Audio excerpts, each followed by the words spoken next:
Okay, I think we're live after a brief technical scare. And we're just checking to make sure everything's working. So, one moment. Let's see. Okay. So, Josh, you're on social duty. Did it. All right. So, welcome to the live show of the 650.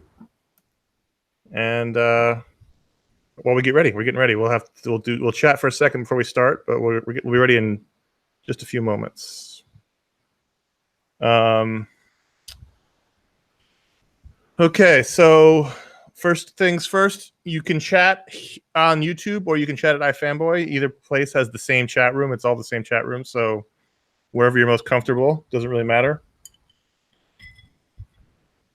And cool. So how's everyone doing? Good. Good? Yeah? You all right? Good. 2 weeks.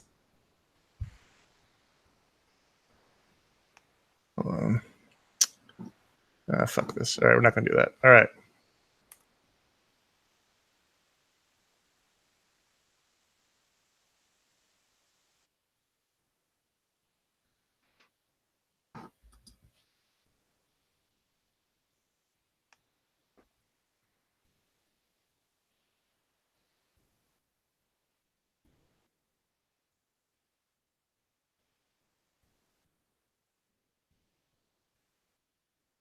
So you do the all the way buttoned up thing, huh?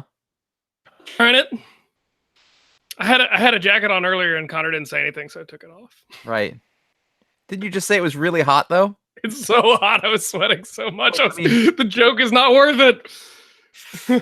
I mean, if you want to look like a 90s white supremacist, go ahead. Oh no! So I should unbutton, you're saying? I'm just saying, when I was growing up, when you saw a white dude with his shirt buttoned all the way up, that was like the mortal version of the villain who has no pupils. It's like, well, that guy's bad news. I'd seen other YouTubers rock the. I've seen children who are trying to look hip to it. I'm a child who's trying to look hip. That's me. I think when you went salt and pepper, you joined my team. Ha! I went salt and pepper in high school. That's true. Oh, Josh has got one of his favorites. I'm actually getting over it. Oh yeah, moving on to greener pasture, and a few drinks greener than a margarita, but yeah, I had some, so that's here now. I got a bottle of backup whiskey for when the beer's done. So I assume that means you gave whiskey to the dog at some point. The dog was like, "Fuck yeah." No, the dog. I mean, we just dog sit this dog, but it's it's our like regular dog sitting dog, and he just loves the sound of a cork. So like when I go to the bar cart or even when I go to get an ice cube, he is triggered and gets really excited and starts running around and yipping, and yeah. He also worships the espresso machine as if it was a god. So he's just an idiot. I don't know what to tell you. I mean, that's not an abnormal thing for dogs. Hey, sorry about that. I hit the wrong button. User error, everyone. Yeah. User error. Sorry. Okay, so I tried to do too much. I flew too close to the sun. I tried to add a feature and it messed it up. That's right. We will reference Icarus on our comic book show.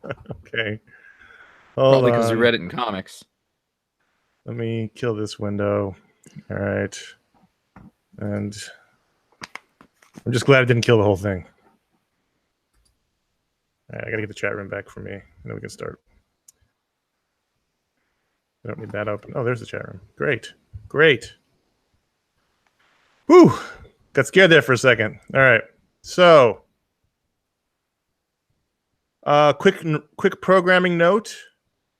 Normally, when we do these shows, there tends to be some sort of after show event chat situation. There won't be this time. It has been cancelled. Josh is frozen. Oh, that's too bad. I was laughing. I have to go to a thing, and I assume Josh is not going to make it. So I'm not. is Ryan frozen? Is hear everybody frozen? I can hear and see both of you just fine. Ryan keeps freezing, and Josh keeps freezing. I think that's you. Yeah, you keep flickering on me, Connor. I think you might be having the issue. Did it happen before the technical problem? Josh has never been frozen for me. Neither of you. Have I had the problem before the technical problem? Before the crash? You were gone for a while. Before the crash, did I have any problems? Not that I noticed, but I was only here for a minute or two. Okay. Yeah. Same. All right. We will just deal with it.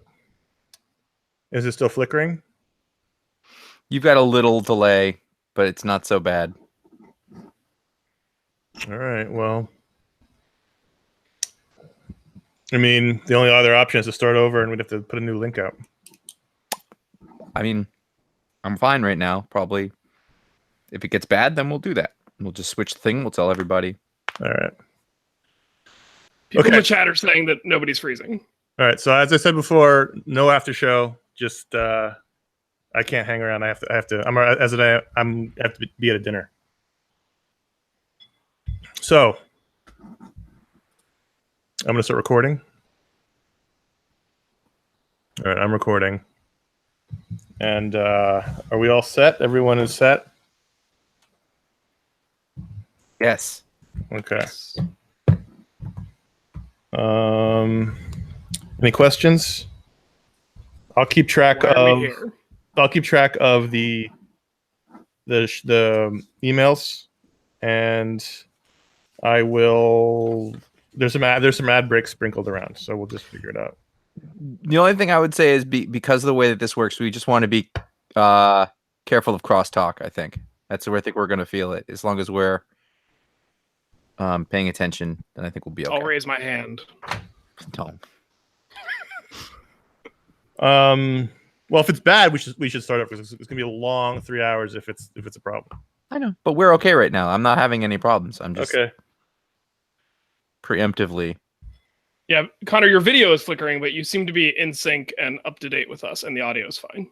Yes, that exactly. Your timing is fine. All right, that's fine. All right. Computer timing. All right, let's check it. Make sure. All right, we're still recording. Thank you, Josh. The lighting in this room makes me look like someone my aunt dated who was a lady. You're very pale. Makes you look like you're about to do a Star Wars review peppered with weird misogyny. All right. All right. All right, let's do this. There's a short open in 3, 2. This is iFanboy Pick of the Week 650, brought to you by Harry's. To get your trial shave set, go to harrys.com/iFanboy right now. That's harrys.com/iFanboy. And iFanboy listeners just like you. And we're live. Woo! Yay! All right.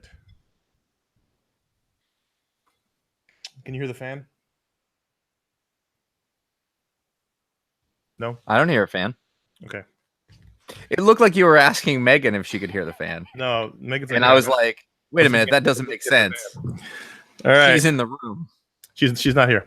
In 3, 2. Hello, welcome to that Fanboy Pick of the Week podcast, episode 650. My name is Connor Kilpatrick, and I am here with Josh Flanagan. What's up? And our special guest, Ryan Haupt. Hey, everybody. And we are live. We're streaming live over your YouTube, as we are wont to do on these long shows. So thanks to everyone who is with us in the chat room, watching us record live, all the technical errors we had before the show and stress. But we have alcohol, so that mitigates stress in the best American way possible. In a short-term way. Long-term, the research is a little more dodgy. Should we talk about what do you have? What are you drinking, Ryan?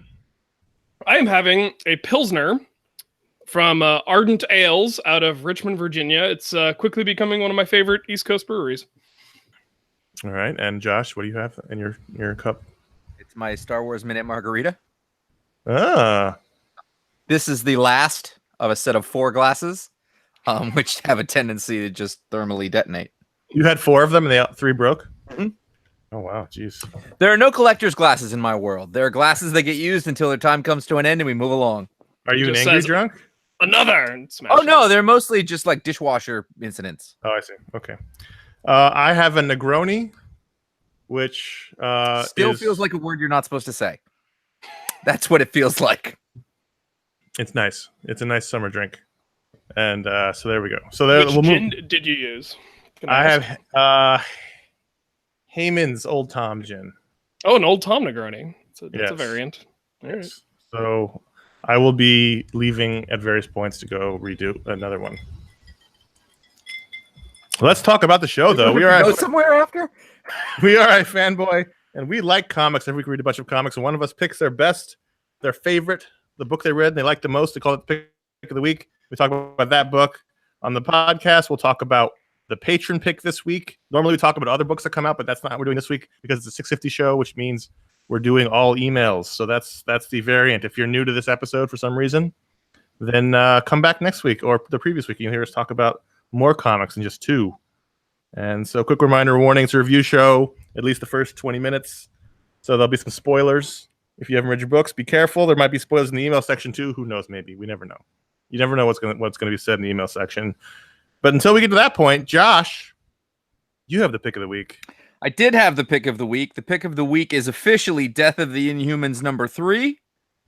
I'm almost certain after the first book that I read this week, which was Batman #54, that had Connor been given the assignment, the pick of the week would be Batman #54 and we'd be talking about it again. And I just want to make sure that I have acknowledged that for everybody, that is a thing. So, this is a weird week for me because the way that it works on these weeks is I know that I'm only going to be able to talk about one, possibly two of the books that I read, but I still have to read them all. And then the pick feels like it matters more because it's the only thing that we get to talk about. Sure. I think there was a bit in here where I was reading through Death of the Inhumans, which has been enjoyable. And each issue I've enjoyed more than the one that came before it, which I think that's the correct way to go. Usually, a number one will be the pick of the week. And then after that, they'll sort of go downhill. But with each one of these, I was like, oh, it's surprising me. It's interesting me. There was a line, not too many pages in. See, it's 5 pages in, where somebody's like, "We have to go get the Avengers. Tell the other heroes." And Medusa's like, "Nope, there will be no place for heroes in what comes next." And I was like, "That's a good line. That's a real good line. That's a nice sort of epic comic book line in sort of this melodramatic tone that's only slightly over the top that Donny Cates seems to have just settled right into, like an old comfy chair." He says, in an old comfy chair. Then we cut to Black Bolt. He's imprisoned. They've sewed his neck up, which, by the way, that was stupid. Why would you fix him? It seems Their own fault. And he sort of realizes he's got some powers, and he starts saying names, and he's not out yet because he's a tough guy, and he goes through and, like Ray escaping from the First Order base, he goes through there and takes everybody out and kind of realizes that he's got a will to live. He doesn't have a cosmic shotgun power now. He's got a scalpel. Yeah, and I like that. I like it's not a reimagining of his power. It's just sort of a reframing of it, based on the situation. He runs into Ronan the Accuser, and like Ronan basically apologizes for everything. I love that. I was like, this is really interesting. Like, this is deep Inhuman stuff. And I think we've talked about this before, but these were the Inhumans. Thank God these are the Inhumans. I mean, they're going to kill them all apparently, but at least when they go out, I'm going to recognize them, and it won't be Frank the cop or whatever that dude is. Right. It's a fine character, but it's not this, which is a different thing. I liked at the very beginning, they're talking about them chasing Karnak back, and they're like, no, they're not chasing Karnak. He's chasing them. And I love that. I love Karnak. I love that there's just lots of fun little moments, but then big, stupid, melodramatic, Inhuman stuff. There's been very little of Vox, who I don't love, which is fine by me. And then at the end, the coup de grace is, they go see somebody who doesn't want to see them, and he's cranky, and this is the guy who's going to help him. I was like, well, who's going to be this beer belly pectoral dude? And it's shirtless Beta Ray Bill with torn pants. And I was like, fuck yes. Yes. I mean, That's pick of the week. That's pick of the week. Shirtless beer belly Beta Ray Bill who doesn't want to see anybody in a hut. Yes. It's not totally surprising. What is surprising is that Donny Cates is one of our favorite new writers, and we've talked about on the show how when this was announced that he was doing his next book was going to be this book, we both kind of went, that's disappointing. Because we don't really we kind of got sick of the Inhumans. They tried to make the Inhumans the new X-Men, and it didn't really work out. And there were so many Inhumans books, and we were trying them, and just so they're okay. They're okay, but not really. Right. You have Ariel Olivetti. Say that again. Ariel Olivetti and Jordi Belair. Just doing a beautiful book, and it's sort of. It's great art, but it's kind of understated. It doesn't smack you in the face. This is great, but like after you look, you go, "Oh, that's really nice." Or as I've known to be saying on the show, "You're good." Also, what is his art? How is his art? His art is different. Ariel Yes, Olivetti. it is. How is it different? Feels more drawn. Yes, less painted. Yeah, and I mean Jordi doesn't hurt with that. Yeah, I'm not sure. I can't even picture it right now, but it's definitely, I don't know, it just seems more organic. You can see the ink strike, it's not painterly. It's not sort of living in 3D as much. Like a comic book. That sequence when he, when the two Kree guards are guarding him and they're taunting him, and then he starts saying the names that where he's in profile, and that's a really great sequence. That page is terrific. Great. The Kree's expression on the top is great. The way that the powers sort of bubble in from the sides is great. I mean, it's a good looking book.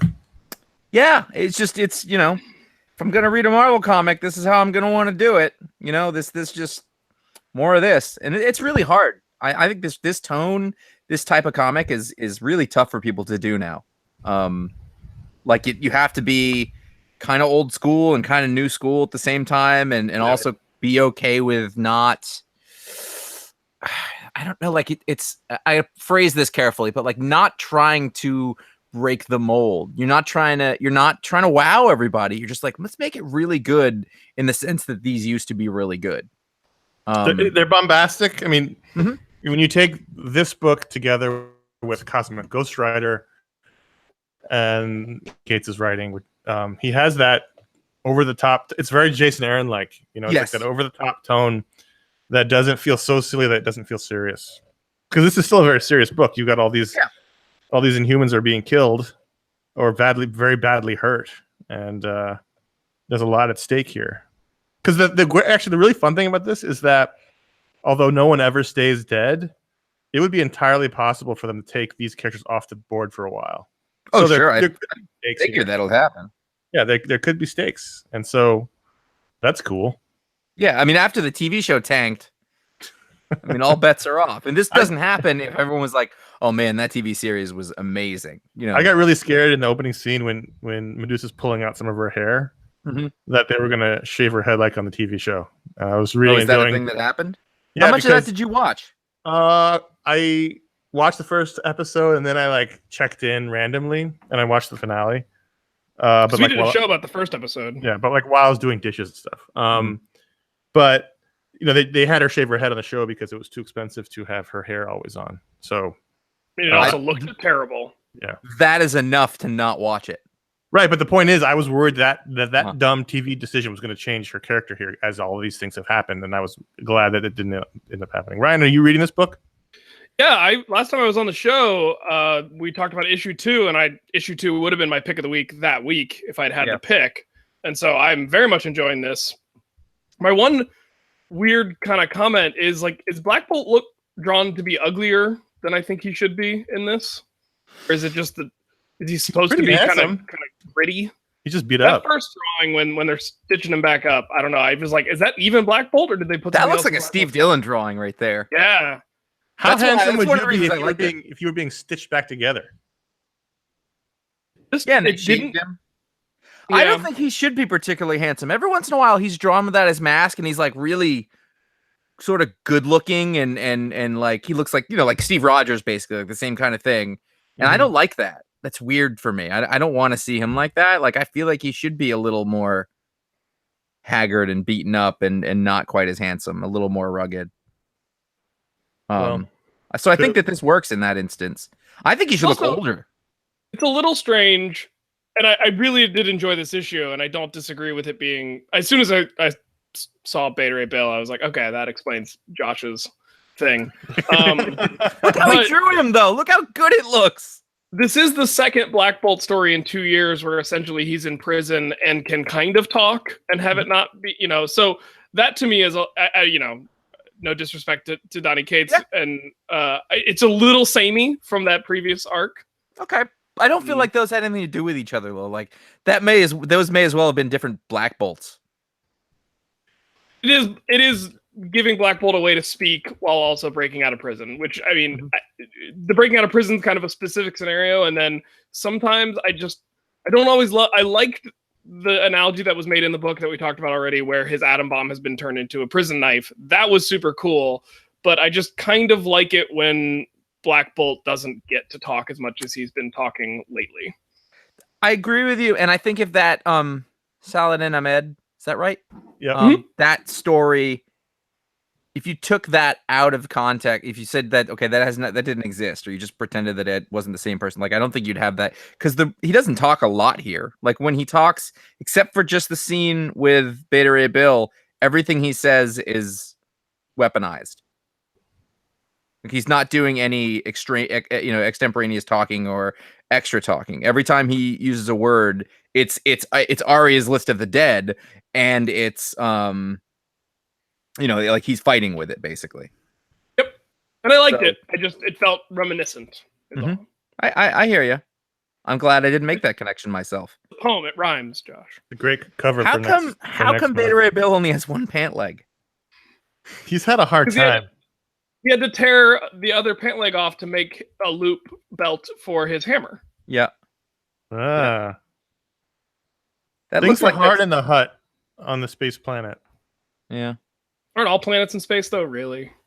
Where is he getting his booze? I mean, isn't he a horse? Don't they drink fermented mare's milk in parts of the world? You think Where's he getting that? No. We haven't seen what's inside the hut. That's true. Wait, horses drink fermented mare's milk? How do they do that? No, I think some people drink fermented mare's milk. And so if you were some sort of alien horse who needed a drink, maybe you would just ferment some milk. He's not a human, though. He's a space horse. He would just want regular milk or space milk. Space horse milk. You're saying it should be blue. Because we all know space milk is blue. Yeah, that's basically where I was going. All right, so that was the pick, Josh. Good job. I'm happy with the pick. It was a good week of books. It was. There were other books that could have been, but this was the only one that I was like, oh, that's it. So we move on now to the patron pick, which is the book over at patreon.com/iFanboy that the patrons choose. Every patron can vote. And this was an odd week of voting. I'm going to be honest with you. I feel like people forgot that this was the only other book we were going to talk about. So we had some very odd voting patterns, but they ended up being the pick. The patron pick was Bully Wars #1. Scotty Young, Aaron Conley, Jean-Francois Bellu, Nate Pecos. And that is the patron pick. And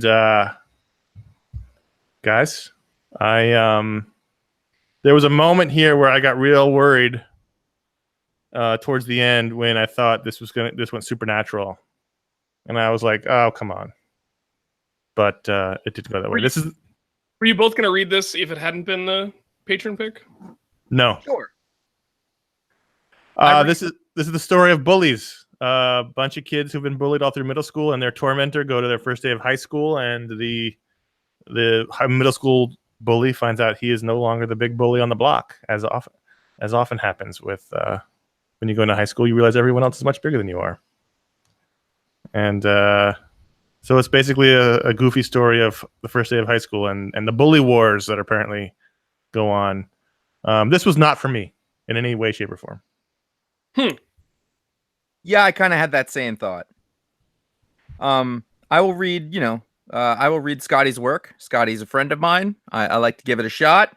I would have anyway. I actually said that same thing about I Hate Fairyland at the beginning. I was like, I don't know that this is for me. But I ended up reading the whole thing and actually enjoying it at the end. So I decided to approach this with that. But there was a little while I was like, I don't know. I don't know if this is going to be my thing. Just because it wasn't speaking to anything that I necessarily care about, I guess, in that way. But I did. What I found myself thinking about the most as I read through it was the realization a few pages in where I was like, oh, Scotty's not drawing this. Yeah. Aaron Conley's drawing this. It's colored by Jean-Francois Bellier, who does Scotty's colors. But obviously, Aaron Conley is influenced by Scotty. And I felt like that was happening even more so as we went through it. Like it started to look more like Scotty the further I got in. Really? It was like a mix of Scotty and like Rob Guillory. If they, I see much more Rob Guillory in here than I do Scotty. Definitely a lot of Rob Guillory. Yeah.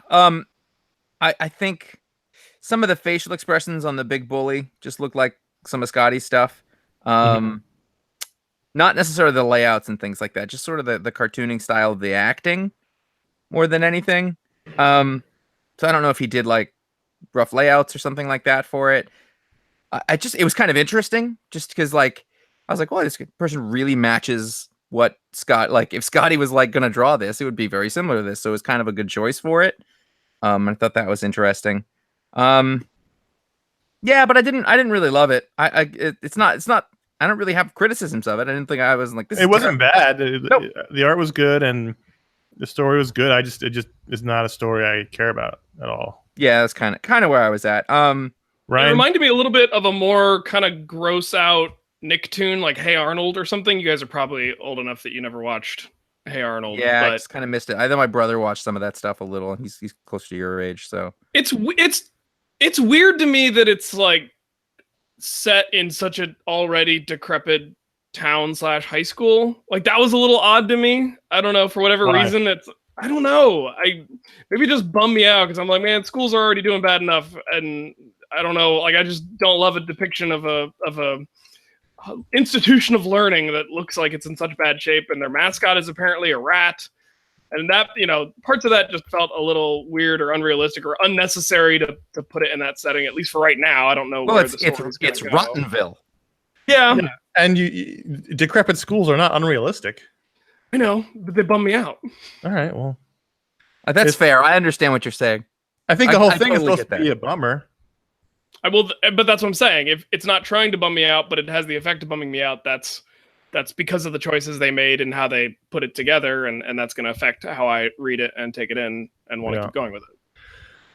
I think the problem, Scotty has a style that I don't really get. I don't really love. It's like that. It's the same style that Fairyland had, which is like this real over the top. Are you talking about his writing? Yeah, his writing style. I love his art, obviously. I know what you're saying. He has this real big over the top, hyper, which is kind of like him, manic style. Yeah. It's like how he is in person. Yeah. And I don't necessarily respond to that story wise. I understand. I get that. I didn't really care about it. I mean, it was interesting that the bully was the main character and not the nerds who you meet in the beginning. It's funny because like I come at this from a different point of view in that, like, to me, like, I know Scotty. I know him pretty well. And so when I read it, it's always curious to me to see what it's going to do. Like if I can figure it out based on that. And so like when I read through them, we know a lot of people who make comics. We have many friends, and I know a lot of people whose work I read. And when they zag, when I expect them to zig, I always find that impressive. So I kind of wait for those moments. That doesn't always happen in the first issue, I think. So that's one of the things that, like, when I was reading through I Hate Fairyland, that kept me excited. And that's a very specific instance that not everybody else can go for, but they also don't sort of have that expectation. So I always, that's one of the ways that I read these. So I'm curious what will happen next in that sense. And he's got kids, and so he's working something out that he also went through with him, and there's gonna be, I'm expecting there will be something here to grab onto a little bit more after you get through the sort of cold open first act thing. All right. Yeah, because I don't even really know what the bully wars are yet. Right. Like, Yep. It's referenced, but it's not ever explained. It's sort of that classic case that comes up a lot with image issues, where we often say that the first 2 issues coming out simultaneously might help. Yep.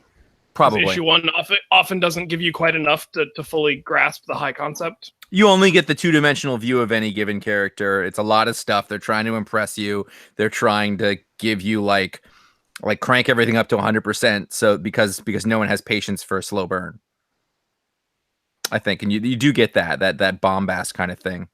You don't get to get into subtleties until later. That's true. Which is a really easy mode for Scotty to get into, I think, is the bombast, because people respond to it, and he can turn that part on. So I'm gonna read. This is your spoiler. Like, I'm gonna read the next couple at least. Mm-hmm. All right. Well, let's do ratings. Ratings out of 5. I'm gonna give it Bully Wars #1 a 3.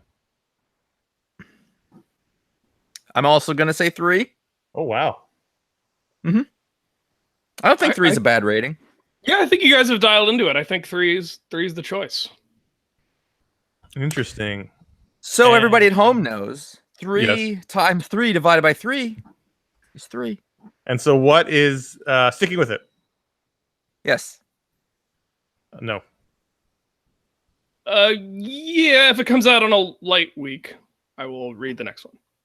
Interesting. All right. Well, there you go. There's the patron pick. If you want to vote to put a book into the rundown, patreon.com/iFanboy is where you can do that. Everyone who's a patron can vote no matter what level you're at. And it's a good time. It's fun watching the results come in. Ratings. Sorry. Ratings. Josh. Pick of the week was almost the James Bond book, by the way. I really liked it. That would have been less exciting. I understand that. It would have been less to talk about, but I really enjoyed it, is what I'm saying. Now, here's the thing. I downloaded that script you sent me earlier, and there's a lot of stuff on my desktop. And what I'm doing right now is vamping while I find it and open it up. All right. So that's what we've done. So let's go along now to talk about Harry's. Let me tell you a little story about Harry's right now. Okay. We have some soap that Harry's are going to be offering shortly, and it smells great. And it has quite a fragrance. It's some new products they're going to be coming out with.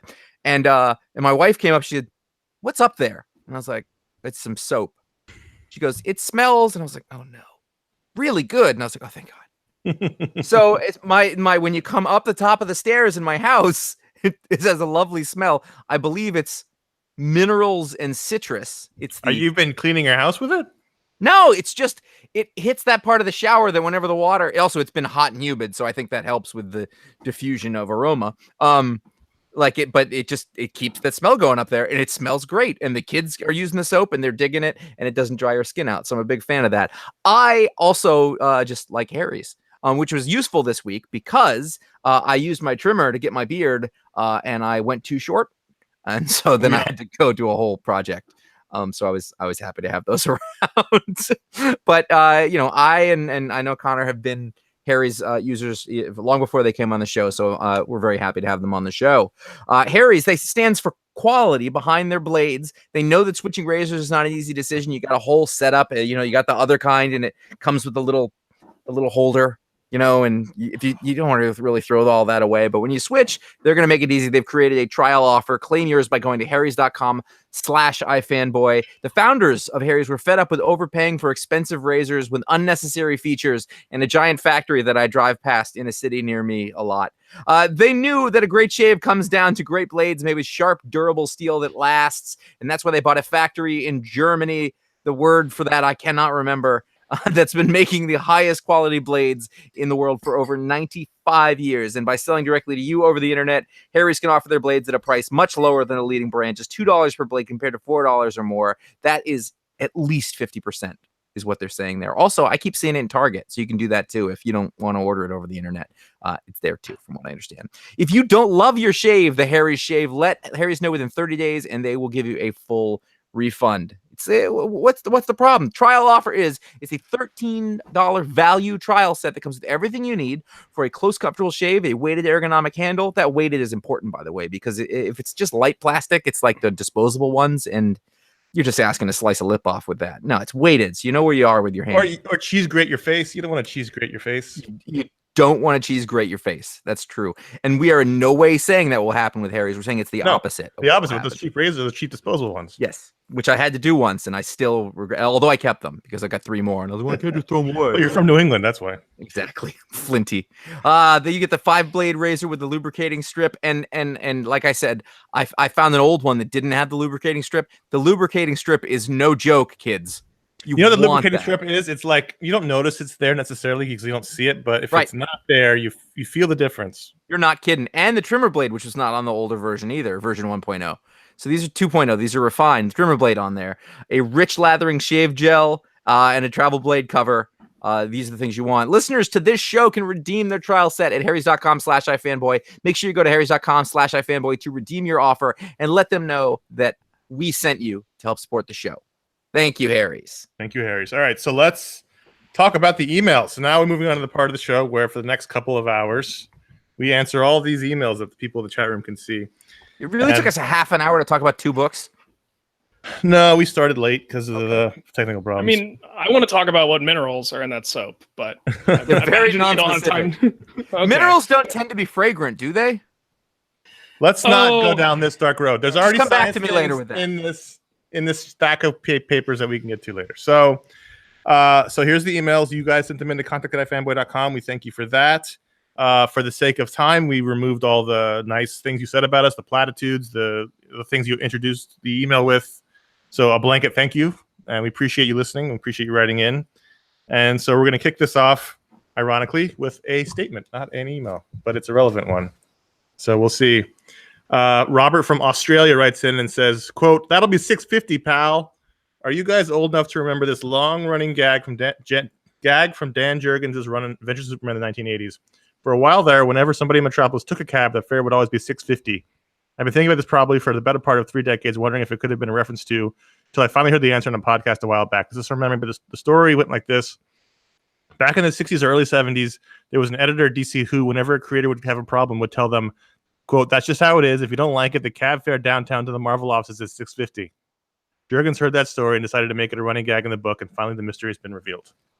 So that's a fun little 650 related story about comics. I didn't know anything about that, but I enjoyed the fullness of that email. First of all, like you, I didn't know anything about it. I've read a lot of Superman comics. And second of all, I hope that's a real story because it's a terrific story about an editor. It's the bit about the editor just saying, screw you go work somewhere else if you want. That feels like the most true thing in there. Also, it's important to know that Robert is from Australia, so that whole thing really made its way around the world, which I like. There you go. So, Josh, why don't you do the second one? Steve H from Wales, which would make him Steve H, says Superman comics have a running 650 joke. Wow. By the way, 3 hours of 650 emails. Get used to it. Yeah. The strange and long-running fact that for some unnatural reason, all cab rides in Metropolis cost $6.50, even if they come from outer space. Do you have a favorite long-running in-joke from the world of comics? 1. 2, do you have a favorite long-running in-joke from iFanboy? And now he's given us example of one of our own running jokes, such as the bad roommate Black Panther, which has to be nearly a decade old now. We haven't done those in a long time. Yeah. I have answers to both these. Okay, but before we get to that, the long running joke thing was there was like a golden age of like a year or two where we did a lot. We haven't done that a lot in a while. Years. Yeah. It's been over 5 years. Those were all when I was in New York still. Yep. Why is that? It correlates with your joy. I think. The death of my creativity, anyway. The show lives. It's like a living organism, right? We get goofier, or we go off the rails more often, and then we do it less, and then it just sort of happens. When we were doing Goodfellas a Minute, we were looser, I think. I don't know. Ryan, what is your answer to the first one? The answer to the first one for me is Lex Luthor stealing 40 cakes. That's an in-joke? Yeah, it's there was like a dictionary or a teaching book to like teach kids words and numbers and things like that. And there's a thing where when no one was looking, Lex Luthor took 40 cakes. He took 40 cakes. That's as many as 4 10s, and that's terrible. And comic creators who know about this, Chris Roberson was the guy who originally told me about this, and he snuck it into when he took over Action Comics from Straczynski. He snuck it into a piece of dialogue about how that time Lex stole 40 cakes. So it is also, well, I guess pre-New 52, but for a time it was canon. I'll allow it. And every once in a while it comes back up as something about Lex stealing as many as 4/10 of a thing or taking some cake, and it's my favorite long-running in-joke from the world of comics. And your answer for number 2? Rich people. That was always going to be my answer. I really like that one. Rich people. That's an old one too. That's like 10 early. That's an early one. That's like first 20. Rich people. I really like rich people, and then postcoital Thor. Postcoital Middle Management Thor, Red's Call is good, but postcoital Thor is great. Postcoital Thor never really went beyond one show, right? Well, no, it was that one issue of the Somni Thor book, and then we carried it out for a little while after that because we found it very funny for a time. But after that book went away, it didn't have a way to be brought up really. Hold on, Ryan. I'm button the next button too. Come on. Okay. Here you go. You're not at a mixer at a country club. I was before I came here. Not a country club, but if you're gonna unbutton it, do it for Bert. Yeah, do it for Bert. So actually, I have a good story about postcoital Thor. So people don't know when we were reading, as Josh said, we were reading Chris Samnee's Thor book, and it became a joke because there's a scene where he has sex with what's her name, Jane. And so we went on a whole running jag about what Thor's like after he's trying to get out of the house after a one-night stand. And then many years later, Ron, our old co-host, did a show called Morrison Con in Las Vegas.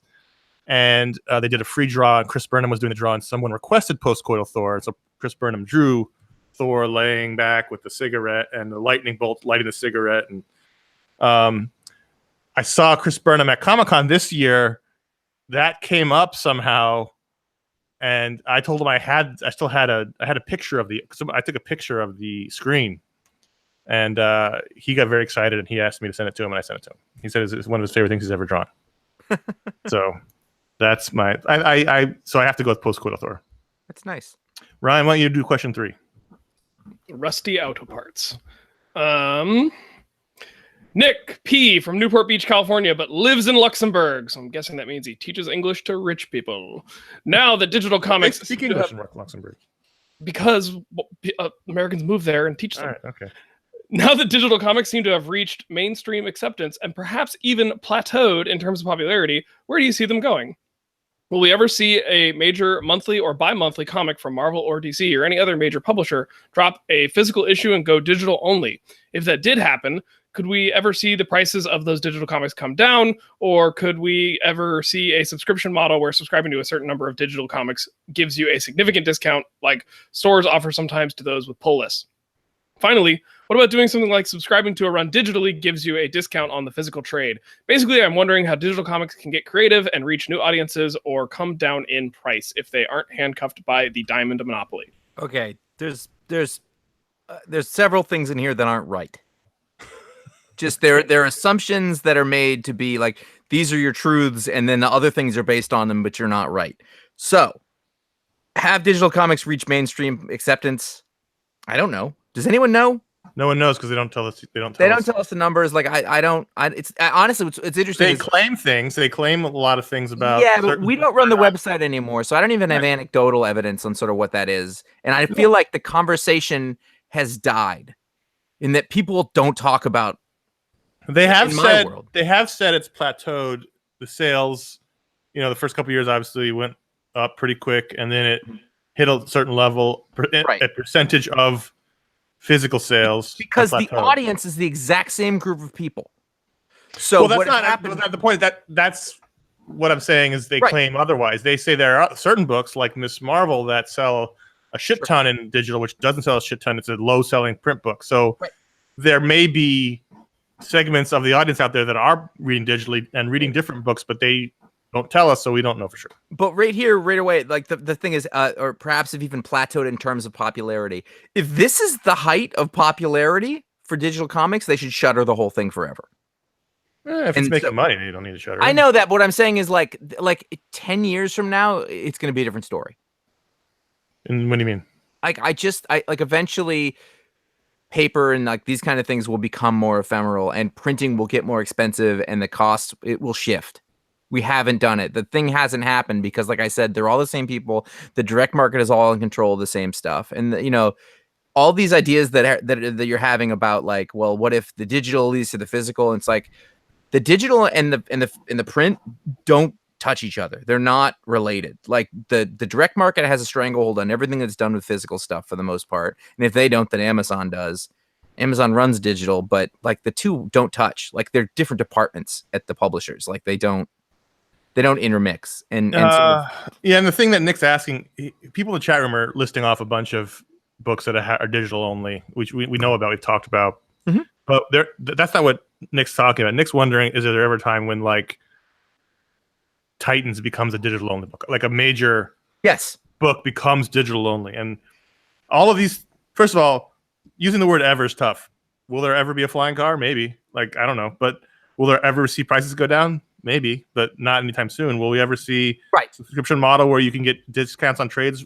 Maybe, but not anytime soon. As long as the market is still centered around comic stores and Diamond, nothing will change from digital distribution. But that doesn't mean something won't happen. Yes. In the future. It could. In 5 years, something completely unseen might happen. I mean, I think in 10 to 15 years, things could look entirely different than they do now. Yeah, like, I don't think I don't know. Well, what's funny is in addition to not hearing about like uptick or downticks in digital, I've also stopped hearing about stores closing. No. So maybe I've stopped hearing about it, but I'm not paying as much attention. That's saying that it's an easy way to stop hearing about things. It's to stop paying attention to them. So stores are still closing. So we're still losing the physical stores space. Closed, stores open. Stores. I mean,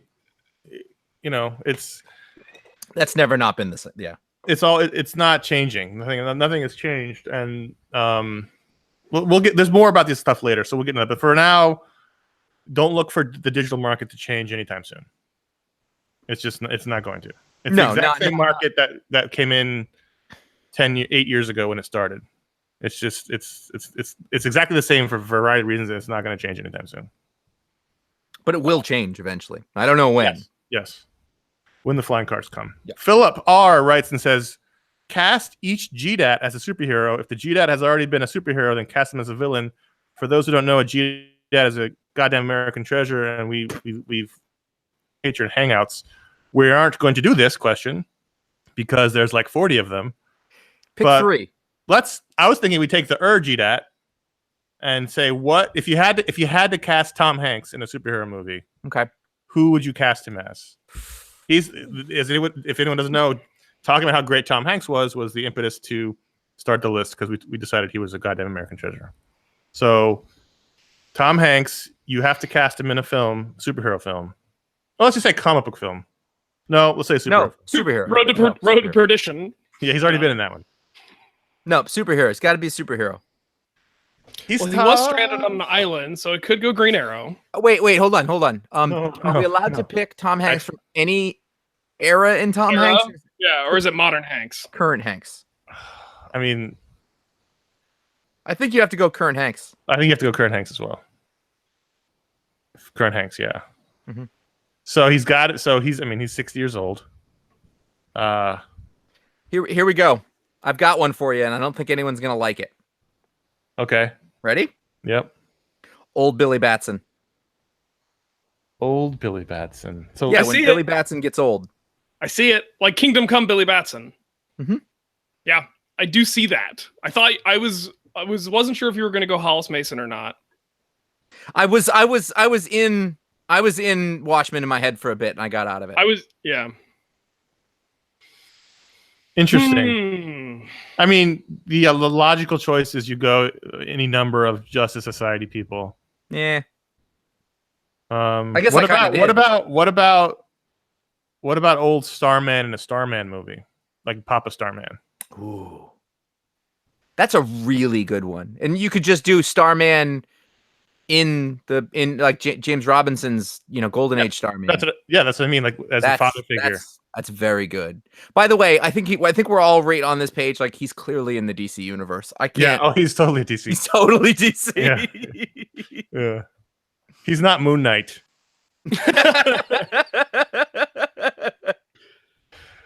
All right. Let's do 5. Josh, do 5. Paul Hicks from the DC OCD event podcast, covering and scoring DC events in order from Crisis on Infinite Earths and up. That was longer than the question. What's your favorite DC event and your favorite Marvel event, and why?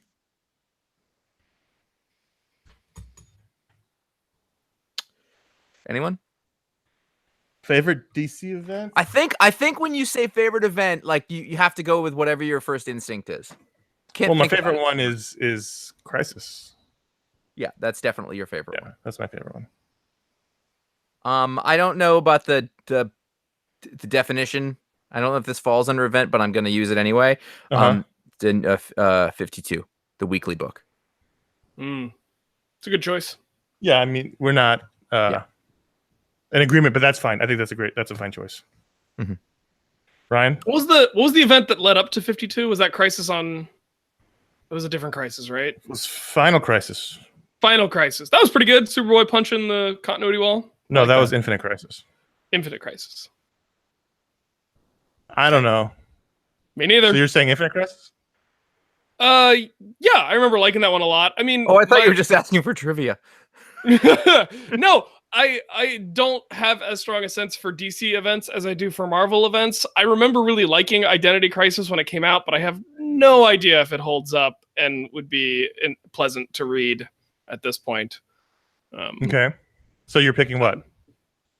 I would say I liked Identity Crisis when it came out. Don't know if it would still be my favorite if I went back and reread it. Okay. Marvel event. The Brad Meltzer, yeah.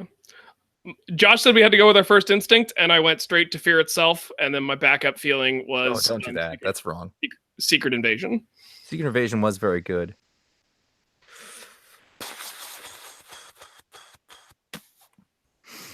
You remember when Spider-Man got the Captain Universe powers?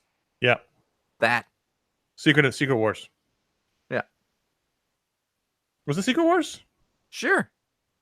That's when the Venom suit showed up. No. No. That was later. It was after. No, it was later. Captain Universe was later. It was after McFarlane's run, so it was in the 30s. So you're saying the storyline in Spider-Man in which he got his powers. You're calling that an event? It was an event. It went across all the different Spider-Man books. Okay. I'm gonna say, as for all of its baggage and everything, I'm gonna say Civil War. It's a good answer. It was super. Do you think super fun? Would Ron go Dark Phoenix Saga? He should. Predict? Probably. Although that really is just a storyline. Right, and that's the hard distinction. Yeah. All right. Can it be? It's almost like if you look back in hindsight, like just a storyline can become an event in retrospect. Yeah, and events like we all have our idea of what event is. It's like pornography. You know. It's either. I mean, in a lot of different ways. One man's pornography is another man's art. Yeah. One man's event is another man's crossover. So sometimes things get pitched to us, the consumer, as an event. Other times, I think a book grows in the esteem of the readers. Acts of Vengeance is great. To the point where it like retroactively, because of the effect that it has on the rest of the line, is considered as momentous as an event, even if that wasn't its initial intention. Yes. All right. I mean, it's an event in the way that like anything that's happening can become an event. You know, like that was the thing that happened that day that affected everything. True. All right, Ryan, 6. Adam S. from Greenpoint, Brooklyn. Ding! Connor, do you have the bell? Yes. My question is, will we ever see a return of the bell? All right, the end. No. The lightning round was always great fun when it showed up, and we all rejoiced in Connor's growing anxiety and frustration at the frenzied pace. I've been thinking about this question since whenever the bell last appeared. 2013, I think? Ding! Probably not. I hate the bell. Josh hates the bell gag, and I loved it, but I record at work now. And so I feel like that would be disruptive at work. And I mean, just like any, bad roommate Black Panther gimmicks have a shelf life. Yeah, the thing is, like, Ron and I loved it, but now Ron's gone, so Josh is, I'm not going to do something that Josh hates. I like two votes. We outvote him. The way that this it's just so cool. I've never been offered. No, like if we pick books that we have something to say about, I want to say the thing. I get excited to have a thought about them at this point, to still have any thoughts about them. I don't remember why initially we instituted the bell. I'm switching to whiskey. We had too many books, and we were trying not to go over time, so we didn't want to cut, so we decided to do it that way. So anyone who hasn't been listening for the last 5 years, I have my bell, which I just dinged. There was 1 week where we had so many books to talk about, we couldn't fit the normal 10, and so we decided to do a lightning round. Everybody had like 20 seconds to 10 seconds. We kept changing the time to talk about a book. It was fun the first time. I mean, it was fun. It is fun, but I feel like in the end, like, we are shortchanging the books, which is like the thing that the industry is doing to them. So I don't like it. Yeah, I mean, we did our normal talk, and then we added a bunch. I mean, it's either not talk about them at all. Well, yeah. Ron always also cheated and kept talking. Yeah, well, have you met Ron?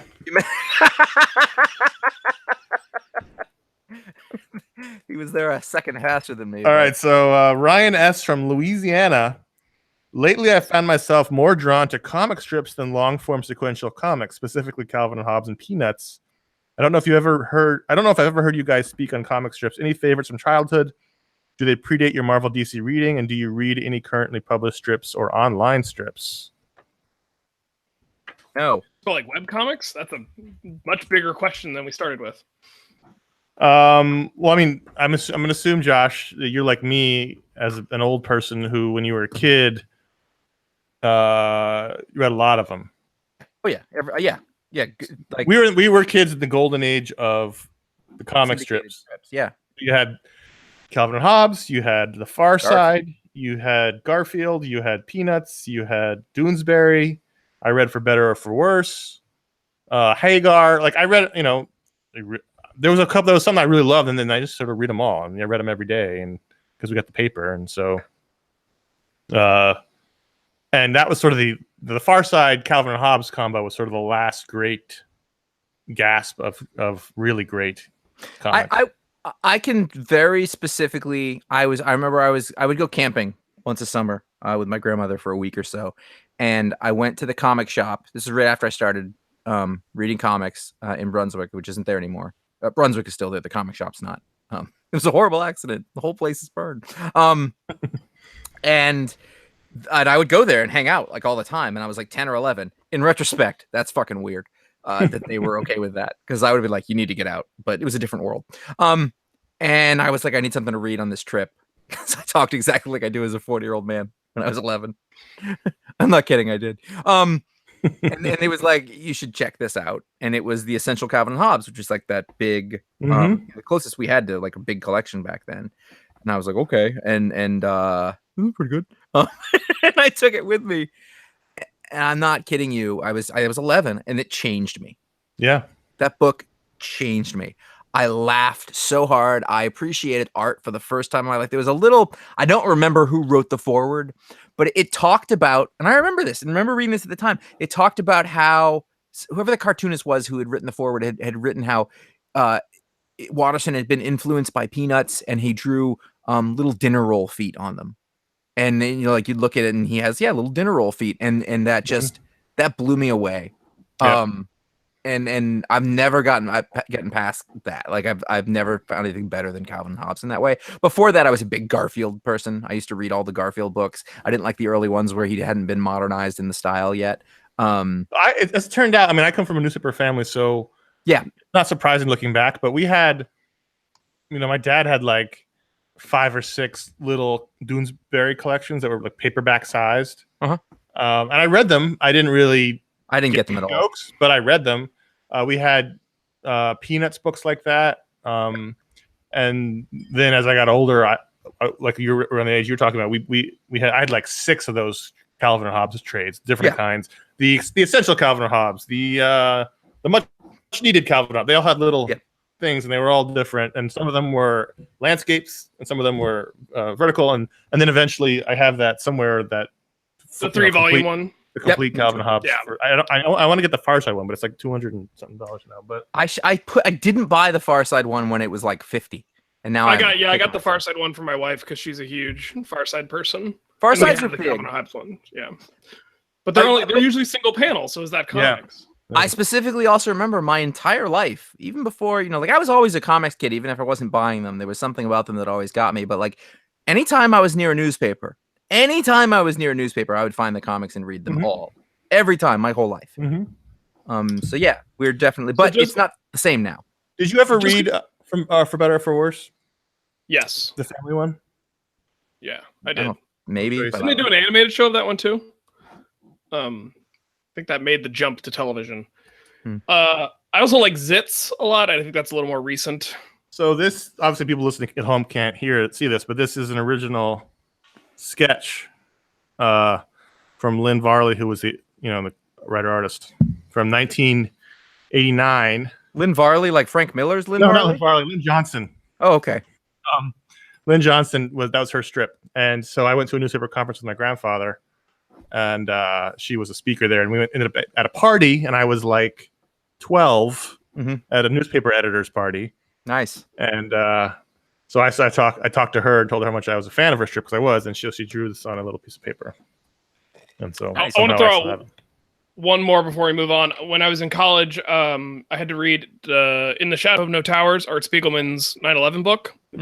And at the end of that book, he reprints a bunch of old newspaper strips from like the turn of the century. And they were all good, and it was a well-curated little selection. But the one that really got to me that I still think is like borderline fine art is Little Nemo in Slumberland by Winsor McKay. Absolutely gorgeous, amazing storytelling. Just a master of that form, using up an amount of space that no modern newspaper strip could get away with, but really, really gorgeous if people are into checking out something a little older. I literally, right now, I think the only thing I read regularly is Mike Norton's Lil Donnie strip. What's funny is that I will just get books sometimes from people, and Chris Eliopoulos, letterer, cartoonist Chris Eliopoulos, has done a lot of strips over the years. And I have a couple of books of them. And he'll put one up every once in a while, and he's always like, "These are dumb." I was like, "You're so good at this form." Yeah, he's really, really good at it. He's really good. His cartooning is super crisp. The 3-4 panel setup and gag thing, like he's really good at it. Like he can do it. Like he was raised on it too. If he was working 30 years ago, he would have a syndicated strip. 100%. He's in the wrong era. Yep. And as a kid, I don't read anything now, but as a kid, I read everything. Even if I wasn't a big fan of it, I still read it. I read the entire comics page. And so, Hagar the Horrible, Family Circus. Hagar, Marmaduke. What was the Dagwood? BC. Blondie. Dagwood. Yep. Blondie, and even Bailey. Super tall sandwiches. Even Dilbert towards the end, like the last sort of big strip. I read that until it got really formulaic. But I mean, Kathy. I read Kathy. I read everything. Those were tough. All right. Josh, 8. Adrian Z, we know him. We all know nobody likes Hulk when he's angry. My question is, who do you like when they're angry? Larry David. George Costanza. Sorry, that's kind of Michael Madsen. Many actors. Yeah. Faux anger. Ron's really good at faux anger. Charlie Day. Charlie Day is good. Ooh, a good one. Tom Hanks. Oh, good. Ah! I like anger mixed with impotence. Yeah. Oh, well, I mean, yeah. Will Ferrell does an amazing like suburban dad anger. Yeah, that's true. A lot of great actors. I don't know how to relate that to comics. I Warren Ellis. They're not all. Warren Ellis does anger great. I'll throw if we're gonna keep it within comics as in comedians, I'll throw Jon Stewart out there. That's too serious. It hurts. Yeah, but I mean, I like it. I like that he has the strong emotion of anger about the things that he would get angry about. Conversely, when Jerry Seinfeld is angry about something, I like him less. Somebody just pointed out in the chat, President Bartlett. I'm going to go them one better and say Toby Ziegler. Yeah, he's the best angry. I like angry Toby Ziegler because there's literally no one that he doesn't hate. Yeah. 9, Ryan. Roy S. from Pittsburgh, Pennsylvania, the Commonwealth. I've been thinking of this question for 1 year and 8 months, maybe 2 years and 8 months. It's been so long that I can't remember. I'm a longtime listener, and in the end of the year, all media shows, I always look forward to Connor's stats on the pick of the weeks. There were this many number ones, this many from DC, Image, Marvel. Josh picked mostly Image, and so on. For the past 2 or 3 years, you have not done this. Why have you stopped this? And is there any way I can talk you back into doing it? Because reading a lot of stats on there is boring. I disagree. That's that's not Roy speaking. That's Ryan. I disagree. It worked really well as a piece on the website, but like we did it a couple years, and it was just kind of it took up like 10 minutes of the show, just me reading numbers, and I get that nerds like numbers. I'm one of them, but like for me, it just felt. I mean, I still keep all the stats. I have them, but I just felt. That's the most Connor thing you will ever hear, by the way. That's so good. It just was to me, and you can quote Josh. You can correct me if I'm wrong. I just felt like it wasn't a good segment on the show. But I could be wrong, and I can bring it back. I don't know. I don't really have a thought on it one way or the other. Like it was if I didn't notice that we didn't do it anymore. I literally you were just reading. I was like, do we not do that anymore? I don't. Connor's the planner. He looks forward and backward. I literally live in the exact moment I'm in almost all the time. So I'm not good at that. All right. Well, I will consider bringing them back for this year. I thought you could have gone deeper. I thought we could have made some curves, some distribution plots. I think a graphic representation. Think he has it? Just saying. Wes A. from Fridley, Minnesota. I've been thinking about this since Doomsday Clock was announced. It's no secret that even after 30 years, the industry is still trying to ape Watchmen and The Dark Knight Returns. They even have direct sequels after all this time. Why is this? Has there not been any other work as influential as those? Are today's creators companies either not willing to take a risk or just not creative enough to think of something as influential as those books? There have been no books as influential as those. That's a big question though, because like that you're right, but the question is why? Yeah.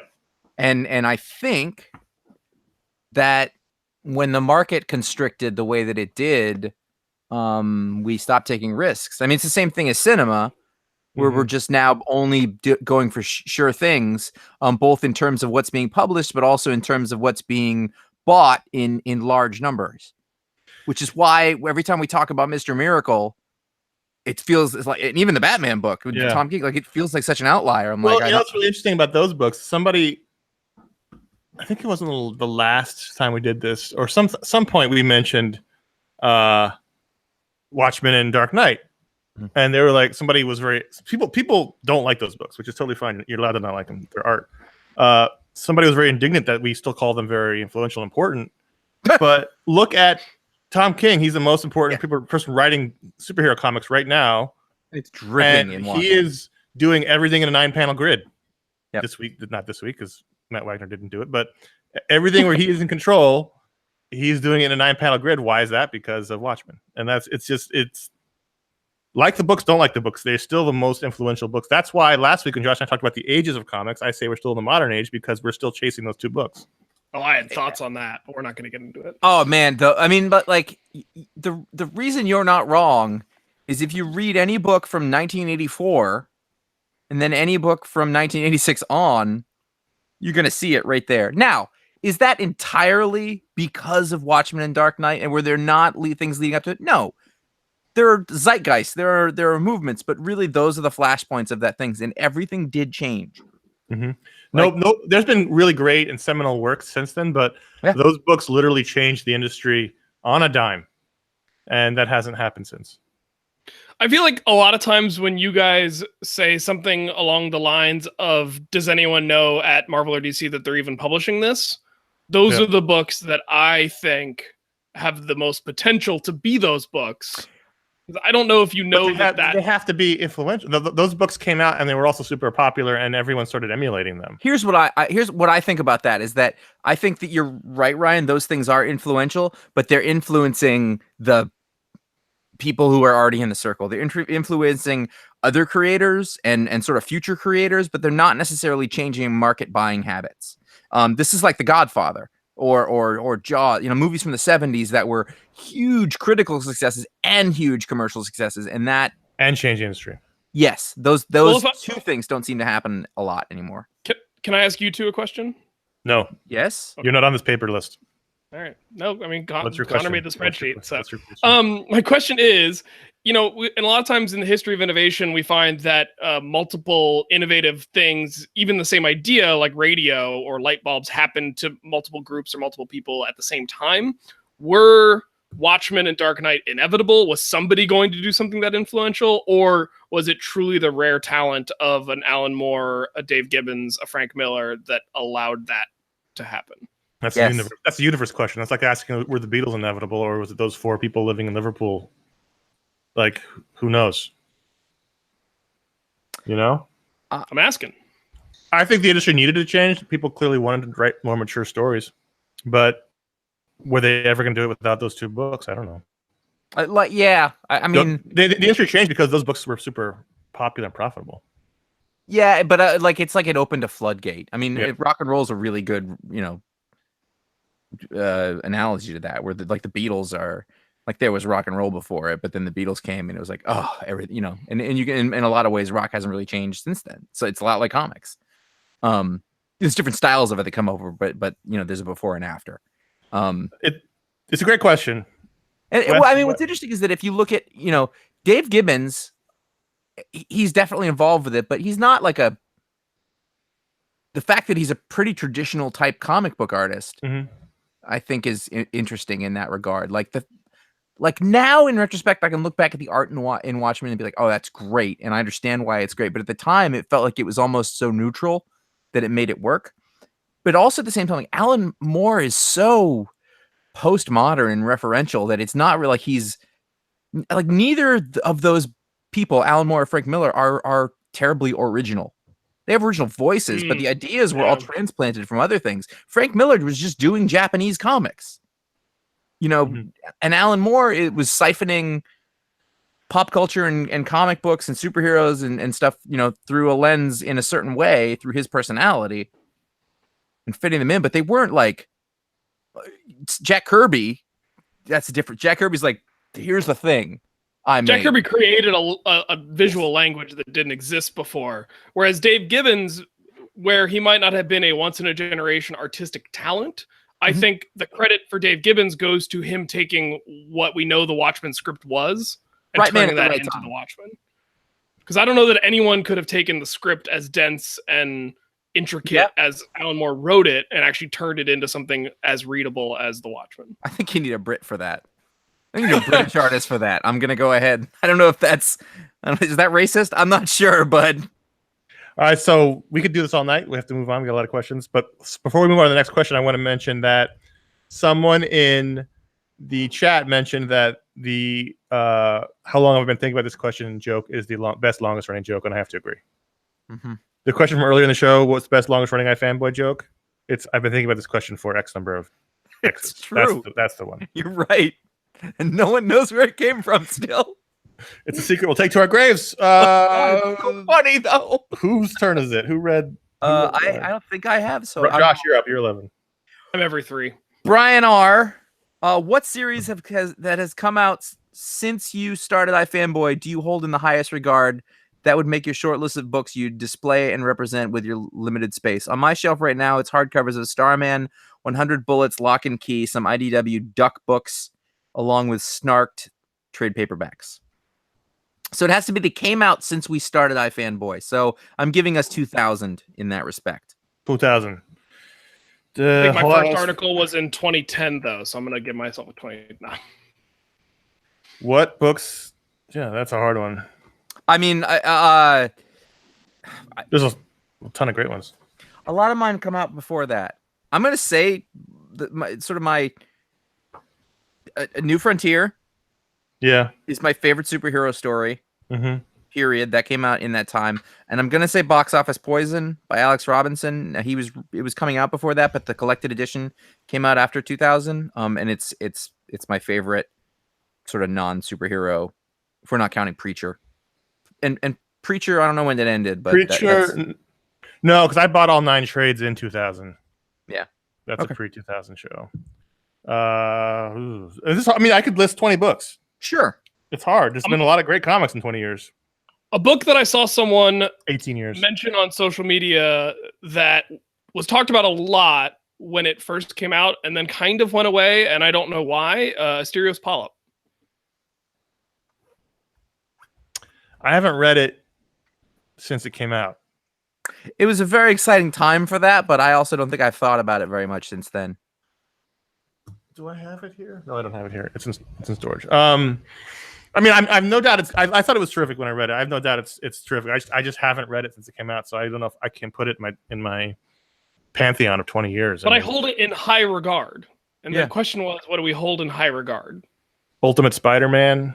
I think that entire run of Bendis' original run is worthy of being in high regard. It wasn't always great, but it was always pretty great.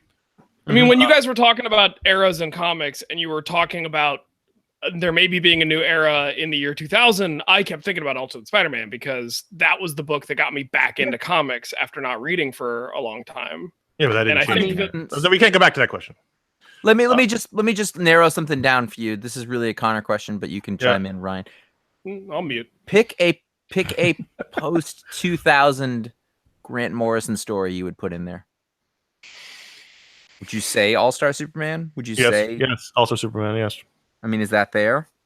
I think that's his All-Star best, Superman's post 2000 work. Do you put Parker? But do I get to keep New Frontier? New Frontier's not going anywhere. No matter what. I don't care about that. It doesn't matter. If the man does the work, the man does the work. Probably the 4 volumes together. Yeah. It was unfinished. Yeah, but it was always going to be unfinished. He was never going to do all of them. So there's tons of great books. Scalped is a great book. Ultimate Spider-Man's a great book. Powers is Why the Last Man? Man's a great book. All-Star Superman's a great book. New Frontier. I mean, there's a ton of. There's been a lot of great comics. There's a reason why we're still doing this. 18 years after we started iFanboy, is because there's a lot of great comics to talk about, and there's never a dearth of them. Sinestro or Scalped, you got to choose. Scalped. One can be the pick. Somebody mentioned the Ed Brubaker Captain America books, and I would say for 25 issues, that's hard to argue with. Yeah. That's a really important book for me. Yeah. Queen and Country. Queen and Country is another one. Yeah. But a lot of mine tend to be from 2000 to 2005. I mean, somebody in the chat also just said Invincible, which as far as like books that are very linked to iFanboy for me, that's a big one. If we're talking about, it's almost so big that it's hard for me to think of it like that. Same thing with Ultimate Spider-Man. Like it's almost like too unwieldy. Yeah, but to me, like in the idea of Invincible and you guys being such early promoters of Kirkman's work, makes that Invincible book, I hold it in high regard as it is related to iFanboy. It's a great book. It's a really great book. And I don't... True. We just talked about it when the final issue came out. I think that run is an amazing run. I think it's Kirkman's best work. So, I mean, I have no problem with that book. Yeah. Ryan, do 12. It's a game for us to play. Lucas B. We don't know where he's from, but he wants us to play a game by asking us the question, do you want to play a game? So we can say yes or no right now and just move on. But this is why we're here. I'll give you 6 quotes. One of you said during a discussion, and you will tell us who said it and about which book. 1. So hold on, just before we start. Okay, yeah. So I have his answer key. I haven't seen his answer key yet. He sent it as his file, and I didn't open it, but I have it. So I'll write down our guesses. I assume none of these are going to be me. So Probably you really not. should have sent the answer key to me. Well, sorry. We'll just trust you to be an honest broker. So he's gonna. We're never gonna be able to guess the book, but we'll try to figure out who said what. So you read them. All right. Number 1. If you're not into moral ambiguity, this is probably isn't the book for you. That sounds like Connor. I was gonna say that sounds like you. I think it sounds like Connor. All right, we'll put me next. It's really hard not to read this one as I know this one's me. impersonation. Okay, yeah. Okay, number 2. I even know what book it is. It's kind of an interesting werewolf story, which I couldn't not read in my idea of Josh's cadence. And Josh, what book is it? I don't remember the name of it, but it was Cullen Bunn and Jeremy Hahn. Oh, was it the gun, the 6 gun? No, it was like I think it was Vertigo. Maybe it wasn't Cullen Bunn. It was definitely Jeremy Hahn drawing it. He may have even written the story.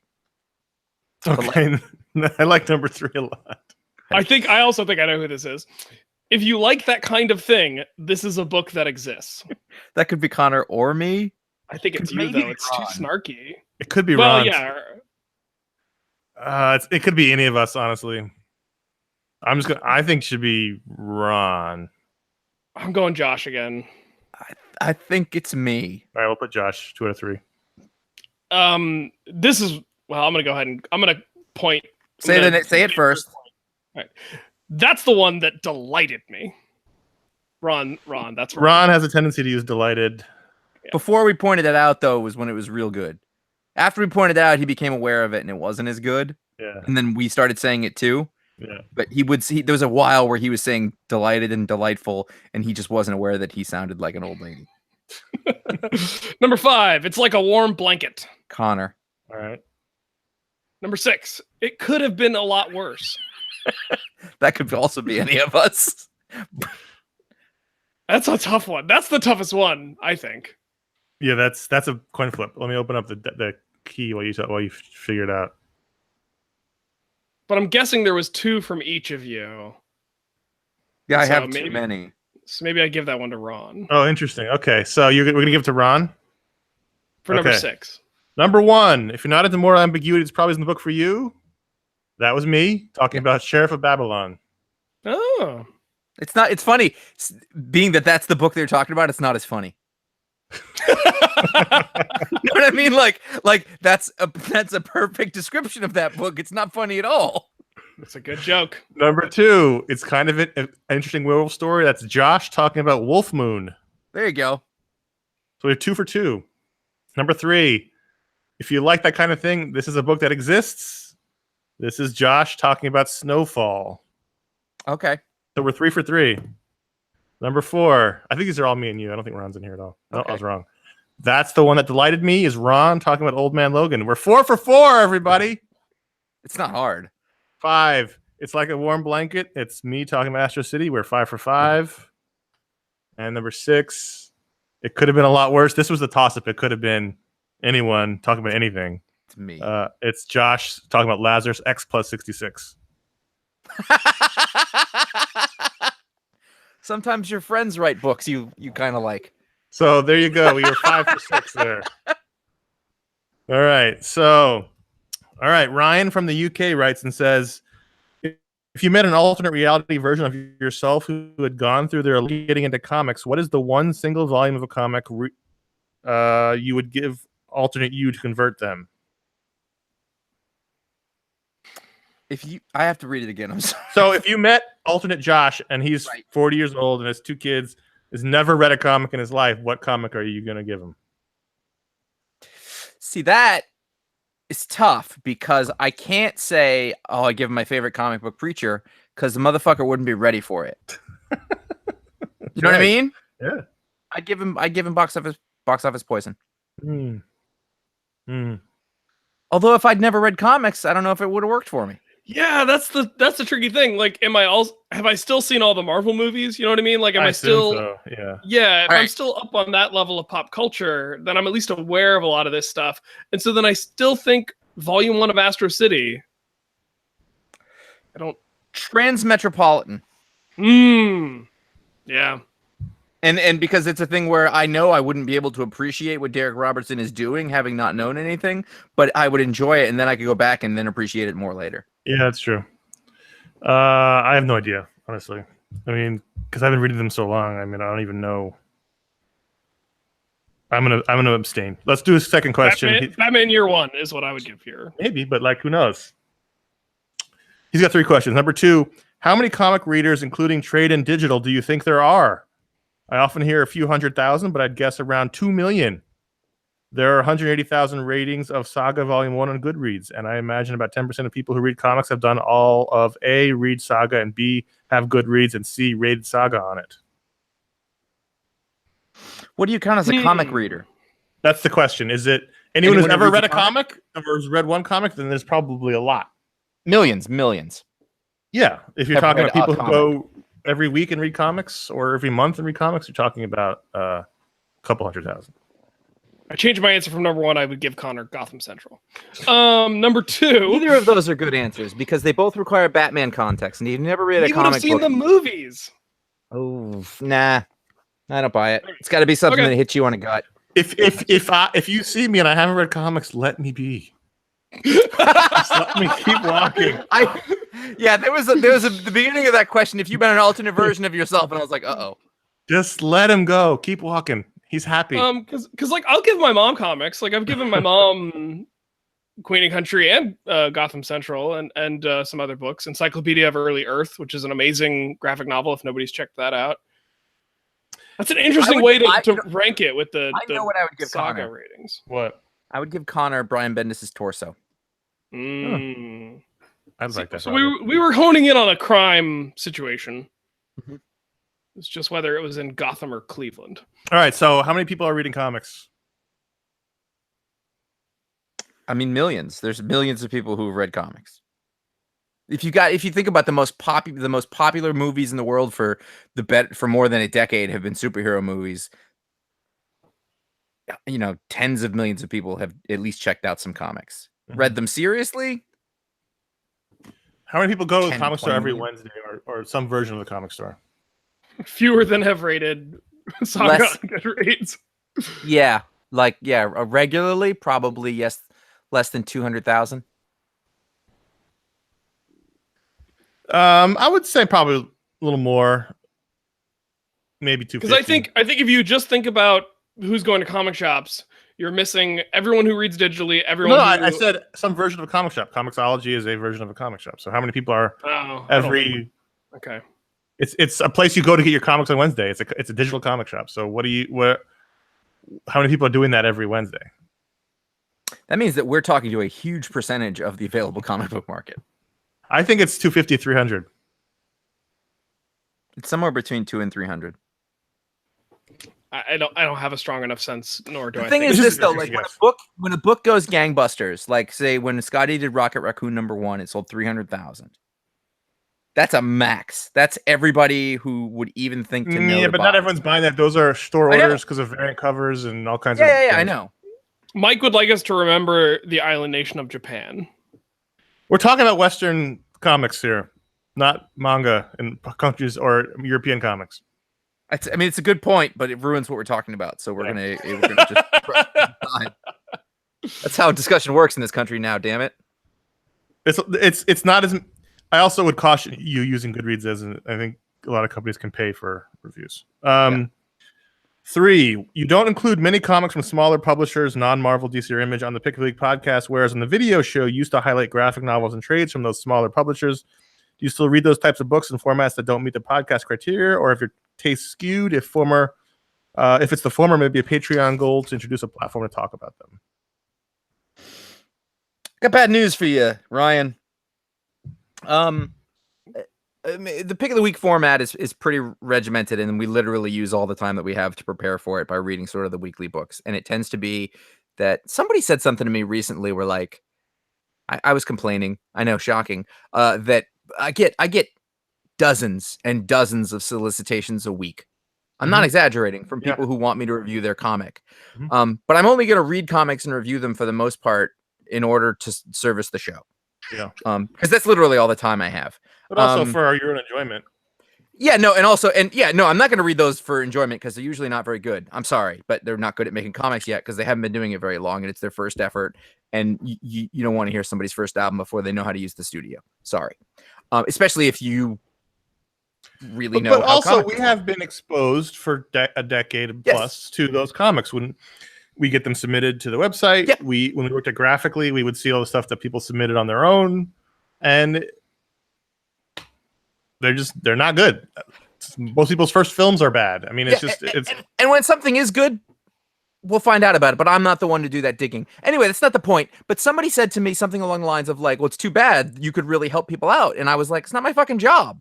Right. And like our job is to read what are mostly mainstream comics that come out on a weekly basis. We only talk about weekly bases that come out in the books. And that's what it is. Now the but other also stuff, the ones, as we talked, the ones we enjoy, the ones we like, right? The ones by people whose work we like and admire, Right. Which and tends to also be the ones part that of this is image, important. Dark Horse.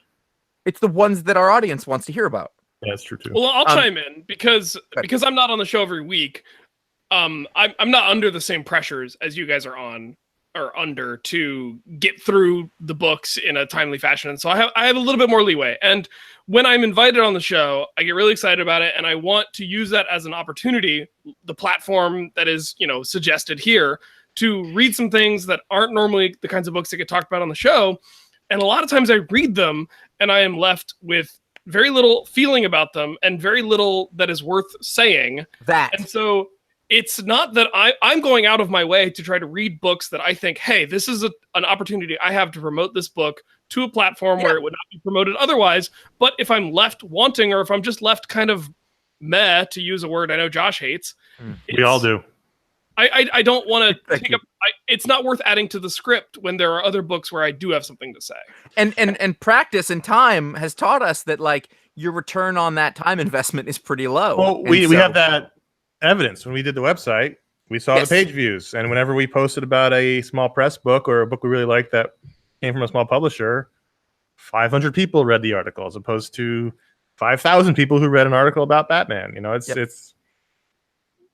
It is what it is. It's tough. I didn't even notice that Elon P, the very next question, asked basically the same question, so we'll skip that one. But I do want to get to the point though. Like, so then the other question is, do you still read other types of books and graphic novels and stuff like that? And the answer is no, not as much, because I don't have time. And when unfortunately, I'm sorry, but when I do have extra time, I tend to not read comics now. I like to read novels, or I like to listen to do music or play music, do what I like. I don't tend to go after graphic novels. And if I do have time for something like that, I have a massive backlog of stuff, some of which is stuff that I've read before. I will occasionally read through something I really loved again, more than going and buying, a $20 graphic novel that I'd never heard of and spending time on it. If I had free time like I used to when I was in my 20s, I would do that, but I don't. My wife is actually better about reading graphic novels than I am, and so I actually lean on her more. If she reads something that's really good, she'll tell me about it, but usually the way she tells me about it is that she says, oh, we should get this for so-and-so as a gift. And when she starts recommending the same book over and over again as a gift, then I know that she's found something special and I want to go read it. So also, and this is important, I think zeitgeist-wise, I don't hear those conversations like I used to, and I don't think that that's my fault. Yeah, There would be a book that comes out. I mean, like, you couldn't not hear about Asterios Polyp when it came out. I can't remember the last time that there was like a graphic novel that came out that everybody was talking about. I can't. And like within the last 10 years. Scott Pilgrim's what, 2009? 8? Yeah, when's the last time? I don't know. I still read stuff that doesn't end up on the show. It doesn't end up in a Booksplode. Sure. But like I have the March books on my bookshelf I need to read on my bookstand. The first one, nightstand. I just read Laika, which I enjoyed. Laika was good. I mean, I still read stuff. It's just not as frequent. Not funny because do this full time anymore. It's not as frequent. I mean, like the books that I still feel like what I just thought right now is like, I still need to catch up on that Green River Killer book. That was a decade ago and I haven't read it. Yeah, it was. All right, let's do 15, Josh. 15, moving along. Patrick K. of North Carolina. That's not what their accent sounds like. It didn't come out right. How many margaritas have you had at this point? It's one. It's gone. Now I'm just a little sweaty. You have many minions who can bring you more margarita. I don't know how late you think kids stay up. I don't know what time it is. It's 10 o'clock here. You have said that in the past that the original Barry Allen Flash costume was one of the best in the biz. That's not true. What we said was it was the best. Oh, okay. And there's no reason to change an iconic costume. Have there been changes to iconic costumes you did like? I know Connor loves Kyle Rayner's uniform. He does. Is that sarcasm? I would have to be, because otherwise it's just stupid. My hatred of Kyle Rayner is well known far and wide. Yeah. Um, I'm gonna go ahead and give him the credit for being like very dry there. you like Thor's new Yeah, costume? I like that Thor redesign. Was it Ariel Olivetti? I think it was Ariel Olivetti, maybe. No. Who gave him the arm stuff? The arm stuff, yeah. It was not the Damascus. Straczynski era. Who was the artist though? Anyway, you like that Straczynski redesign? Yes, I do. Coipel. Yes, Olivia Coipel. Other examples. Oh, it's hard. It's not very many. Does this count? But when they officially made Batman go from the sort of gray and blue and yellow to the early 2000s gray, dark gray or dark blue, and then no yellow around the bat. That's almost more like a of his original retro costume. So going back to his original suit. I really like that. When they gave Green Arrow a hood instead of a little hat. With a Yeah, feather. I like that. That was good. In the I thought 90s. Cliff Chang's Wonder Woman looked good. Yes. Cliff Chang, anything. It's true. tends to look It's good. kind of a cheat that way. We tend to like little tweaks. Thor's a pretty major redesign. Yeah, Well, but- I mean, I speaking like of little adding tweaks, the chainmail to Captain America. Yeah, Yeah. I always loved the U.S. agent costume. Hmm. I mean, just from I was like, What 9. about like Iron Man iterations? Don't you guys like? None of us are holding the original Iron Man. Stopped in armor above all others. 1985.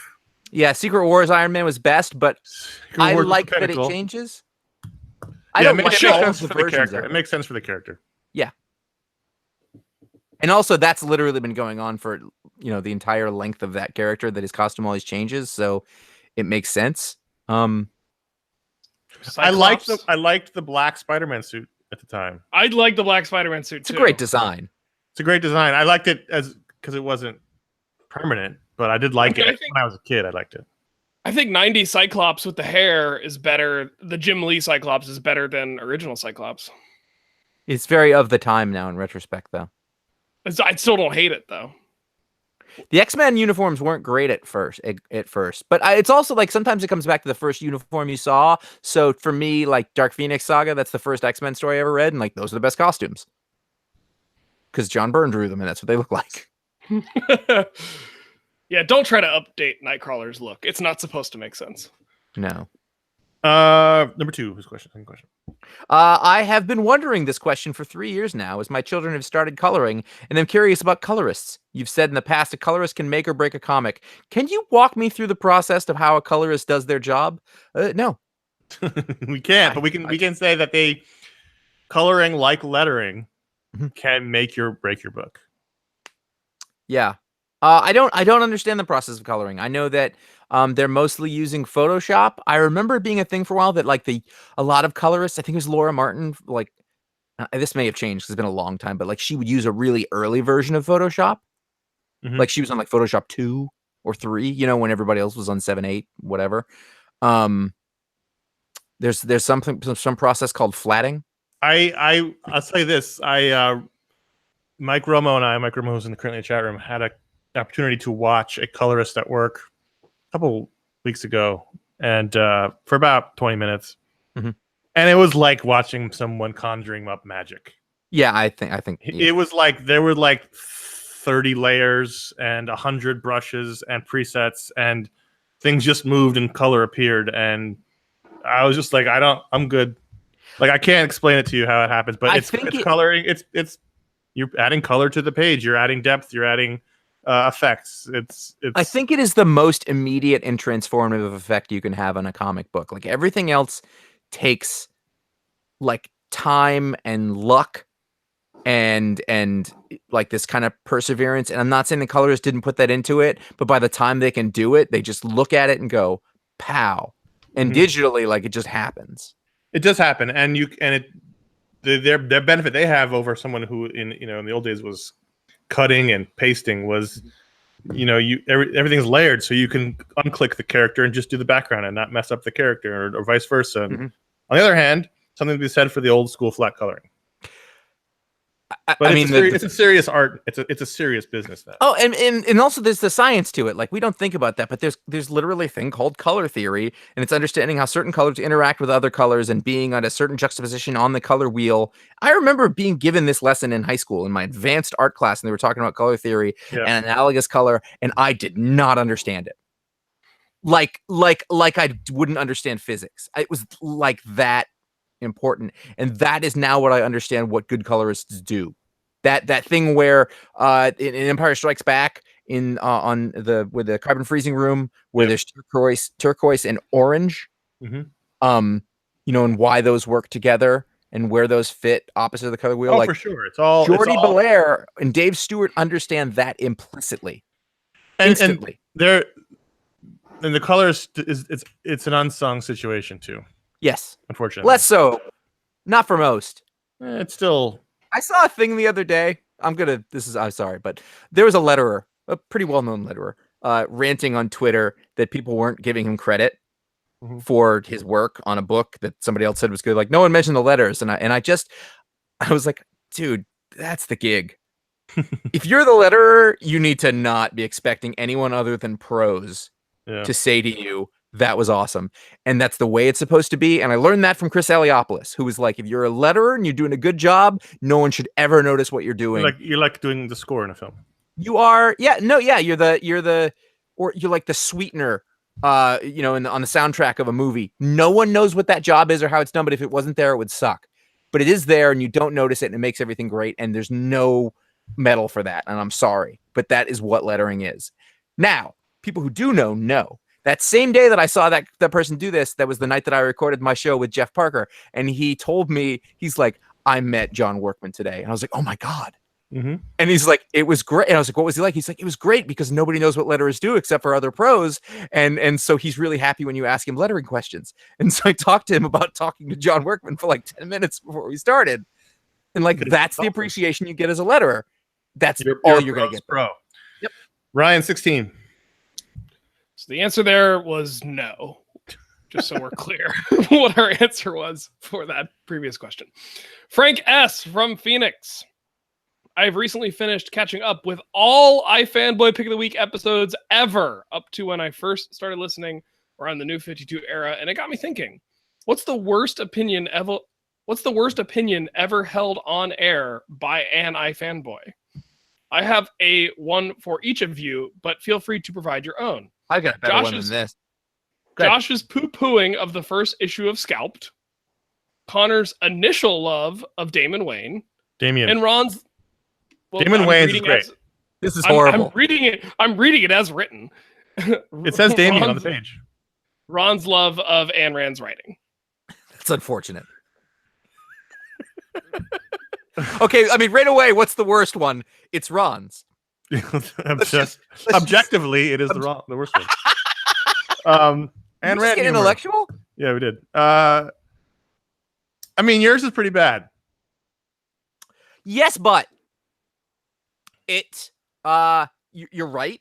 But it also highlighted a tendency that I had to account for in critical stuff, which is if I don't read something at the right time in the right frame of mind, I won't judge it effectively. But it gives me the ability to go back and test it again. And so I was glad I did that. And I remember, I think we basically quote unquote met Jason Aaron because when I wrote the review for Scalp the next time, I wrote it as an apology letter to him. Yeah. And I liked everything that came out of that. So as part of the process, I don't hate it. But I can tell you what the worst one is. What? The worst thing I ever said on air was in the special edition for the review of Indiana Jones and the Crystal Skull. Mm-hmm. I said something along the lines of, "Oh, the Russians aren't as bad as the Nazis." And you said communism wasn't that bad. Yeah, no, totally, and just like discounted a lot of history. And Jimsky, former columnist of the site, just lambasted me correctly. And it was stupid. Like you said the Russian communists weren't as scary as the Nazis. That's what you said. Well, okay. I don't even like talking about it because it was stupid. It was bad. I remember hearing that and losing my mind. But we all get them. We all get them. Mike in the chat room, who was on the show, is saying our Man of Steel review, which is I would say was much nicer than it deserved. We That was like the day we saw it. We still wanted to like it. I mean, I'd seen it twice, but I had seen it twice in like 12 hours, and that was many of those reviews have changed. Anyway, there was a moment on one of the All Writers shows that I was on before I was allowed to come on the normal show with you guys, when I was still sequestered, where Paul was running the show, and somebody had wrote in with a question asking for recommendations of a specific type of Superman story, and Jimsky proceeded to rant for a good 10 minutes about why Superman is terrible. And he would give you exactly that today if you asked him. Sure, but I wanted to answer the question because the question wasn't about is Superman terrible or not. The question was, given these preferences, what are good Superman stories? But because Paul was like, okay, we need to move on after 10 minutes of ranting. And I, to this day, kick myself for not butting in harder and saying, but wait, we did not answer the question. We just let Jimsky rant. That was Paul being a good producer. I agree. That's what I kick myself for.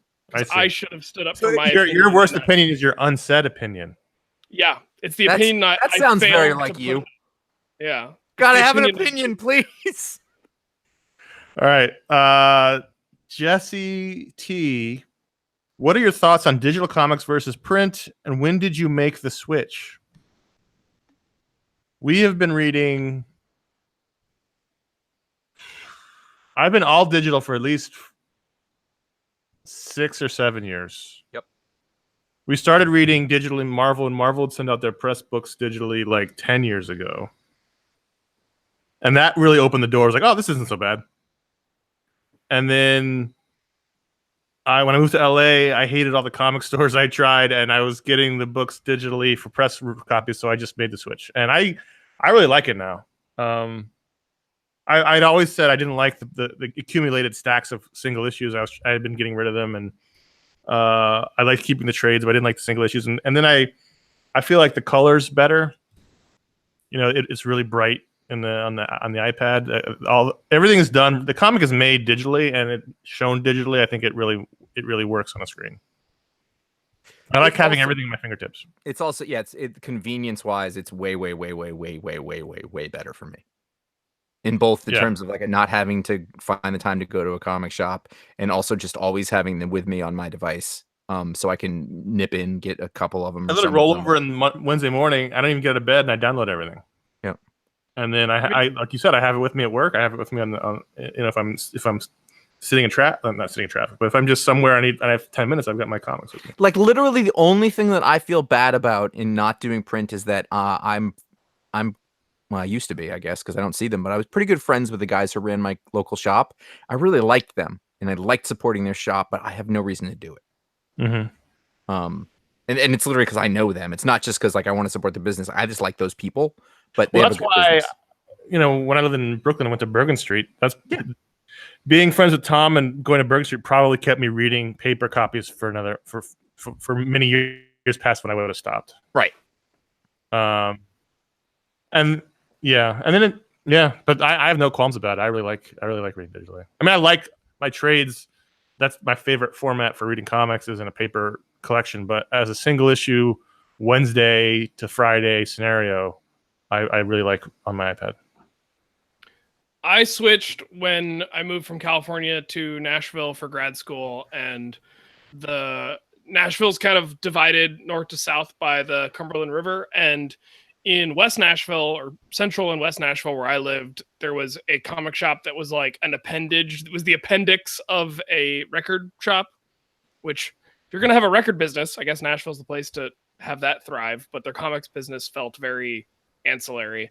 And there was a really good comic shop in East Nashville, but it was just too much of a hassle to get across the river. And that was when I switched to digital because I'd lost all my California shops. But I still going to Isotope. Every time I go back to San Francisco to see family, I still go see James at Isotope. He's basically family at this point. But Isotope it's basically a bookstore. Yeah, but I love it. And I mean, comic shop's a really good comic shop. Yeah. You know? I don't go there for single issues. I go there and buy a bunch of trades, whatever James puts in front of me. But that was when I made the switch. Was when I left California and moved to Nashville. Let's do 18, Josh. I'm getting yawn now. Okay. Ben G, have you guys, as a group or individual, ever thought about opening up a comic shop? If so, what would you name it and why? That's a weird place to go with it.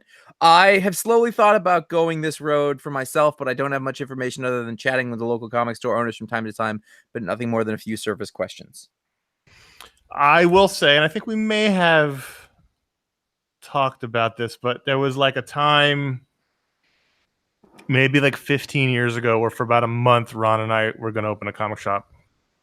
I don't think I know about this.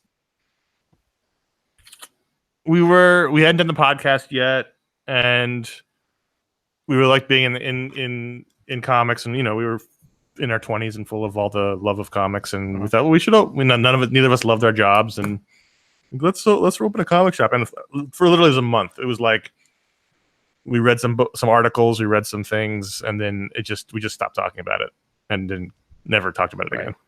Which is one of those fancy, like I remember the conversation, Union Square, heading to our different subways, coming back from a bar, so we were a little drunk. A 25-year-old drunk idea. Let's open a store, and never talked about it again. I want to give Ryan a chance to answer something one of these times. I'm going to guess no, because you have to fix the problem with sloths. Is there a problem? That's what you do, right? There's no fixing sloths. There's just sloths are an old jalopy. You just keep them running until they stop. I'm going to assume that you've never harbored thoughts of opening a comic shop. No, I mean, nothing serious. I'm sure I've played the game of what I'd name it, so I could do that. But I did actually I don't remember when it was. I feel like it wasn't too long after I moved from California to New York. I actively investigated the idea of opening a comic book shop in my hometown. In Maine? Yep.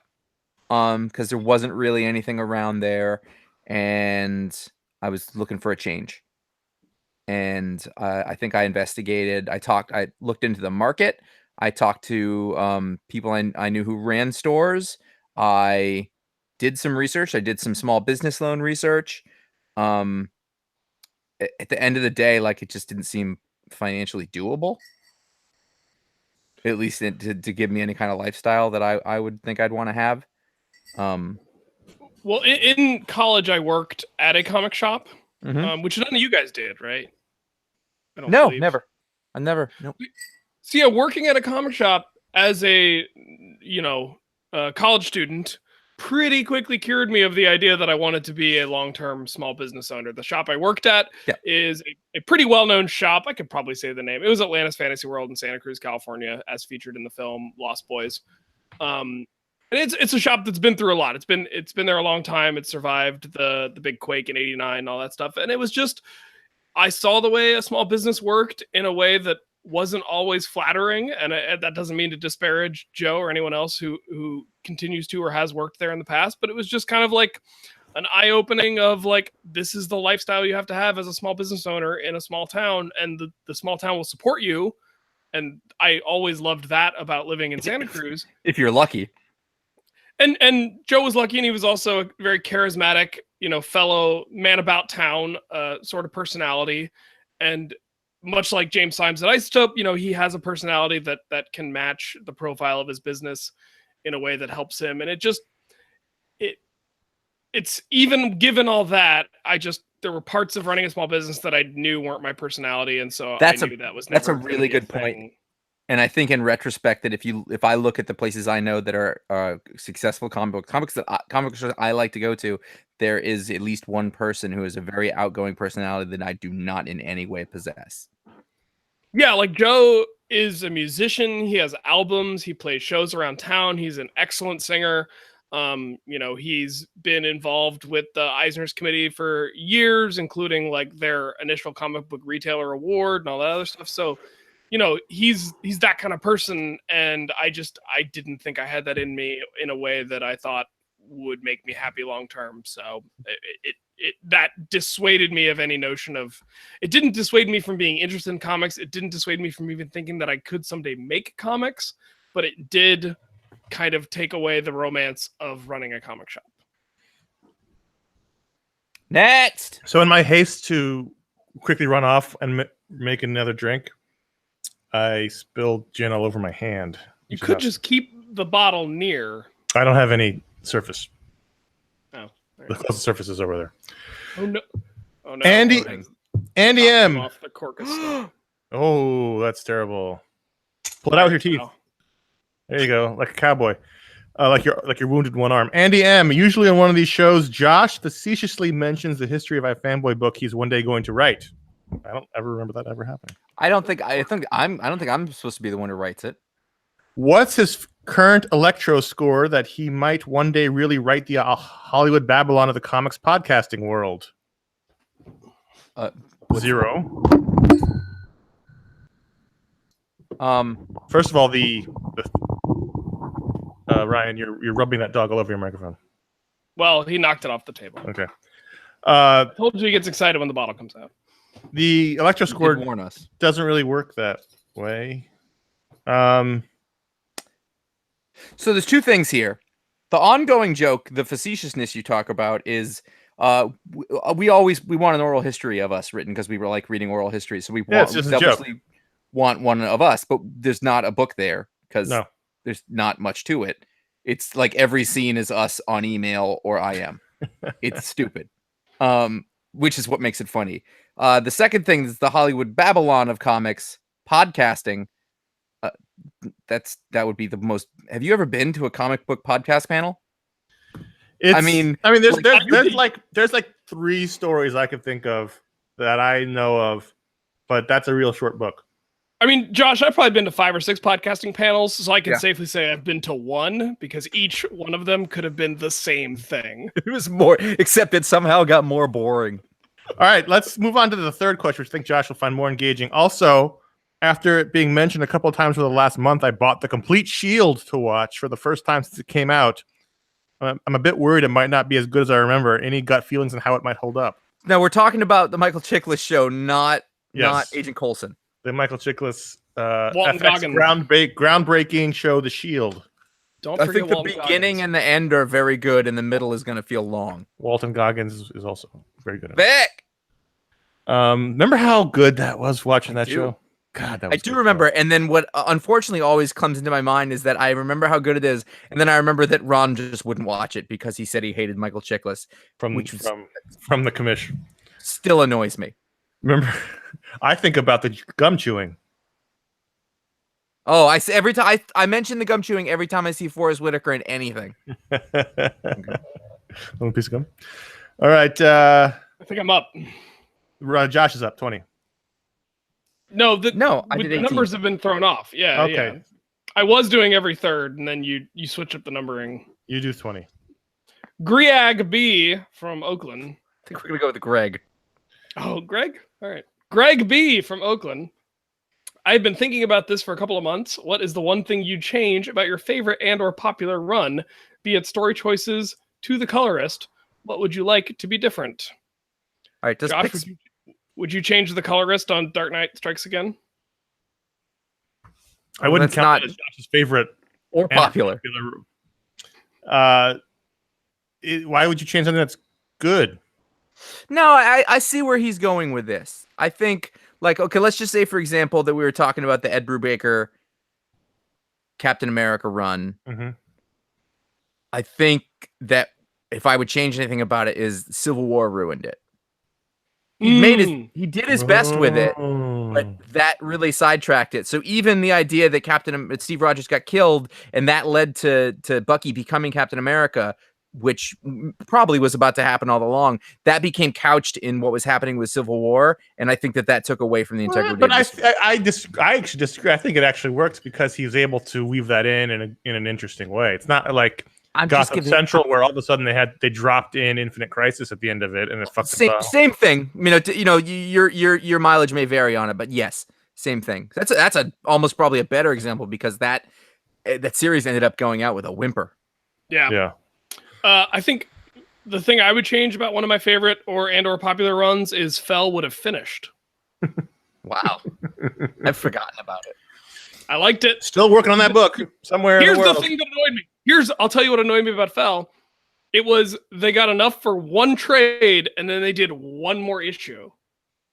And so if they had just collected all the issues in one trade and the story never finished, I'd be fine. But it's the fact that there's one issue that's not collected that annoys and that's, I don't know if it's if it's the trade or that issue that I actually have signed by Warren Ellis and Ben Templesmith. Like, it was one of those where I actually hunted them both down and got both of their signatures on it.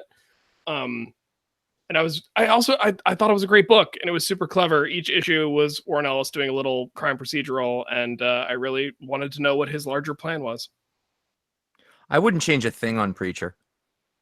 No, I mean, the closest I would come is that there were some like diversions, but those are usually done in miniseries form by artists who were not Steve Dillon, but they were other like Garth Ennis artists, so they all kind of worked. The thing that I think is great about Preacher, the best part about it, is that it happened before the comics production changes, so it's all hand lettered. It's all real. Like the coloring is great. Like it missed being ruined. It would have been ruined if it came out 5 years later. I'm gonna change it. I'm gonna make everyone hand letter everything. Oh, it doesn't make a big difference, and 99% of the readers wouldn't notice or care the difference. But I mean, it's 99% of the time it works every time. I'm gonna reset the. That doesn't make sense. I'm gonna reset the reading so that we know where we are. So I'm gonna go to Monica. Well, real quick, I think one thing that's worth noting is that none of us said that we cared whether or not a book came out on time or not. Well, I was thinking more of the content. Okay, fair enough. The content of the book's character. Monica M from Mexico. My question is about Wonder Woman. Just like Hawkman, a lot of her stories seem to focus on her origin, changing the mythos, her past, adding brothers, retconning it all back. Why do writers focus on that? Is it in the character? Can it be a story about Wonder Woman set in the future, a la Old Man Logan? I guess Kingdom Come has some of that. But that is something, when I read this email when it came in, I don't think I ever realized it, but she's got a point that that tends to be what people do for Wonder Woman, is they change her somehow. Here's what I think happens is that every time they bring in somebody new, they never pick up from what the person was before. They feel like they need to reinvent it. Yeah. Because it never quite catches on. It never quite works. It never quite sticks. And so everybody's like, well, I think it's the same thing with Hawkman. Like they're trying to make it catch. And once it catches, they'll stop doing that, but it doesn't ever quite catch. For the love of God, just tell a story. Yeah. I mean, she's totally right. I mean, when you think about it, it's just. Yep, absolutely. Greg Rucka did it, and then James Robinson did it. And I mean, those are the last two sort of main arcs on the Azzarello and Brian Azzarello. Yeah. Yeah, it's the last three major arcs have been what you didn't know about Wonder Woman's origin. You know, Greg Rucka was all a lie, and James Robinson adds the brother in, and it's just tell a story. Well, didn't Brian Azzarello make her a son of Ares or Zeus? Yeah, his whole entire run was about reinventing her, but it's weird, and I don't know if it's intimidation. JMS gave her pants. Briefly. Well, he doesn't stay on books that long. Josh, do Scott. Scott S. You guys have read books and comics and movies and taken in a lot of different media. True. How does that work when you try to name your children? I have a challenging time. I'm the only one with kids, by the way. I'm having a challenging time coming up with a name where I can be like, name him Jonah, like Jameson, name it, or Alfred, like the butler, or name him Kyle, like the Irish guy from Star Wars, Kyle O'Ren. That's terrible. I'm mad that I read that. I don't want to read your question anymore. Josh, you just ignore that and find a name you like. Okay. Josh, as someone who named their kid after Green Arrow. Fuck off. No, actually, what he's talking about though, that's exactly the thing. What he's talking about is actually a real thing though, is that if you are like me, I'm pretty bad. Like everything is a reference. Everything clicks off something in my head. The only person I know who's worse than me, I try not to say it out loud all the time because it's irritating. Mm-hmm. But like the only person worse than is Pete the Retailer. Pete the Retailer from Star Wars Minute. Everything will be a pop cultural reference in his head. Everything. Mm-hmm. He doesn't always say them, but everything you say to me will make me think of something. And also because of all the stuff that we take in. And so my son's name is Oliver. And his middle name is Quinn. Yeah, his middle name is Quinn, which does sound like Oliver Queen. Now, I think that I didn't name him after Green Arrow because I don't care about Green Arrow that much. But I think that phonetically, I liked how that sounded because of that. His name go subconscious, possibly, but also his name is Quinn. I wanted to name him Quint. Did you get vetoed? Of course, I got vetoed. I didn't hear about this. Oh yeah, no, There was a months-long campaign. Like, let's name him Quint. And that's she was awesome. Like, yeah, I tried. At least let the middle name be Quint. That's the closest I got. You should have just gone in the birth certificate and just not. When she was out of it. That's true. Right. You should just been like, oh, there's a T. I don't know how that T got there. Listen, in retrospect, and I love my son. He's not Quint. That would have been a disservice to both of them. The point is, I think there's not any name is going to trigger something, so just don't worry about it.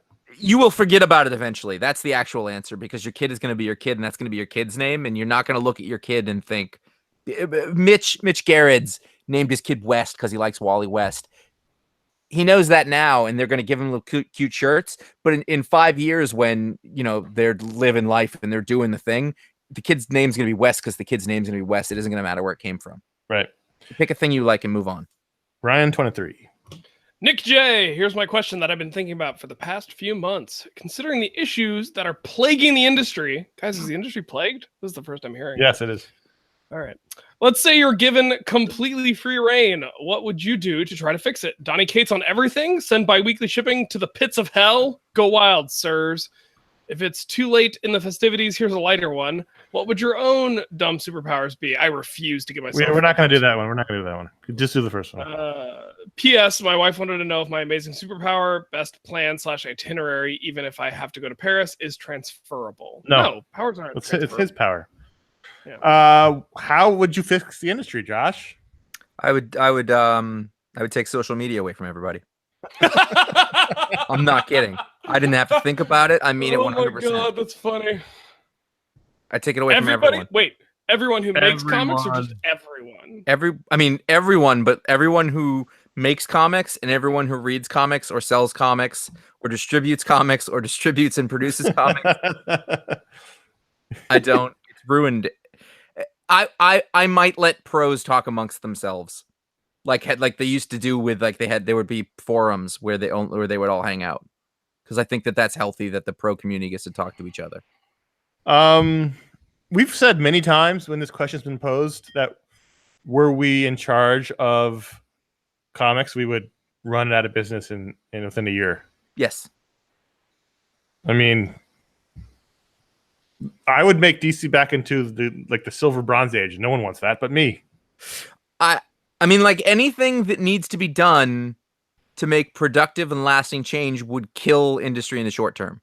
The direct market, there needs to be returnability of comics. Comics need to be cheap. I'd make everything trade paperback, and that would kill comics too. They need to be on. I think they need to be on newsstands, and they need to be cheap.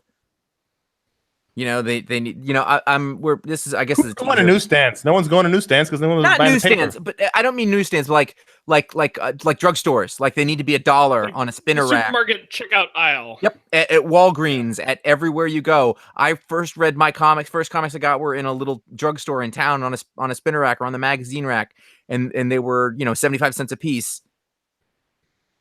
Make them $1, put them everywhere, and stop making them for me. Well, that, I think you've hit on something there, because that's what I was going to say about the stop making them for me.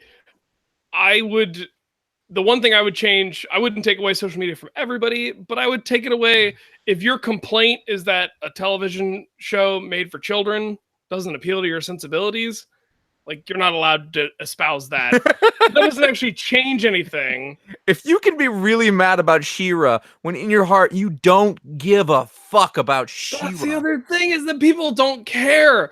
Yeah, but you know what? If they didn't have social media, you'd never fucking know. Take it all away. Pull the plug. Press the big red button. And listen, I would lose a lot of great friends like that. It's a sacrifice I'm willing to make. I think Josh's private eye suggestion that the cloud burst happen and we all start wearing masks and walking around LA. We would plug in our iPods. Do away with double shipping. We would, as the chat room says, put more beards on heroes. That is a good one. I'm waving my beard wand. Poof. So we're gonna jump to 25. Chris L from the iFanboy Data Analytics Department. Please find and close the summary report for the last year of patron powers and the newly accumulated iFan Grumbles list. And so we're not going to read all of this, but we are going to see some of it. So the website that was made for us to accumulate the Grumbles has not been updated. Yes, it has. Has it been when? Yeah, it has been. Well, then I forgot how to find it. So here is, if you can see in the chat room, yeah, Fanboy Data Analytics Annual Report, episode 600, 649. Oh my God, you're sharing the screen. 2017 to September 2018. This has become a presentation. This is Jay Flanagan, CS Kilpatrick. So this is, if you're in the chat room, you can see this. And if you go back to the YouTube video, you can see this. This should have been put into a deck. Table of contents. It should have been a deck form. Come on, Chris. Table of contents. So we got the patron powers, the all-time. We're going to skip the table of contents. So we don't need to do that. So section 1. Sorry. In iFan Grumbles, was that with the trademark after it? Go back up. Oh, it needs to have a trademark. Option 2. So section 1 is the patron powers update. So these figures relate to the shows released. So in the last year, the last 49 shows. Total number of powers bestowed: 201 powers. Josh 88, Connor 82, Ryan 13, Ron 12, Jim Viscardi 4, Paul Montgomery 2. And this is the first year guest hosts have been allowed to participate. I have more than Ron. Yeah, he's been gone a while. Oh wow. Superhero names bestowed over the same period: 30. Duplicated powers: 16. We do that sometimes. Always having good bandwidth reception, technology disruption, abnormal flexibility of the joints, bedazzling, which seems to be my profession. Polishing ability, bringing action figures to life, duplicating yourself with the duplicates that are all proportionally smaller, dumber, or weaker, being able to lock any door, defrosting powers, curing sunburn, ability to record short bursts of audio playback, non-stick skin, generating food, bagels, butter, and donuts so far at your fingertips. Your all-time top 3 duplicated powers are detailed in section 2. Thank you. We'll get back to that one. I can tell you right now, the funniest bit that we could ever do is just have you read through everything we've ever said. So your top 5 most favorite body parts: 5th is hair, 4th is hands, 3 is fingers, 2 is eyes, 1 is the whole body. Josh, you had a hair tear for a minute. What's weird is that, like, hair's not like my thing. Like, I'm cool with my hair. The hands and fingers I've had constant problems with. You learned the word hirsute now. Now I'm afraid to say it.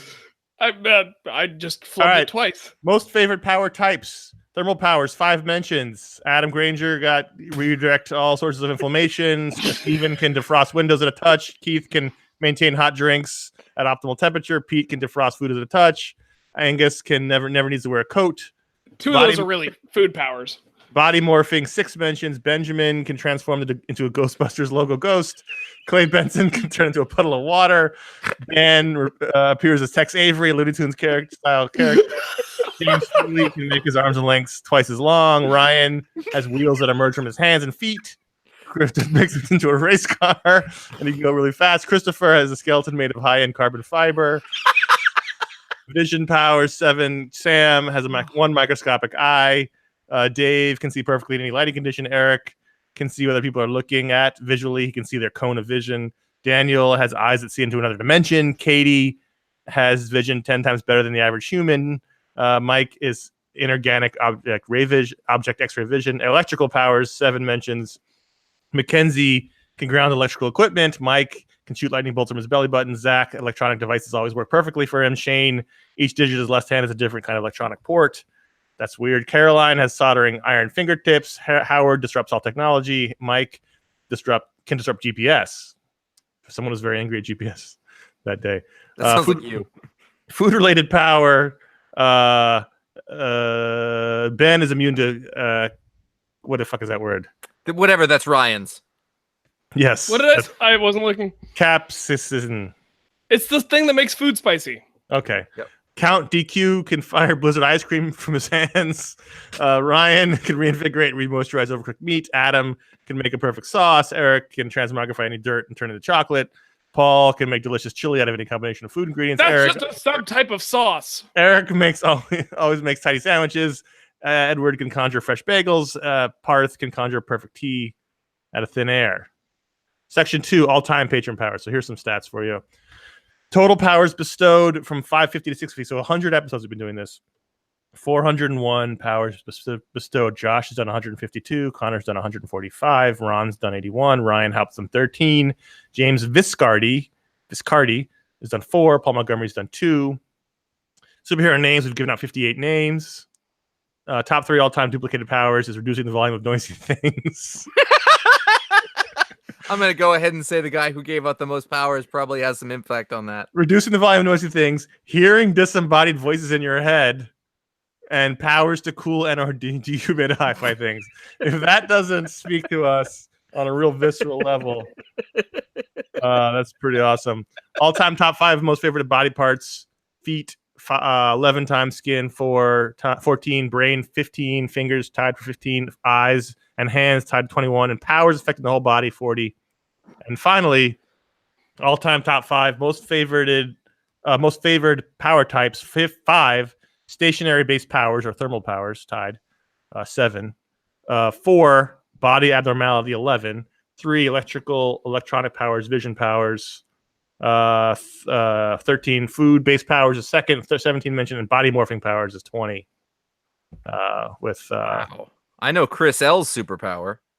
Oh, there's more. Oh God. The iFan grumbles. We won't go through all the iFan grumbles. Oh, there's only 2 pages. We can do that.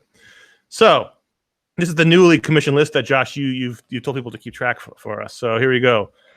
Comics specific grumbles: Connor 8, Josh 7, Ryan 1, shared Ryan and Connor 1, Ryan, Josh, and Connor 1, and the 2 Jamokes, that's Josh and I together, 9.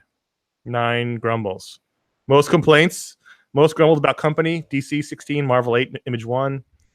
Most hated character grumbles: Damian, old Nick Fury as the Watcher on the Moon, Chibi Wolverine, Damian again, the West Twins, the Sentry.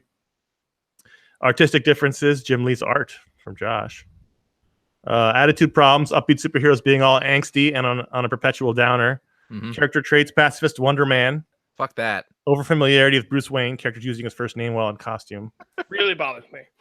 Plotting problems: bringing villains into superhero teams, the legacy thing. Why you're just the latest in a long line of Venoms or Green Arrows or whatever.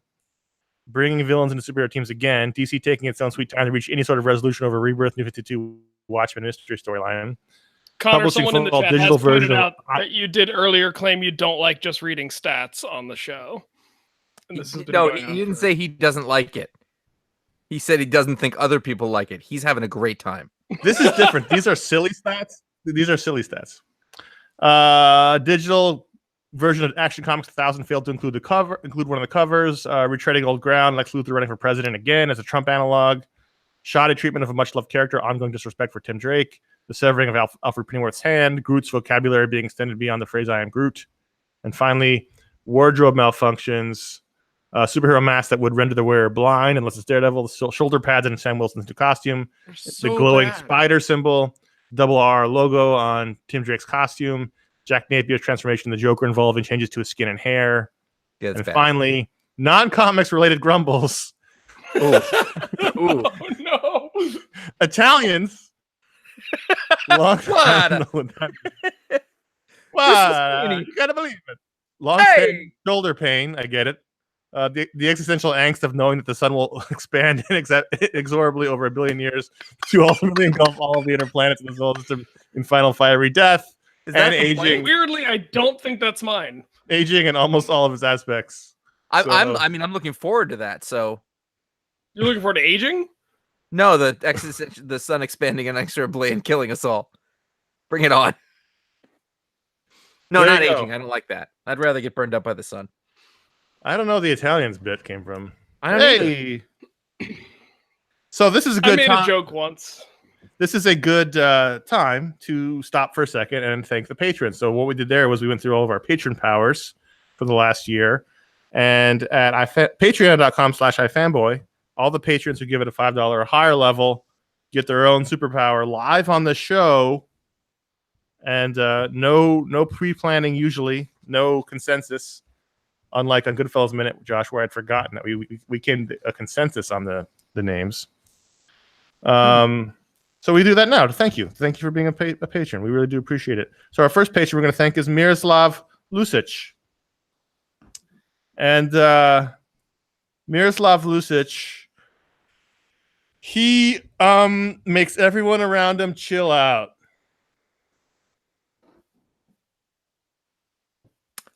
I think I've done that. That's okay. Like everyone's cool. I don't think it is okay. You don't It think bothers it's me okay? when there are duplicates. It bothers me when there are duplicates and we just act like it's okay that there are duplicates. Like what kind of superhero team are we forming? Superheroes with the same power set. Yeah, but I don't like that either, frankly. Well, there's too many superheroes and not enough powers. And that's how you end up with triathlon. Triathlete? What was his name? We've Triathlon. We've done triathlon. If you're gonna refer to Kurt Busic's worst moment Mm-hmm. or best moment, then you need to know what you're talking about. So Miroslav, he's like a human cloud of pot.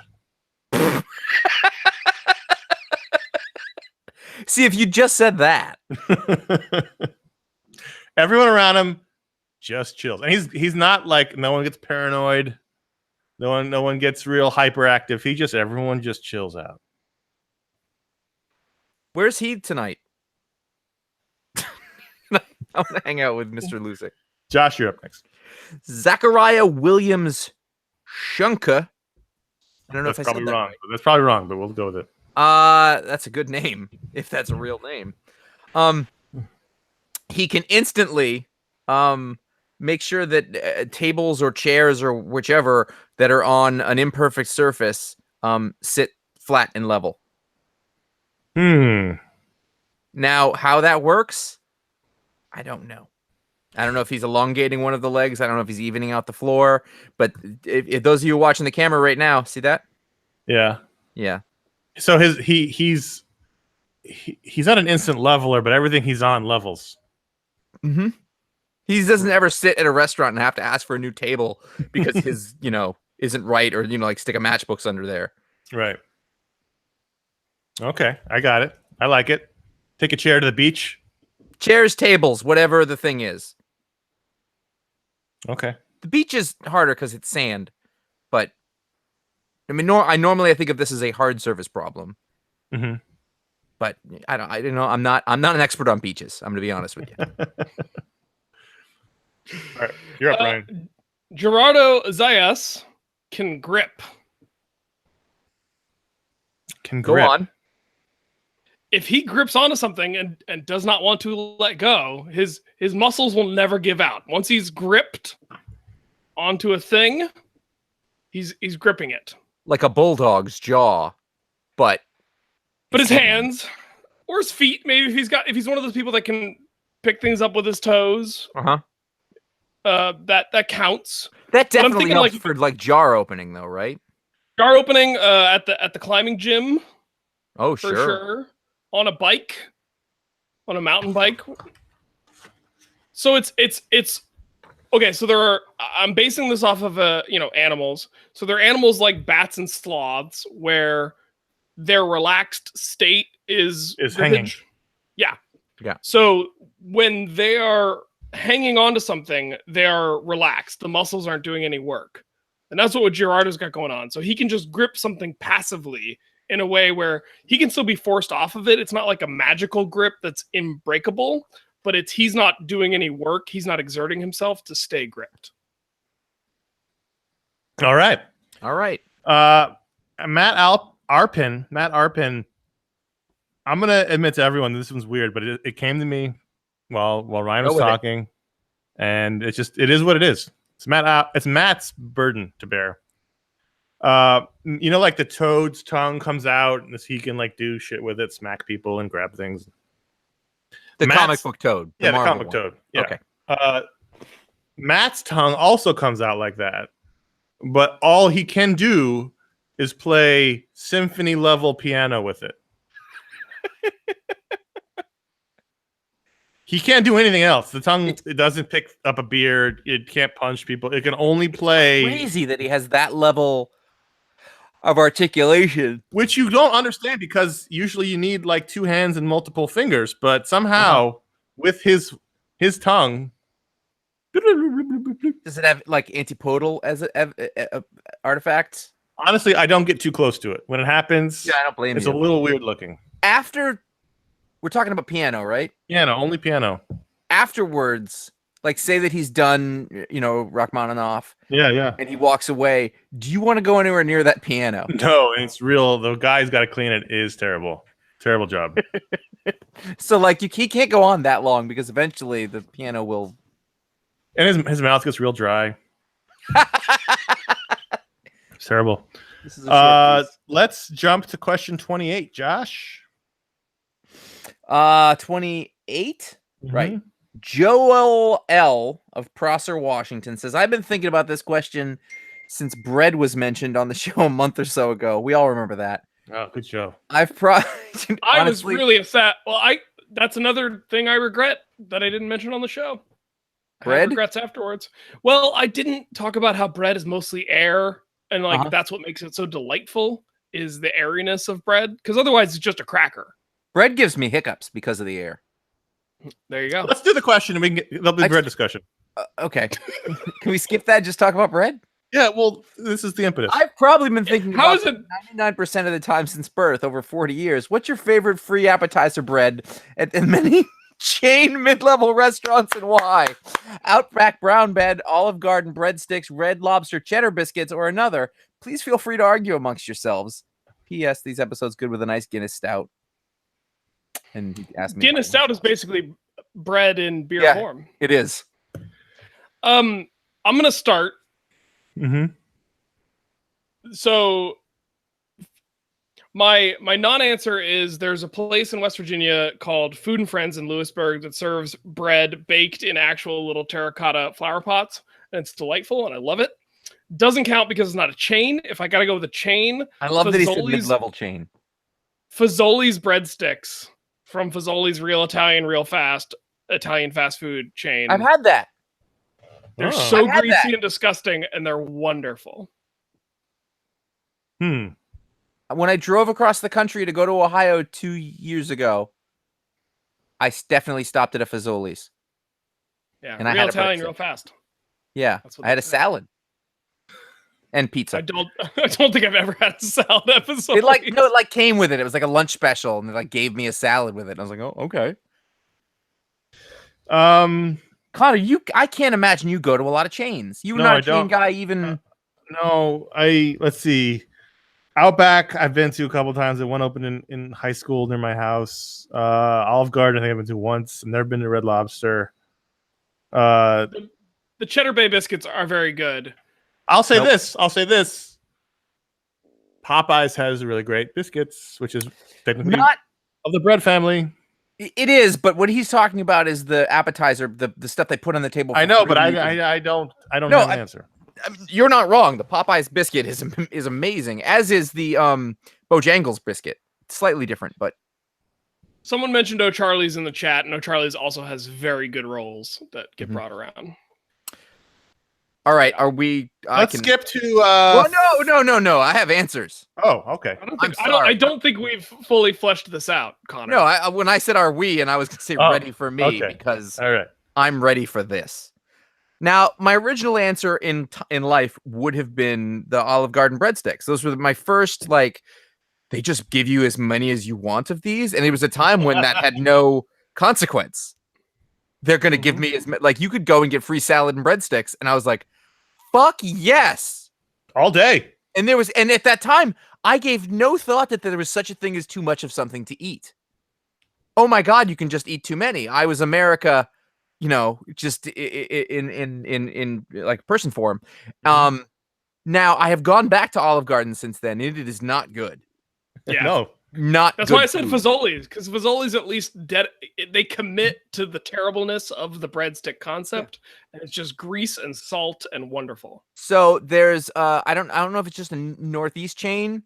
There's a chain called Not Your Average Joe's, and they do a pretty good bread that they put out on the table. It's and they give you a nice oil thing, but the oil has cheese in it, so I have to avoid it. But my wife likes the oil. However, I had to go with anything right now. I would Wait, go. are you with- avoiding it because of the diet, or because are you that lactose intolerant that the oil? I don't or like the cheese. He It doesn't ruins like the cheese. flavor. He doesn't like cheese. It's okay. We've been through this. It's not the point. Just put it behind. There's no put it behind you. There's Okay. no. But the actual leader right now, and this is a thing that I cannot eat because it's too heavy and it makes me feel terrible. But if there were no consequences, calories or otherwise, Texas Roadhouse has bread and they have a cinnamon butter that is amazing that they go with that. And then the Texas Roadhouse, like there's one that opened up here and we went there one time and I was able to eat like half of the food and I was like, never again will we. But you're a this. sweet tooth, right? Yeah, totally. The only other thing that I would say, in Ireland, as we traveled around, most of the places we went would give out Irish brown bread with like Irish butter every morning. It's the best thing on earth. Yes, it is. That's 100% accurate. Okay, let's go to 30, Ryan. Gian Liege G. I'm a huge fan of Preacher and still think it is one of the most seminal comics of all time. When I heard about the AMC TV show, I thought to myself that I don't need to watch it. However, out of sheer curiosity, I ended up watching it to see how faithful or unfaithful it is to the original comic. In my opinion, it is pretty much the latter, and I actually enjoy it for that. So my question is this. How high of a Patreon goal would it be for us to get you all to watch the show and make a Preacher comic and TV podcast where Connor tries to critique the show fairly while Josh rides in pain every episode? Thanks, and keep up the great work. Guys, I thought we were cutting out the platitudes, Connor. Yeah, I missed that one. Read a platitude. There's a lot of emails here. I resent the fact that you think Connor can critique it fairly because that show was so boring. Yeah, I mean, first of all, Connor made up his mind about it, and I don't know if you know him, but I do. No. I watched 3 episodes. I watched 3, maybe 3. A friend of mine, a real life friend of mine, recently asked me about it because he knows I really like it. Me and Connor. Yeah, we're not real friends. He no, I mean like not an internet friend who I don't know. Connor, let's take this. Let's sidebar this. Yeah, you guys are actually my real friends. All right, but I'm talking to the audience, not you. He asked me about it, and I was, and I've had like curiosity about it because I hear it got better, which I'm sure it did. Yeah. But I don't think that I can judge it fairly. And that's part one. Like I don't think I can enjoy it. And then the part 2 is I don't think I want to. Like it exists as a perfect thing for me. I truly hate and have for a long time the idea that everything that is great in comic book form needs to be adapted into motion form. Like I don't. I've seen it so much now. It's not special. It's not interesting to me anymore. And I don't want it. I don't need it. So I'm probably not going to watch it. It's not a patron goal because not enough people want that and it wouldn't work. But, well, what is the patron goal that would make you watch it? I mean, but basically what you're saying is how much money would I have to pay you to do this? $1,000 a month for a year. So you're saying the patrons is at about 2,600. So you're saying around the $4,000 mark is when you would watch it. All right. Yep. There you go. Maybe we'll add that. One of the goals is Josh leaves social media. So maybe we'll just change that to Josh watches Preacher. Is that a real goal? Yeah. I do really like Dominic. Did you notice that I didn't go, hey, that's not cool? That's one of the crazy joke goals at the end, like 500,000 a month or whatever. Josh won't do on social media anymore. I like Dominic Cooper enough that it makes me sad that I don't like Preacher more. I don't like him as that was the main complaint I had as far as it got, is that it was boring. It just wasn't the thing. I didn't like the casting. They're all good actors. Yeah. They're all good actors separate from the show. I didn't buy them as the characters, and I thought characters that I know so well that were so perfectly realized. First season was the thing about Preacher that Josh really hammered home for me when he was first discussing it. I was probably just listening. I wasn't part of the conversation then. Was that it's about being on the road, and the first season felt small because they didn't have the budget to be on the road. Yep, I really hated that. That was the other thing I was talking to my real friend the other day about. Jerk. Really don't like that phrasing. Who read that question? Josh? So it's Ryan's turn. I did. Oh, Yeah, Ryan yeah. read it. Okay. Let's come to. We'll do 32. Jared B from Muncie, Indiana. Old David Letterman joke. I have never purchased original art, but I've been thinking about it. So I was recently looking around at some websites that host artists who do commissions. I saw one stating that Ramona Fraden is accepting commissions, and I remember hearing Tom Caters mention her on Tom vs. Aquaman. She would be 91 now, so I'm skeptical. Can these websites be trusted to sell art that is actually by the artist? Quick wording thing here. Yeah. When you say original art, most people tend to think of pages. Yeah. What you're talking about here is a commission, which is more like a sketch that you're commissioning. Yeah. I'm guessing it's probably real. If she's 91 and she worked in comics, that means that she probably has no money. So if she can get people to pay her to do a piece of artwork, I feel there are scammers out there for sure, but I feel like if someone's got a thing for a while, if once it was exposed to be fake, they would have to take it down. Yeah. People would get the word out there. I mean, I guess my point is, like, I don't have any reason to doubt it. Like, you should be able to look at it and go, this seems okay. But I would also, check into it. Look at the other stuff there. If real art dealers who have, who are like representing people to do commissions, probably represent other people, and then you would be able to see if that's a real thing. Yeah, she could still be working. I mean, we talked about Russ Heath passing on a couple weeks ago, or last week, whenever it was last week. As I said in the show, he was still doing terrific art at 90, so it's highly possible. But do some research. Maybe look around to see if anybody's mentioned the website. Whatever you want, though, is available. It's funny because, like, you remember hearing Tom Caters mention her on a podcast. That doesn't sound like you're a huge Ramona Fraden fan. Yeah, that's a good point. I mean, like, so the only thing is, unless you have tons of disposable income, like, don't buy art unless you love that artist or that art. I truly believe that. Like, it's almost like it's not a tattoo, but it's on that same thing. Like, if you're gonna buy that thing, make it be something you love. Like, I know people who collect tons and tons of original art. And I don't understand the point of that, because you're not going to look at it all the time. You can't. You got it in folders somewhere. It just sits there unloved. I put it. My rule would be, like, if you're getting art, put it up. You mean this stuff? Yes, exactly. You follow that rule. You follow that rule better than I do. I have. I don't have very much. This is all I've got behind me. You can see in the video. There's a Darwin page. That's a Green Lantern page. This is a Darwin Jonah Hex page, and that's a Darwin sketch of Wonder Woman. And actually, secretly, there's a Superman behind her. Let's jump, Ryan, to it's Josh's turn. Josh, do 36. I'll take it, though. Do 36. 36. Ethan J. This email is not non-GMO because I created in a lab the most iFanboy question possible. If you recast Band of Brothers using G.I. Joe characters from the first 2 miniseries, who plays whom? Who plays whom? Yes, I also was like, is that right? I think it's right. So we're casting Band of Brothers using G.I. Joe characters.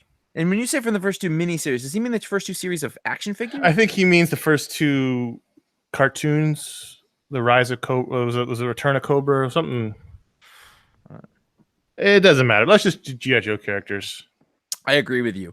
All right, let's not do every single Band of Brothers characters because there's dozens of them. No. But let's go for some basic ones. I will name a character, and we will discuss. We will get through this. Okay. Let's do 3 characters. All right, Winters. Dick Winters. I mean, like, it's easy to say Duke. I was going to say Duke. Okay. It's Duke or it's Hawk. It's Duke. Because Hawk Duke is a little more of a dick than Winters, though. Winters was everybody's buddy while also being their commander. Everybody liked him and respected him. Duke is like a hall monitor. Nobody thought of Winters as a hall monitor. Well, he's not Flint.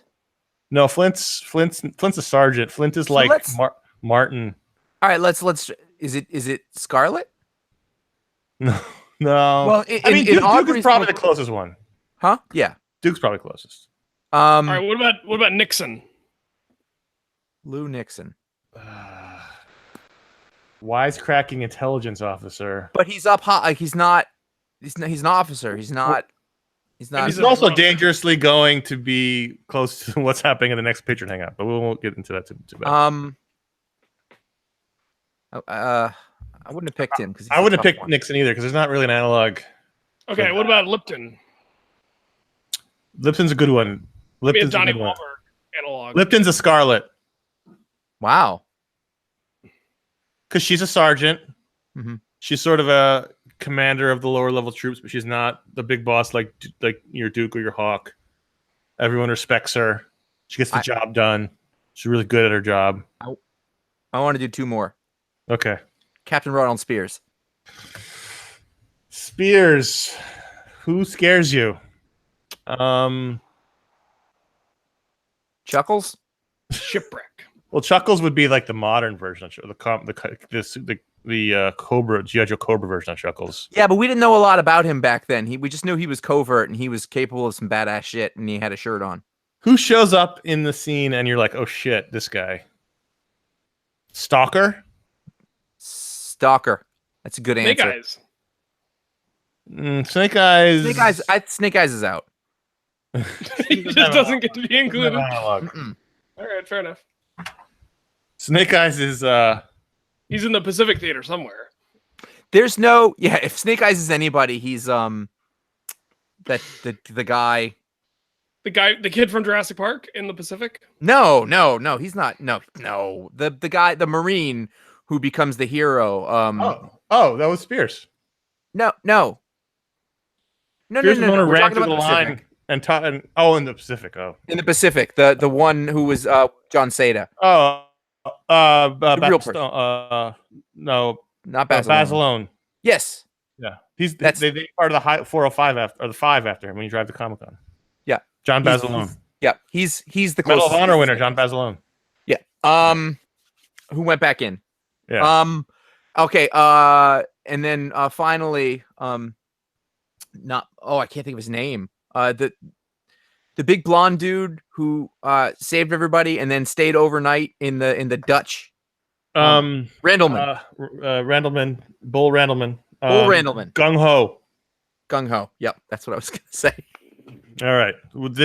If you don't know, we do a monthly hangout with the patrons, and the next hangout we're doing, which is in like 2 weeks, next week, sometime soon, 16th?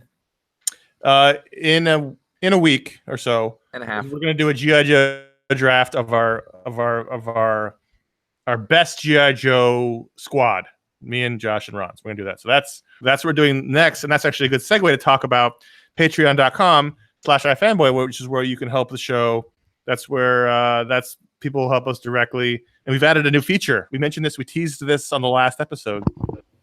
So for a long time, our next stretch goal, the $3,000 mark, has been adding the monthly non-comics media podcast, which is still on that stretch goal, but we've added a second tier to that stretch goal, and that tier is we will upload all of the missing video shows and iFanboy minis to the iFanboy YouTube channel. So if you don't know what that means, is that for 5 years, 5 years or so, we did a video show.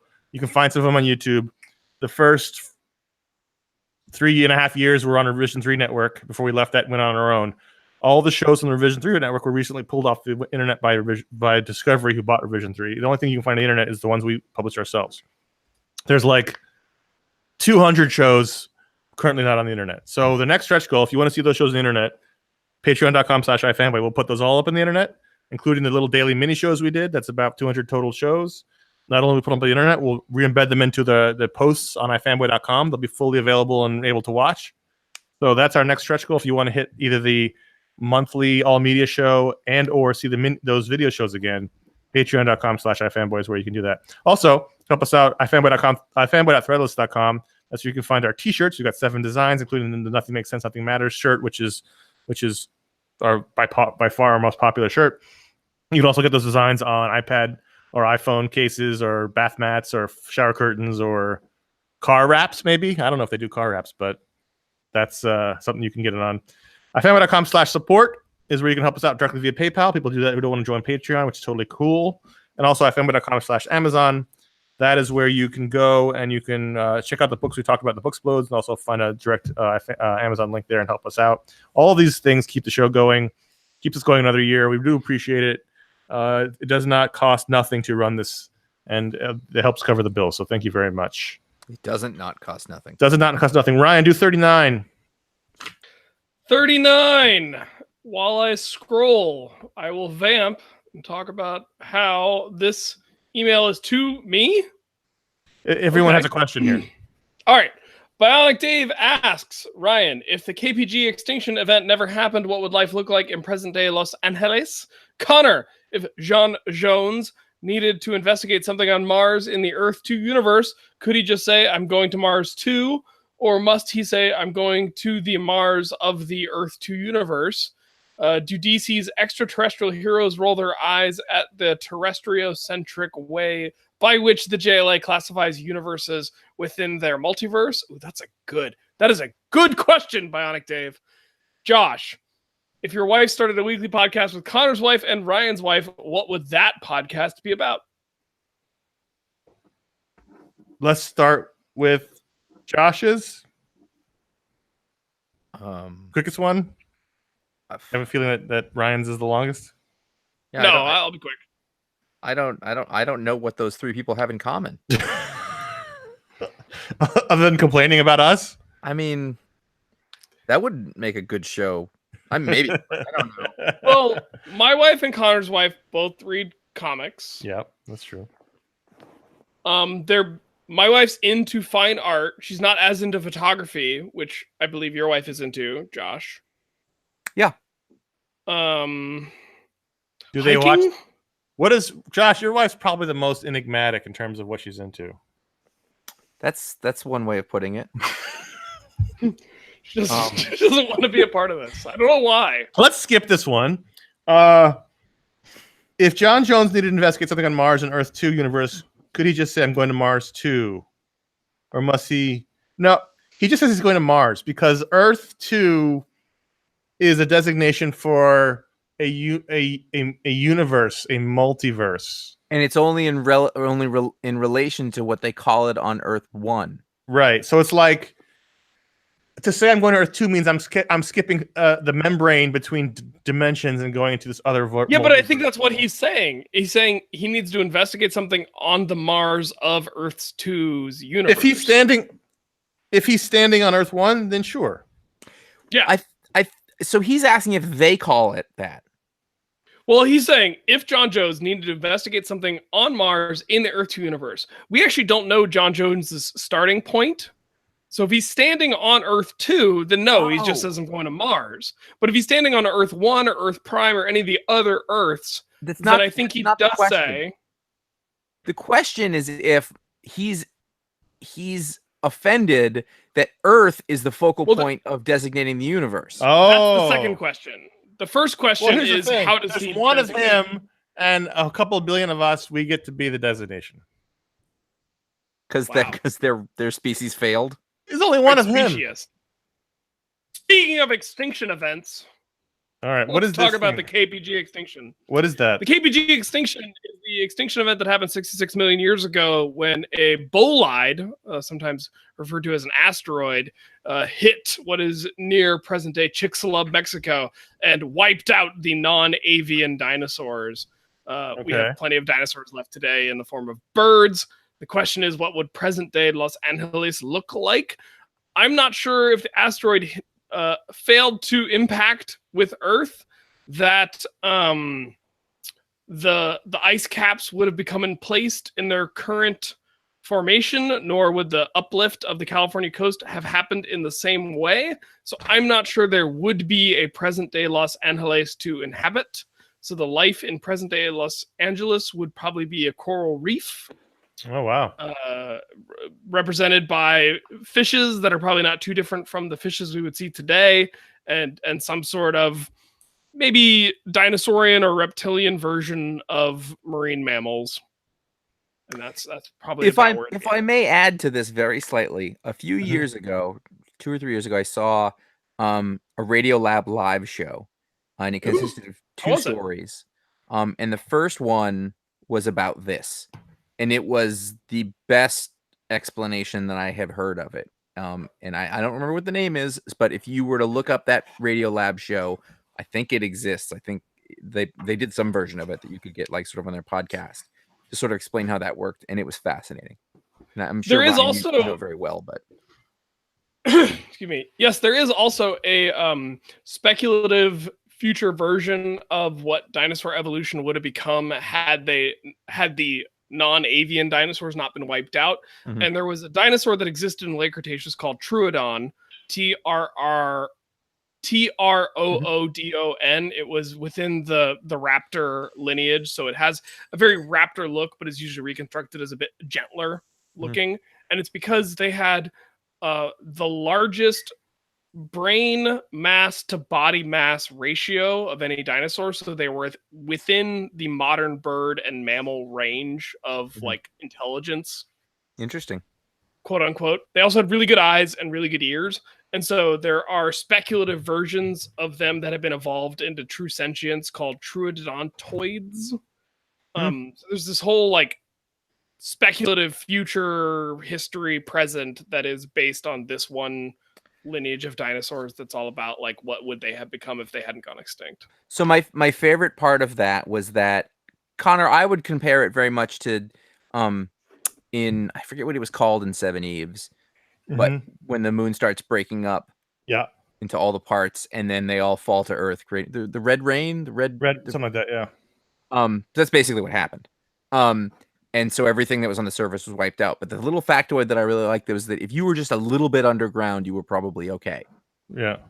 Now the surface wouldn't be safe to go back to for some time. But I always thought that was really interesting that heat was insulated.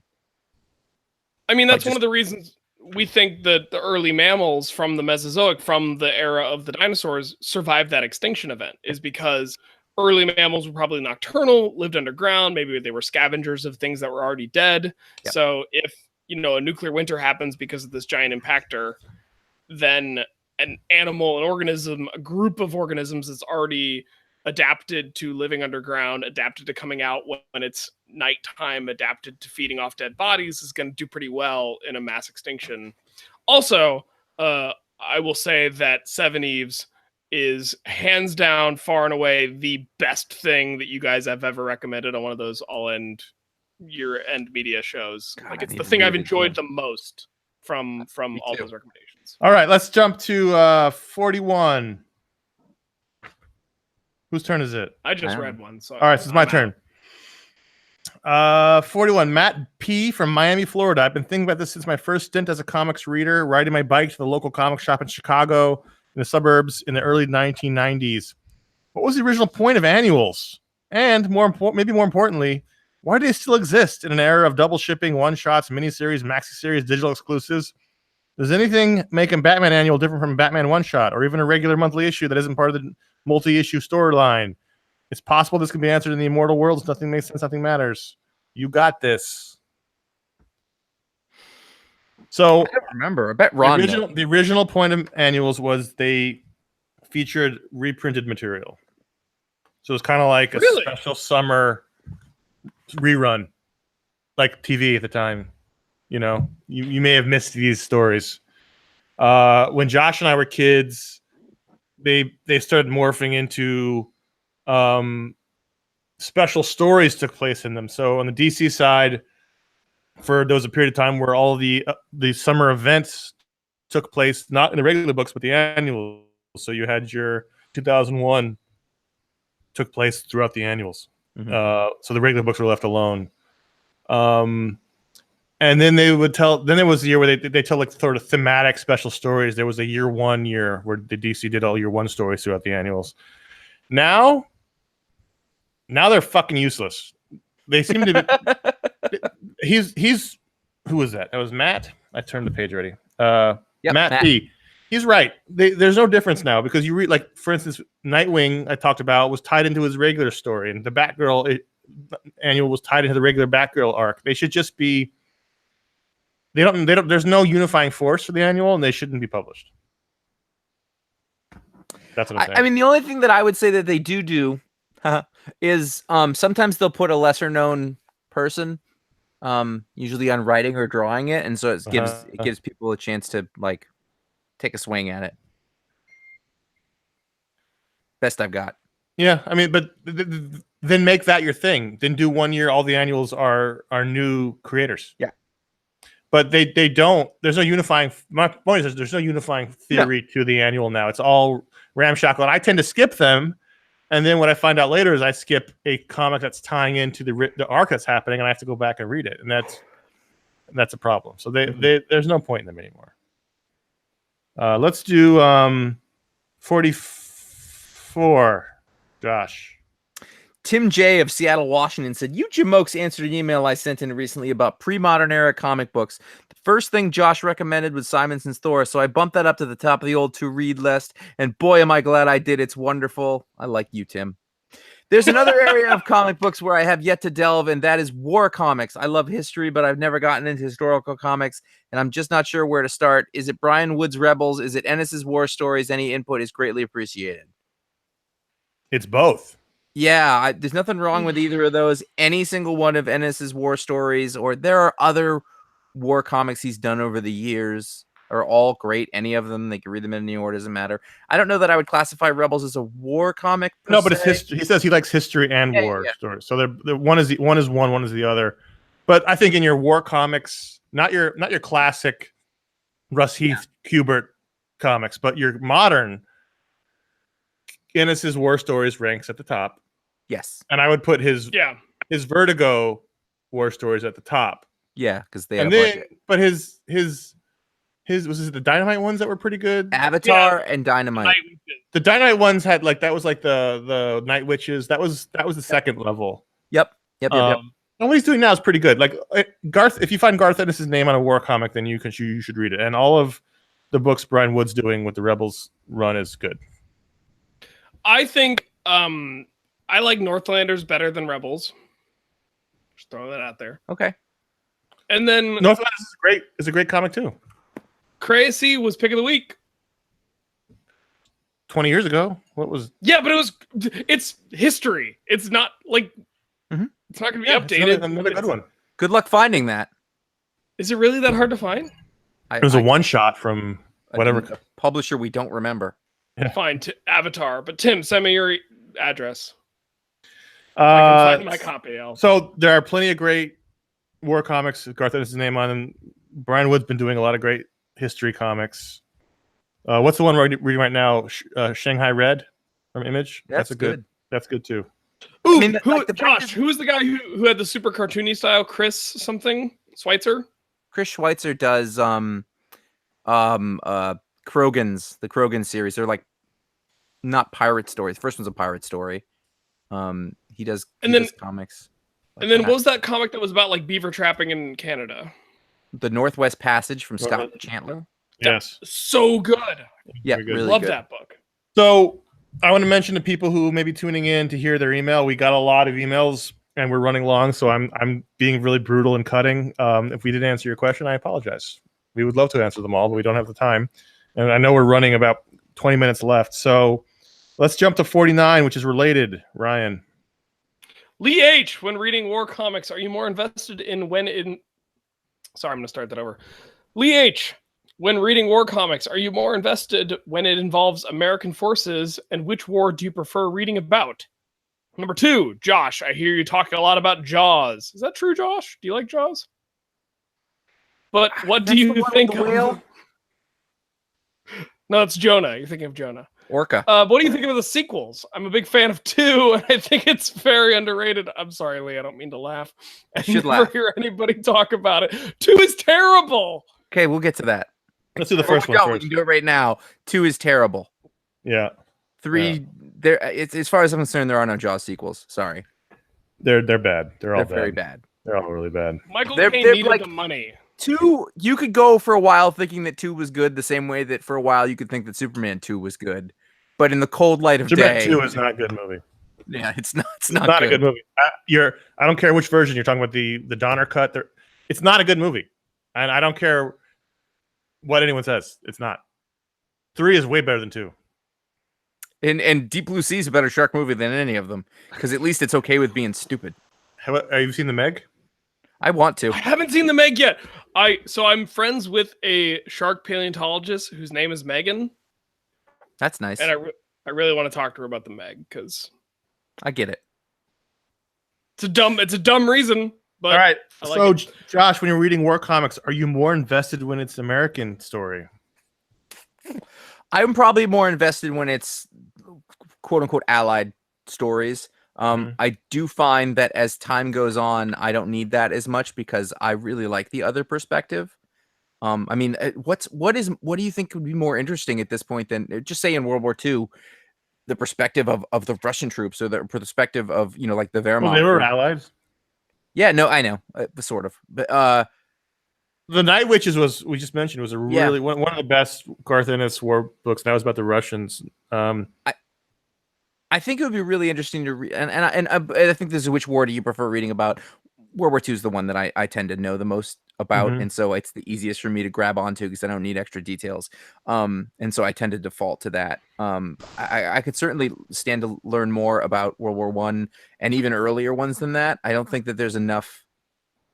I don't know. There's not enough of those. I'm not super interested in Vietnam as those stories because the whole thing seems to be a bummer to me. I don't feel like anybody has. I'm sure they exist, but if we're talking about stories or comics, stuff from the Japanese perspective in World War II is something I have not seen a lot of, and I think it would be very, very difficult given the state of mind would be very different than the way that we look at it. Right. I mean, I think that when you ask, like, does it have to involve American forces? No, but I'm guessing in that context, your protagonist does have to be somebody who you can, if not relate to, understand. Right. And so much for me about reading about war and about history is me trying to understand the context of which my mind would work in that situation. Like, what would it have been like if I had to do that? That's the introspective part of the whole thing that I'm always thinking about. Okay. My turn. Who read that last one, Ryan? I did. Yes. Oh, you did. I'm getting Robert S. from California. We're flying through this. I happen to think that this is a golden age of comic book art. I'm 47, so I've read comics from the late 70s through the 90s, and you can basically count the number of really good artists with two hands. I disagree with that. Now there are dozens and dozens of terrific artists. Pick up any book by Marvel, DC, Image, Dark Horse, or Boom, and you're almost guaranteed to get good art. What say you? I disagree with that. I definitely do. Wait, you're saying you disagree with the almost guaranteed to get good art? Yes. I think there's a real problem with a dearth of artists. There's a lot of great artists, but you pick up any random DC book, you're not necessarily going to get good art on it. There are no superstars. Plus, they're coming out every 2 weeks. Yep. So you've got a lot of people who are the DC house style has been plaguing them since the New 52, and it's a problem. Well, you're just saying it's a problem because it's bad. Well, yeah. Yeah. So, I mean, that's the problem. If that's your perspective, I don't know what to tell you.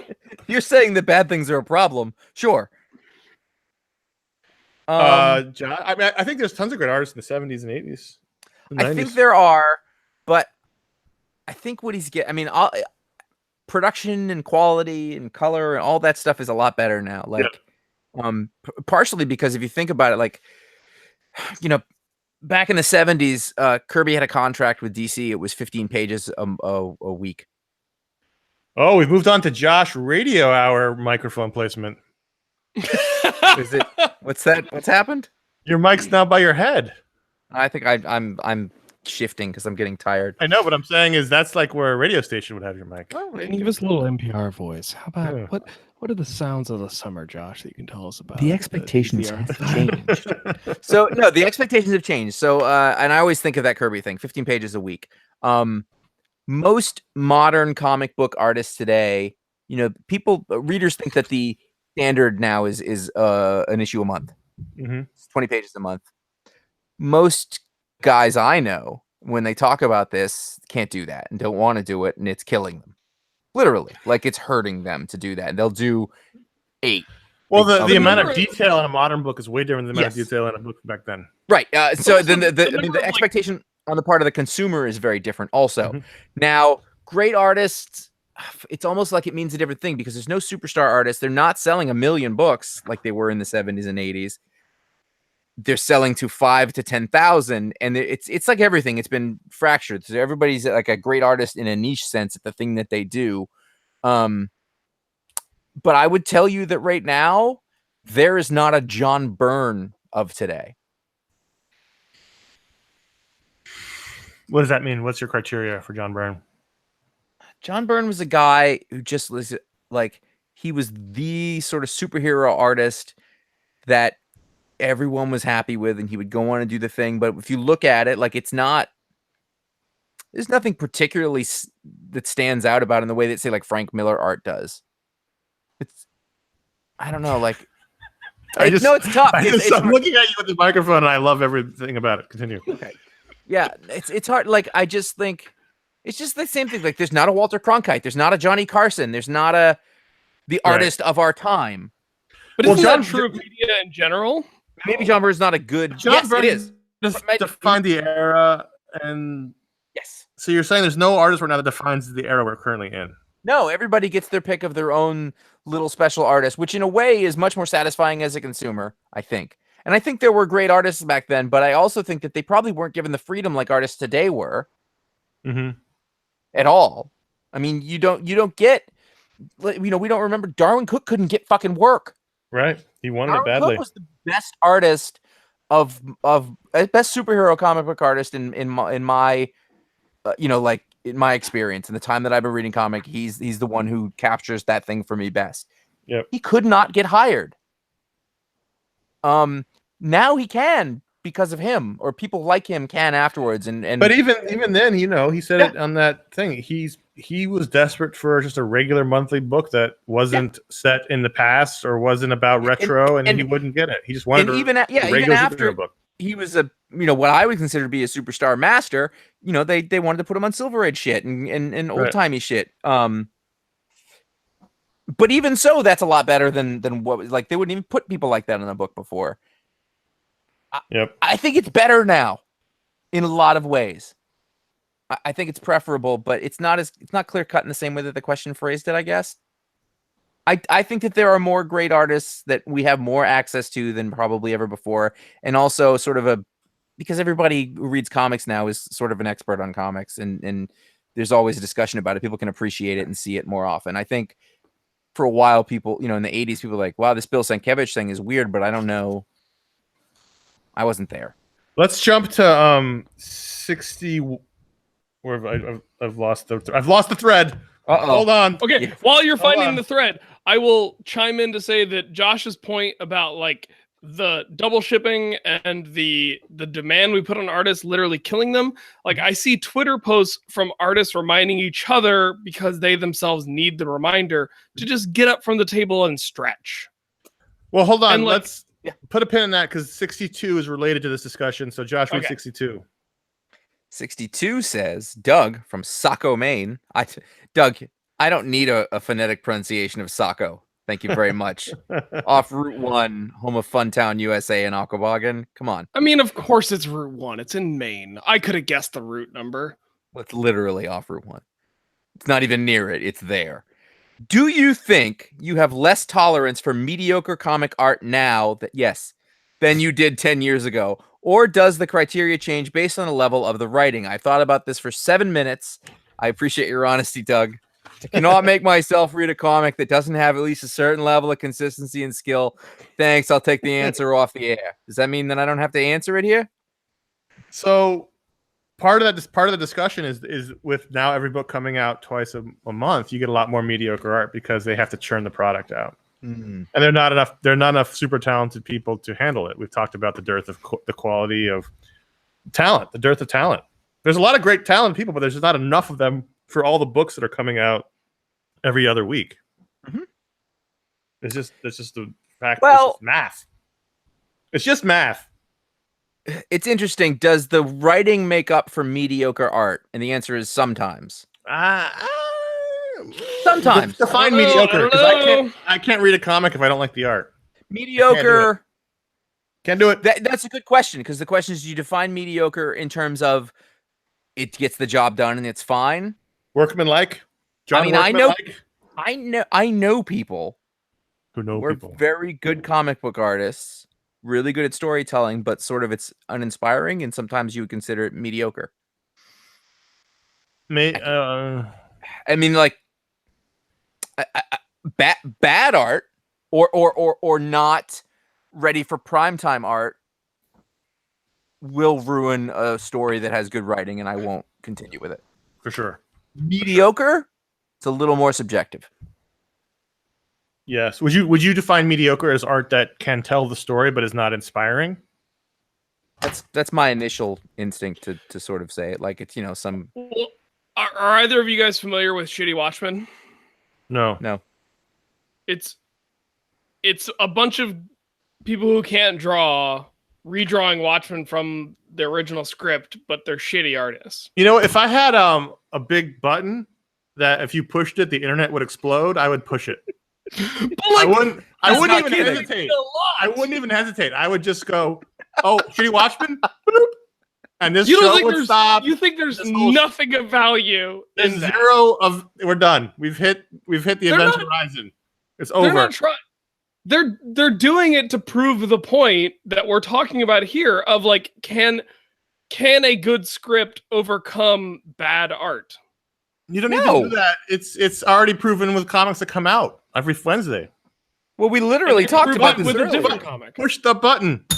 Internet dead. I think, all right, to broaden my point. It seems like a big experiment to make a point that everybody knows to be pretty fucking obvious. My point is, because of the way comics are produced, in the same, it is similar to music, not perfectly analogous, but similar in that a gifted composer can write a song that a person who doesn't know how to play guitar can screw up. And you might say that's a bad song. It's not a bad song because the composer wrote a bad song. It's a bad song because the person playing the music isn't very good at it.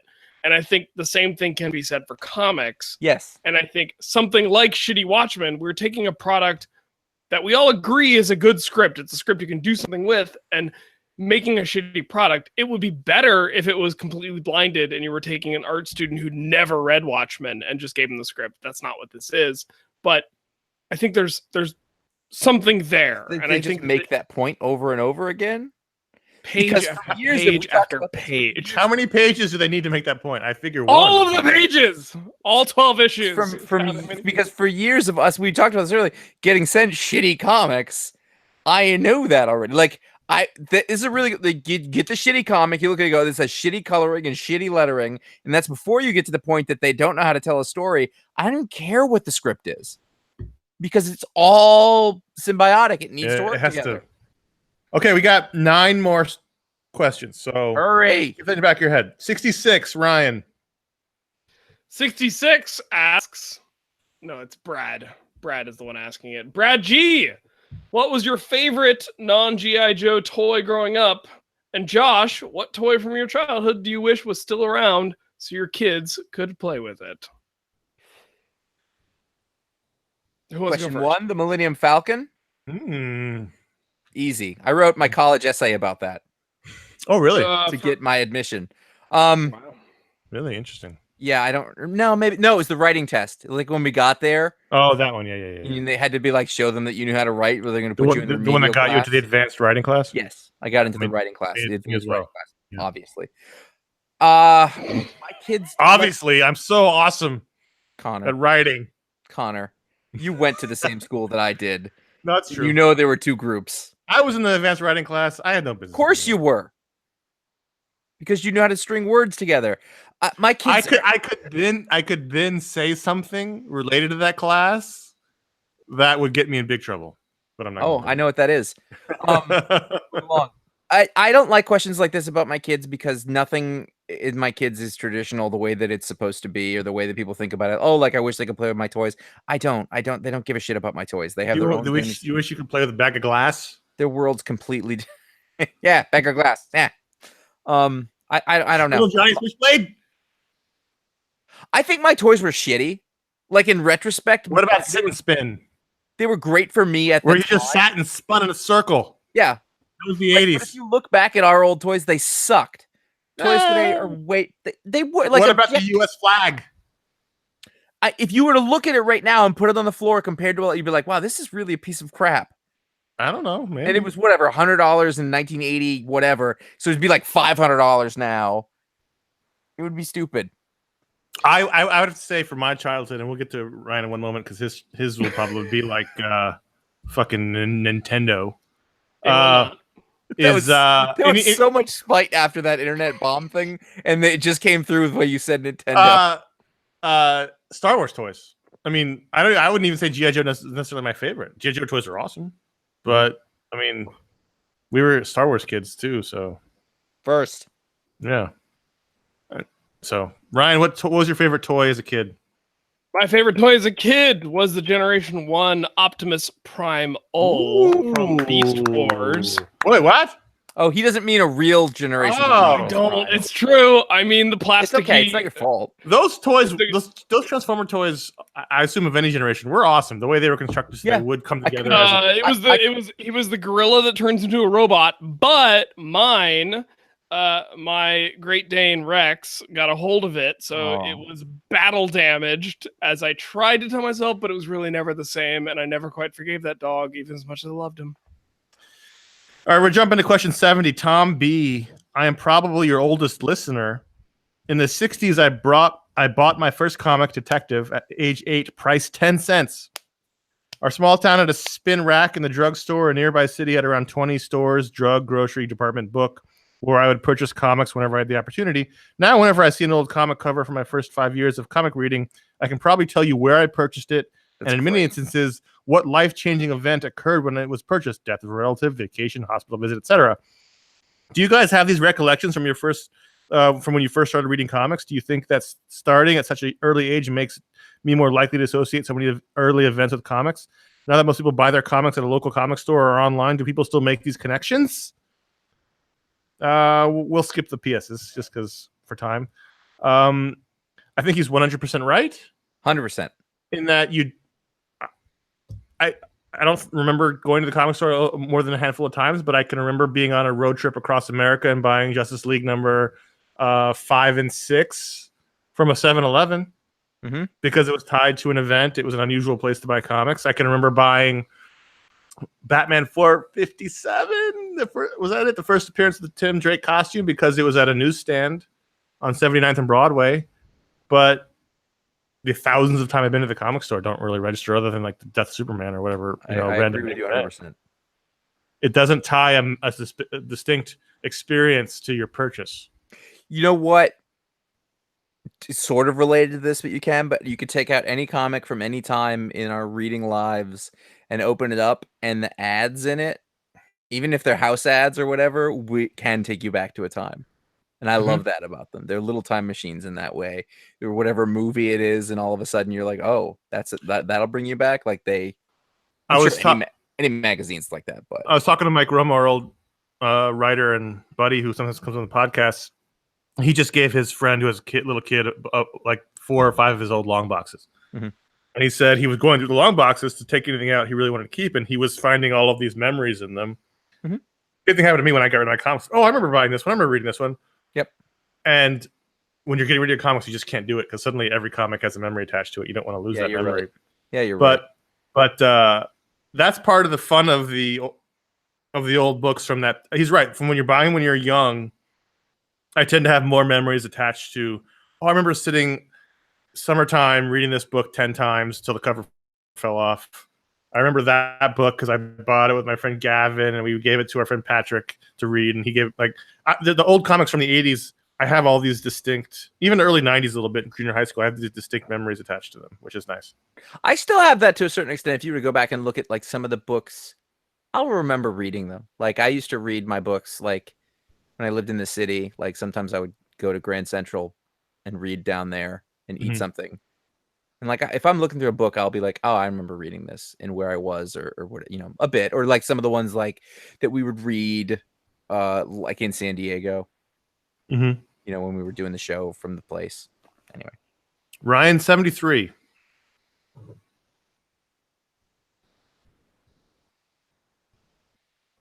I believe Ryan has muted himself. He's muted? We can't hear you, Ryan. Did you step on the microphone? Or Ryan looks worried. Oh, For those of you watching at home, there's a moment of panic. it's an extinction level event. Oh. Is Ryan off the show? Oh no, the red mist has started. Ryan, you figure that question out about your microphone. I agree. Did you happen to mute him after the last? I didn't touch anything. No, I didn't. This is not a retributional mute. I don't know what happened. Ryan, figure out your mic. Ryan, I suggest. Now it says you're muted. Now you're unmuted. Can you talk? Hi. Oh, There he is. He's back. That was stressful. Do 73. Real quick, the answer to the previous question was yes, I have memories. I was wondering why Ryan wasn't jumping in, and it's because he couldn't hear what you were saying. All right. Well, that's lost to the Those ether. guys are just ignoring me. Asshole. Asshole. That I'm used to. Right. Ryan, everyone has a role in the show. And since you're new to being a host, you are the role of the little brother. It took Paul years to get out of that role. Lick spittle. Yeah, it's just the way it happens. You know we respect you and love you. I know. The part you couldn't hear me talking was actually me complimenting you, and I'm glad you couldn't hear it now. From the UK. That hurts, Ryan, deep in my heart. Which is the best, a pint of pie or a pancake? Be careful, your choice could have consequences in the remainder of the episode. If you could only have one. British pie, though, right? Like meat. Yeah. It's still a pint. Really? Does that You kidding? Pint?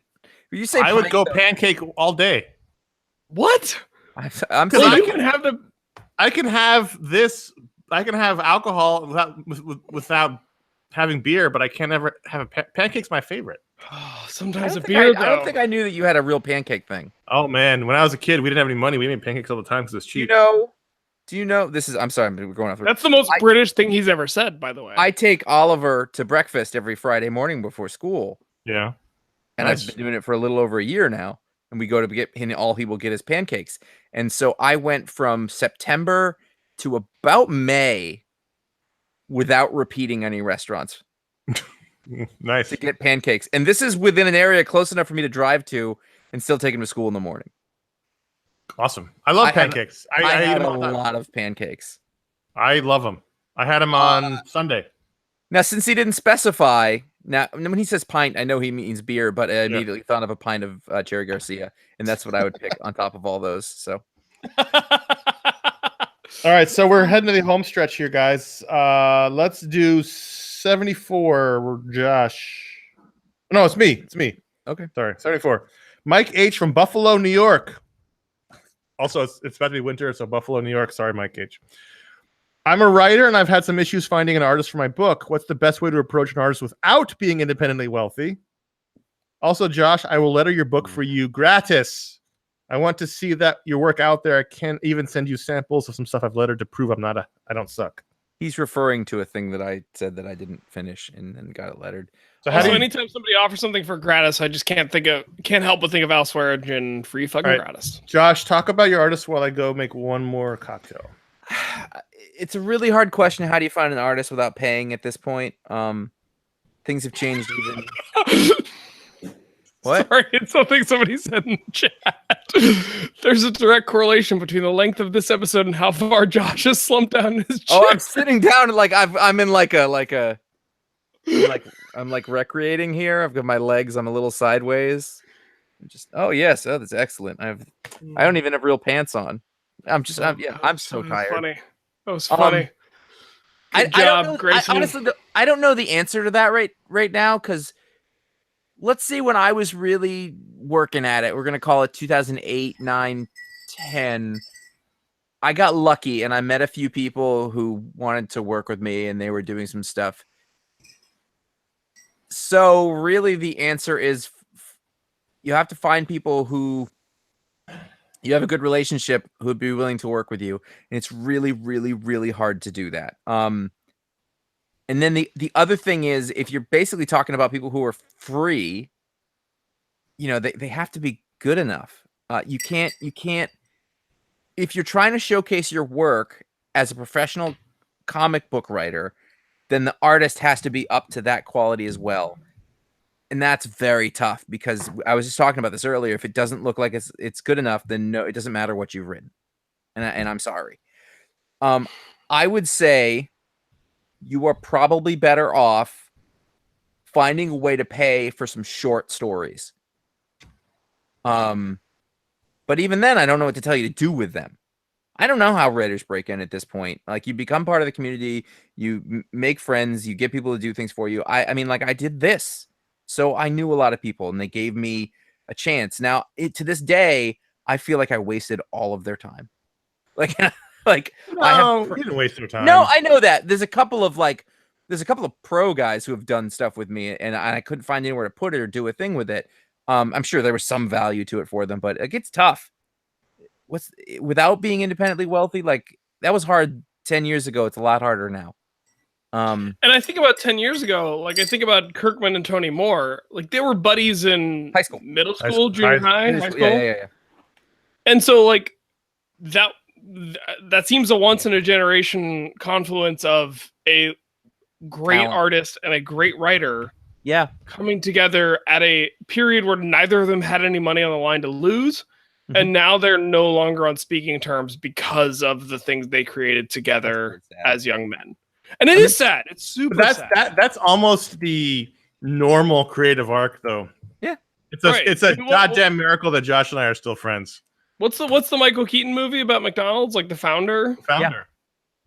Like, that's, like, money seems to be the most toxic thing you can introduce into a creative relationship. No.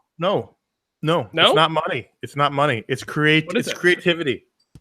I have this vision of the thing we're doing, and I have this vision, and it's in confluence. It's not money.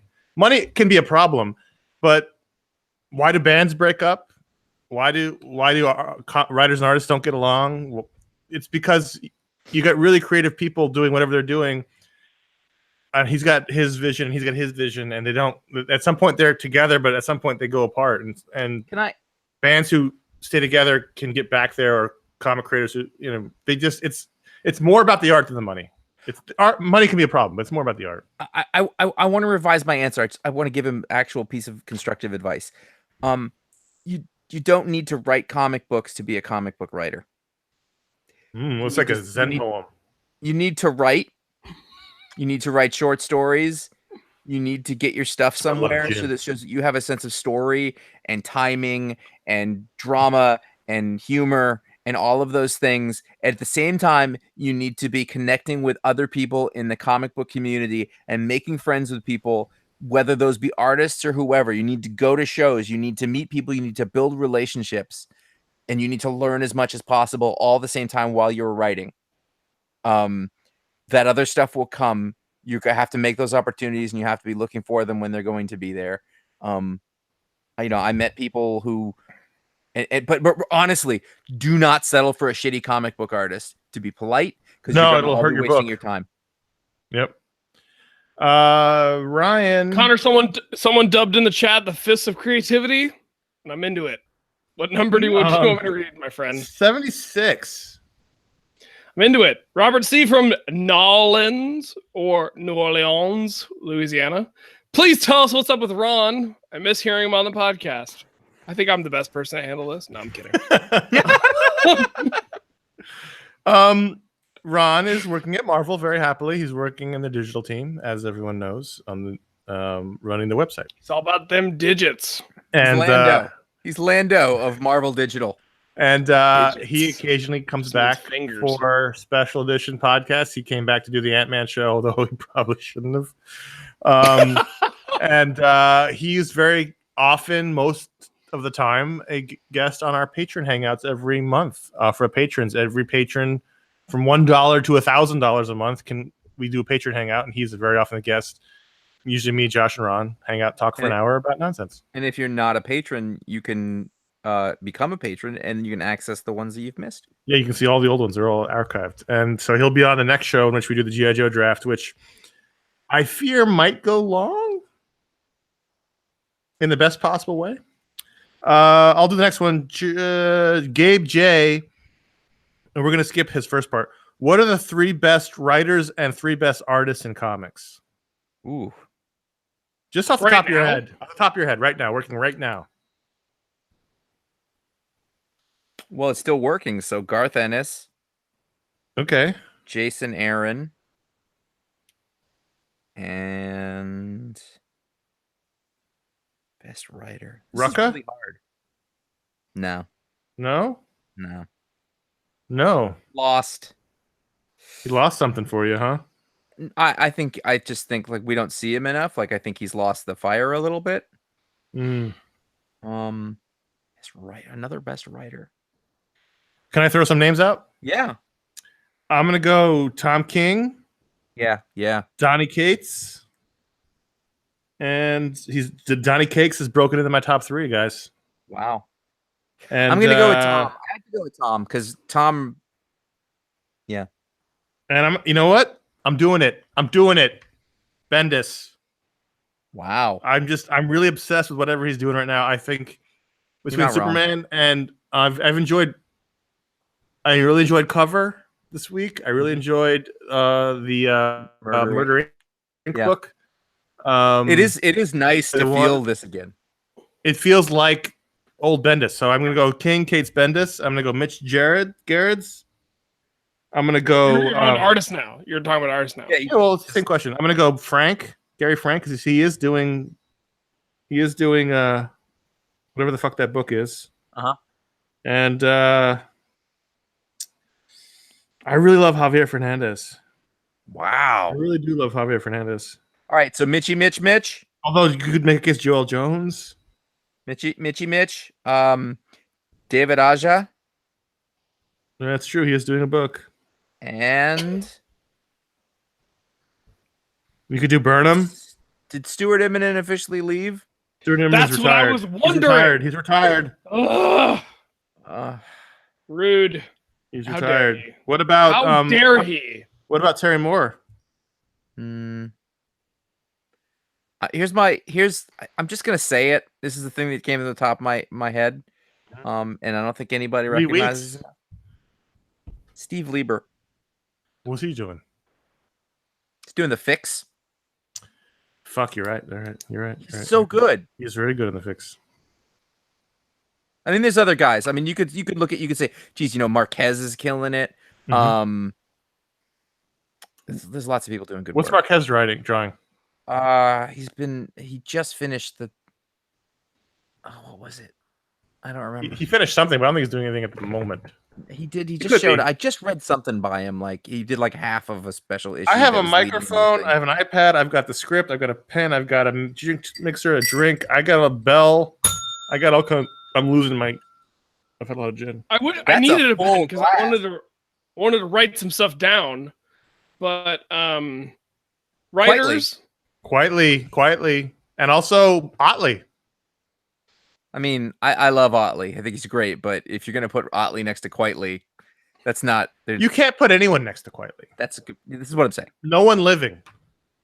Mhm. You know what's really interesting about art and why I love comics so much is that a couple years ago, someone asked me who my 2 favorite comic artists were, and I said it was Darwin Cook and Frank Quitely, and they could not be more different.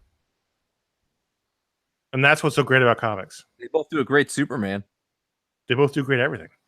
That's a good point. So I have Nice King, one, Cates, Bendis, Jared's Frank, and I'm gonna go Fernandez. This is top of my head. Ryan, what do you got? I think I was not being recorded for some of that because of the What screaming. do you? Do you keep touching things? I Stop touching think buttons. my foot might be activating a sensor. It's that boozy dog. It is. We have- dog. Just so you guys know, There we we got two more questions. So we're on this is it. We got to get through these questions. So Okay, writers: Jeff Lemire. Writers. I don't know. Go ahead. why is that funny? What did I It's like miss? rating. Ratings, writers. Jeff Lemire, Jason Aaron, and Mark Miller. Interesting. Can't argue with any of those. I wish that Aaron's books came out more often. Jason Aaron is someone I'm struggling with lately. Well, But because he like hasn't- because the goddamn basically stopped coming out, and Right. And Southern Bastards. I don't even know the last time we had an issue of it. It was a few months ago. Jason Aaron is, unfortunately, I'm getting less return on my investment with his books, but he hasn't yet lost enough that I'm gonna demote him. Yep. No, he's still terrifically talented. I love him. And diverse. Yeah. And the nicest guy in comics. That's true also. Yeah. That doesn't hurt. Artists? I might have to. It feels so wrong to not give it to Tom King that I might need to let Mitch Gerrard's on the list. Garrett's. Not that he doesn't deserve his spot, because Mr. Miracle is amazing, but Artist is harder because of the limited amount they can produce. Sure. Yeah. Sure. I struggle with Artist more these days. It's also more visceral. Artist is a way more visceral thing than writing. You can't look at a script and say, "Oh, I love that." You have to read it, engage with it. Art, you can just tell by your eyeballs. If we're just going by what's happening right now, like I thought Christian Ward on Black Bolt was amazing. I just want to also say, to throw this off, Mark Russell. Yeah, Mark Russell. Truth. You're speaking truth, but my friend. His Flintstones, he did Snagglepuss we liked, he did a short we didn't like, and he did... Yeah, you're right. You're right. So we got everybody moving on? I didn't give my third artist, but I don't want to, so I'm happy to move on. He's punting. Josh, 78. Second to last question. Oh, I just scrolled away from it. Caleb S. from Minnesota. I don't think about much, but I think about this question a lot. Top 5 books right now. I'd love this question at the end of every barbecue show. I'm flipping you off. So we used to do a barbecue video show every summer. We would barbecue and talk about answer emails, and we would the traditional final question was your top 5 comics right now, and no one's being held to this. This isn't a court of law. I just can't think of anything because I'm tired. I have my iPad with all my series open. My children are going to be awake in less than 6 hours now. Okay, we have one more question after this, so let's just do it quickly. Top 5 books right now. Right now. Mr. Miracle. Correct. Batman. Yep. Correct. Okay. I'm gonna go Amazing Spider-Man. No. I love that book. Correct. It's okay. I'm scrolling through my books here. Old Man Hawkeye. That's a good one. Going Old Man Hawkeye. Which Superman book's better, Superman or Action? I don't know that there's a difference. I don't know that either are that good. Whoa! Oh, snap! Did this show just get extended by an hour? No, it didn't. We are on a clock. Ready? Black Hammer's books together? Ooh, yeah. That's why Jeff Lemire. That's a good point. Moon Knight. I wouldn't put in my top 5. It's very good, though. I'm just saying. I feel like we're not keeping very good track of how far into the 5 we all are. Shut up. Hey, remember Batman Creature of the Night? What happened to that book? Oh, yeah. That was good. Would you say Death of the Inhumans? No, not yet. What about what do we got from Image? What do we got going from Image right now? I gotta open a different app for that.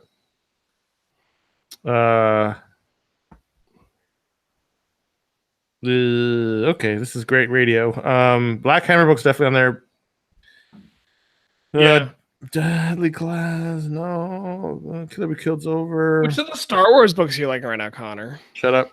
I think that Darth Vader's been a lot of fun. Matt Cadet, you? Kev Walker is doing the Dr. Aphra book, which really makes up a lot for the fact that I don't love Cy Spurrier. Yeah, there's nothing. There's not a lot from What about the Flash? I don't. I was liking the Flash for a while, and then arc isn't doing anything for me. I mean, the Wildstorm or the Wildstorm by Cray. Yeah, I mean, like, I'm not gonna say it's like a top 5 of my life book, though. of your life. Well, currently, like now. All right. Well, You both were glowing about Usagi Yojimbo in a recent show Yeah, in it's a a way great that book. I loved because you could have great I've been books a- that aren't in your top 5. You I could have know, your but number I just 7 wanted book. to throw it out there. Sometimes if I have the opportunity to say a book I like, I just want to say it so that it's out there in the ether. Can we stop doing this question now? Miracle Man, Batman, Miracle Man, Mr. Miracle, Batman, Oh, God. Black Hammer, I agree with I'm 3 for Superman 3. Action as 1 book, and Amazing Spider-Man. Those are my 5. Sure. The Connor's first 3 and probably like Thor and Wildstorm. Okay. The Wildstorm. The Wildstorm. Okay. And Josh is abstaining. Okay. Final question. Ryan, 79. Greg M. Is there a story behind why Back and to the Left is always the song for anniversary shows? Question mark. The story is not very exciting. I'm going to preface that. Here's the story. Ron edited our very first podcast. Ron really loves Texas Is the Reason. Ron put Back and to the Left as the first song on the first podcast. And there's your story. Connor is very into traditions and doing things like that over and over again because I wasn't even aware that was a thing. But apparently it's been going on for some time. Every major show, every big episode has Back and to the Left as the opening song. And now comes the part where we all sing it together. It was live. Great. Ron took me to see Texas Is the Reason. They had their reunion show, and he bought me the album for Christmas one year. They're great. I love them. But that is the reason why. Texas. It's a very simple reason. Texas was the reason. Ron was the first editor, and Ron picked the song, and that's the song he picked. So whenever we did a big show, we just went back to the first episode. Was Ron not also the impetus behind the show happening in the first place? Well, yes. We didn't know what a podcast was. It is, though. And that's it. There you go. There's your backstory. Contact at iFanboy.com is where you wrote in to be on the show, and I apologize again. We probably only got to about half, or maybe even less than that, the emails. A lot of great emails. Got an extra 45 minutes of me. Couldn't get them all in. Love it.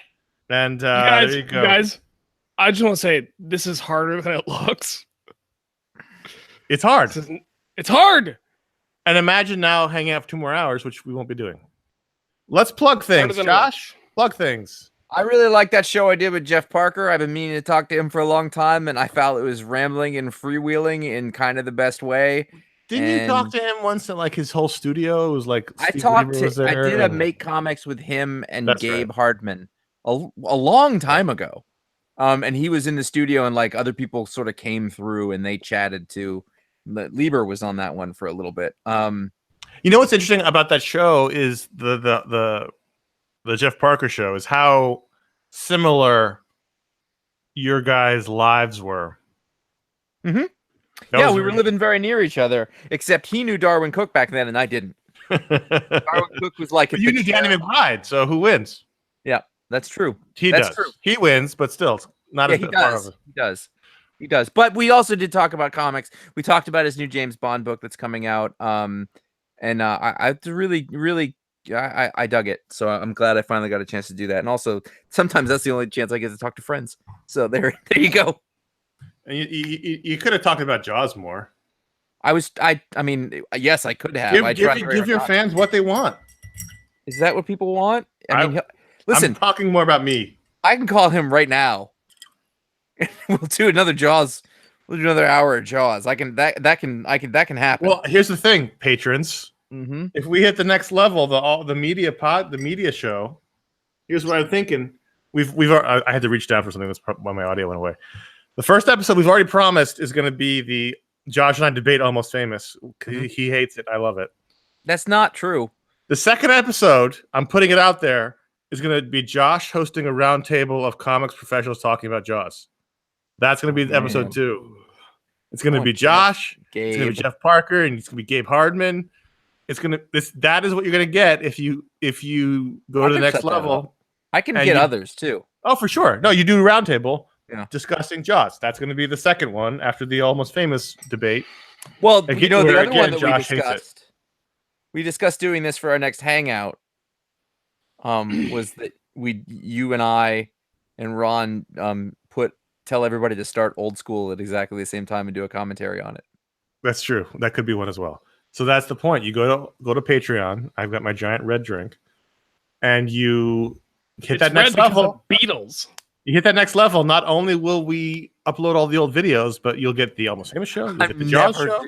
I'm never doing Jaws Minute. Don't bring it up. I'm never doing another minute show ever again.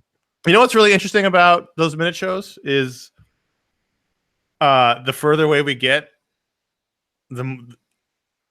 they were really hard to do. The Goodfellas minute show was really hard to do because it was time consuming. But man, I really liked that show. Like I was really proud of it, and I was telling the guys today that Goodfellas was on TV last night, and I went back and listened to an episode, and it's been so long that I have no recollection of them at all, content wise, and it was really fun to listen to. I was really proud of that second minute show. We were the second there was one other one that, like the Lebowski one, that no one watched or listened to or they finished, but Goodfellas Minute is a really good show. I'm just going to say it. That's true. I'm going to say it. It was really fun to do, and I think it made us better podcasters. Connor is 3 hours earlier than me, so I'm taking his next part. We're doing the Books Explode next month. Superman Blue Volume 2, sometime. Volume 1, sometime around the end of the month, 20th. Well, it's going to be. We have a record date, so it's going to be published around the 20th that week. Mm-hmm. That's a Thursday. It's probably I'm going to like be halfway through it. It's super fun to read. I don't know if that's a spoiler, but I'm having so much fun reading it. So if you want to read along with our bi-monthly book club, Superman Blue Volume 1 is the next one. I love that era of Superman. It's a lot of fun. It's a great era. That was an era. Well, I'm going to wait for the show. Thank you. Save for the show. I was just giving my little 2 cents. I get it. Because I don't get to be on that show. You can be on if you want. If you really want to. I feel like I've made it clear that I would read these books and do read these books. Ryan, send an email. Say, hey guys, I love that book. I'd love to do the show. And we'd be like, sure, Ryan, come on the show. We just open up an email to contact at iFanboy. Well, yeah, I mean, we don't. Sure. You go ahead. have to finish this show now.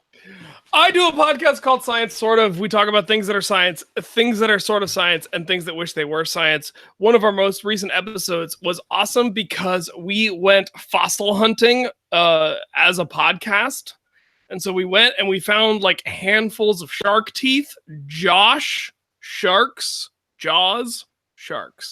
Handfuls of shark teeth. Ryan, when did you take your fucking shirt off?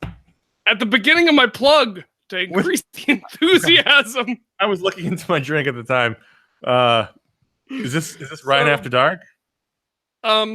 We did this amazing show where we actually like went out and talked about the geologic history of the whole Chesapeake Bay region, and we talked about how to find fossils, and we gave you tips and tricks and told you about the places we went to, and it was awesome. So go check out sciencesortof.com and Science Sort of on iTunes for more content like that.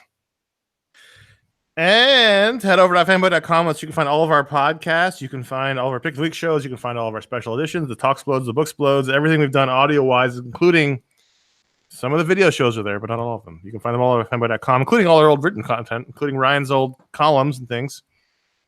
And at iFanboy.com is not where you can find that. Let's back it up. Find out what the pick is before the show comes out by liking Facebook.com/iFanboy and following iFanboy at Twitter.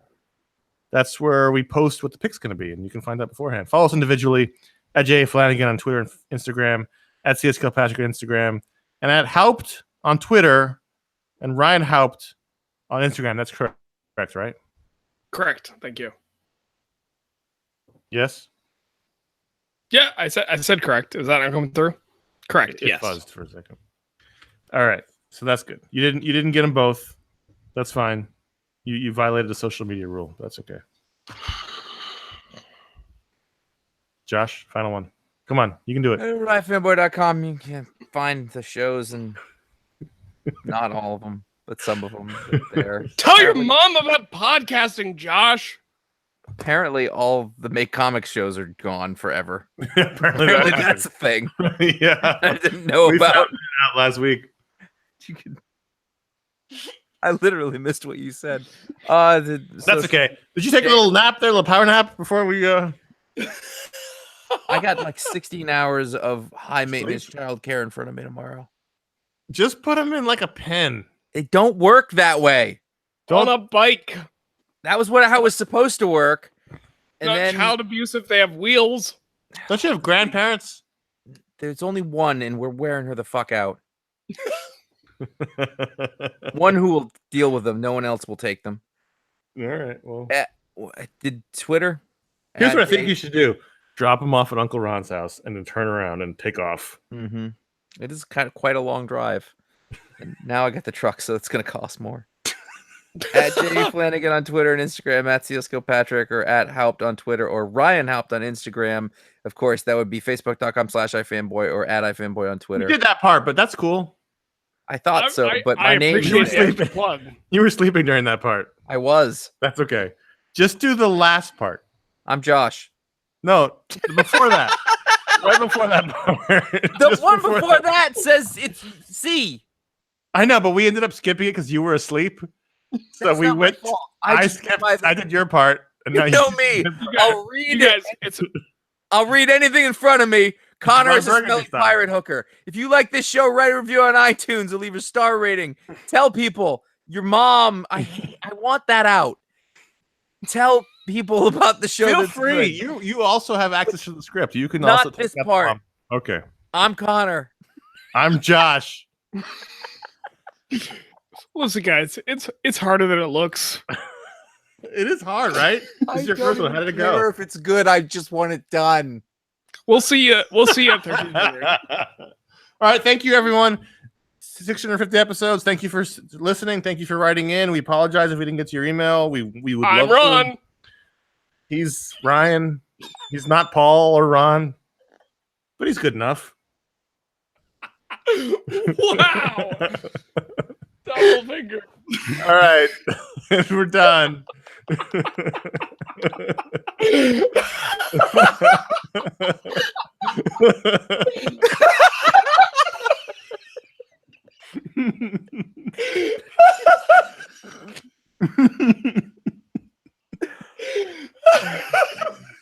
Oh boy. Oh, Ryan, I love you, man.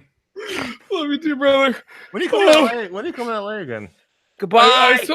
I was telling Mike during the recording that I almost applied for a job out there, and Julie's just not having it yet. So, can we talk to Julie for you? Well, yeah, please.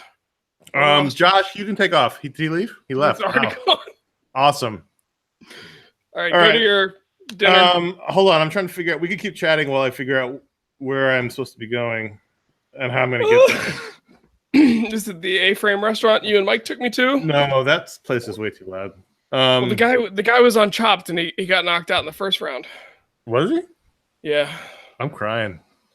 You did a good job. It's hard, right? It's hard. It's to do super this. hard. It's Are we still live? harder Can people see us? Yeah, we're still live. People can. Okay. Doing these shows is that's hard. A lot. It's a marathon. It's not a sprint. Yeah. And I do really feel bad that we had to skip so many questions because there was a lot of really good questions we ended up skipping. But all right, I'm gonna scroll up and pick one. As always happens, we go long for the first half and then we have to fly through the second half. Well, that's why people got to get their questions in early. I got this thing I got. This is my wife got me one of those. Let me show you the one my wife got me. But look at the mixer. It's a skull head. Oh, he's gone. That's fine. I'm back. Look at the you missed the mixer. Look, it's a skull head. Oh, that's cool. I was cool. just gonna show you the crystal glass work. Oh, nice. Look Yeah, at the heavy base. Look how heavy that base is. This is similar. Look Your at cocktail's not gonna knock over, and it tapers nicely, and it's got a little spigot. While I wait to hear back from where I'm supposed to be going, a couple of questions that people will see on YouTube. I'll just pick a random one. Man. One we didn't answer. No, that's too long. Did you see Teen Titans Go to the movies? No, I did not. that was Josh did. This is Oreo, everybody. That's a Josh question. Okay, here we go. Adam asked, I was watching Sicario and the thought that crossed my mind. I wanted to answer this one. I know.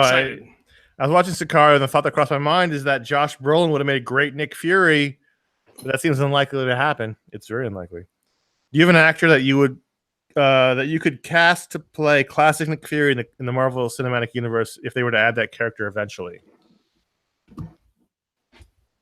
Who would you carry? But like, are we doing like a Captain Marvel? It's in the 90s, or when are we doing this? No, Nick Fury. Oh, I mean, I'm asking if it's a period piece or if it's modern. let's just let's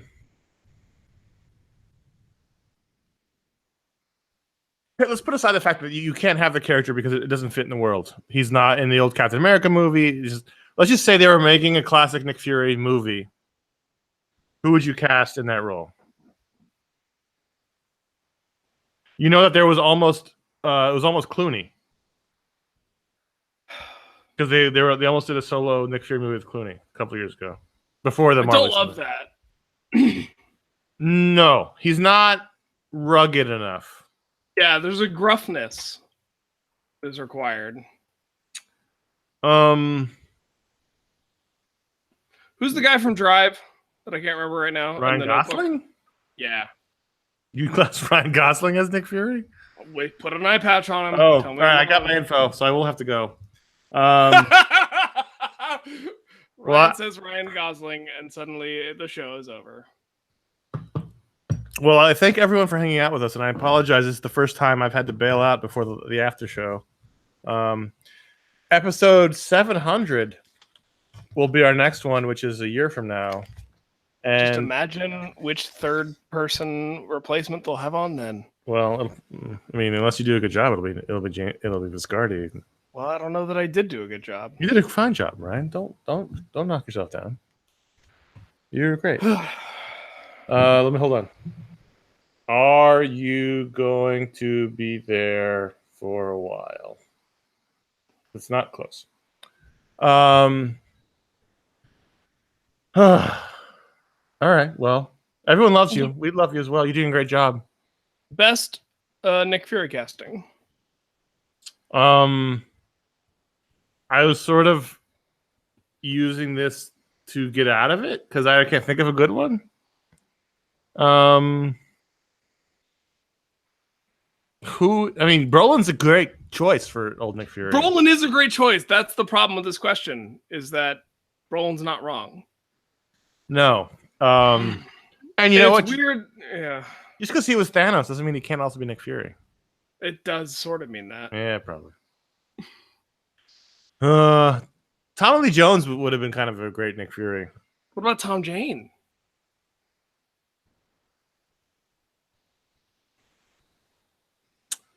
You know, maybe. Not as a starring role. Michael Keaton is a great suggestion in the chat room. Old, current, grizzled Michael Keaton. But he's also can't do it because he's the Vulture. It's hard when one company owns everything. Sean Penn. Whew. A young Jack Nicholson. Sean Penn. What about Sean Gunn? No. Bruce Campbell is not a leading man. Bradley Cooper. Too old. Because we all agree that his rocket is like not him. No, you could do Bradley Cooper. I don't know if you would do Bradley Cooper. Do you know what I mean?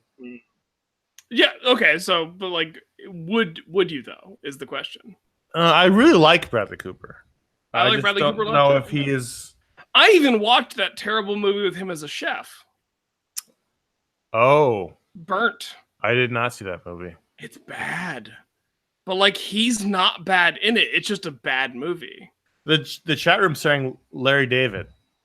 No, which is an outside the box choice. I will have to admit. What about Tony Hale? No, he's lost a hand. He could lose an eye. Kurt Russell's a good one. Fucking Timothy Olyphant. Interesting. I'm not wrong.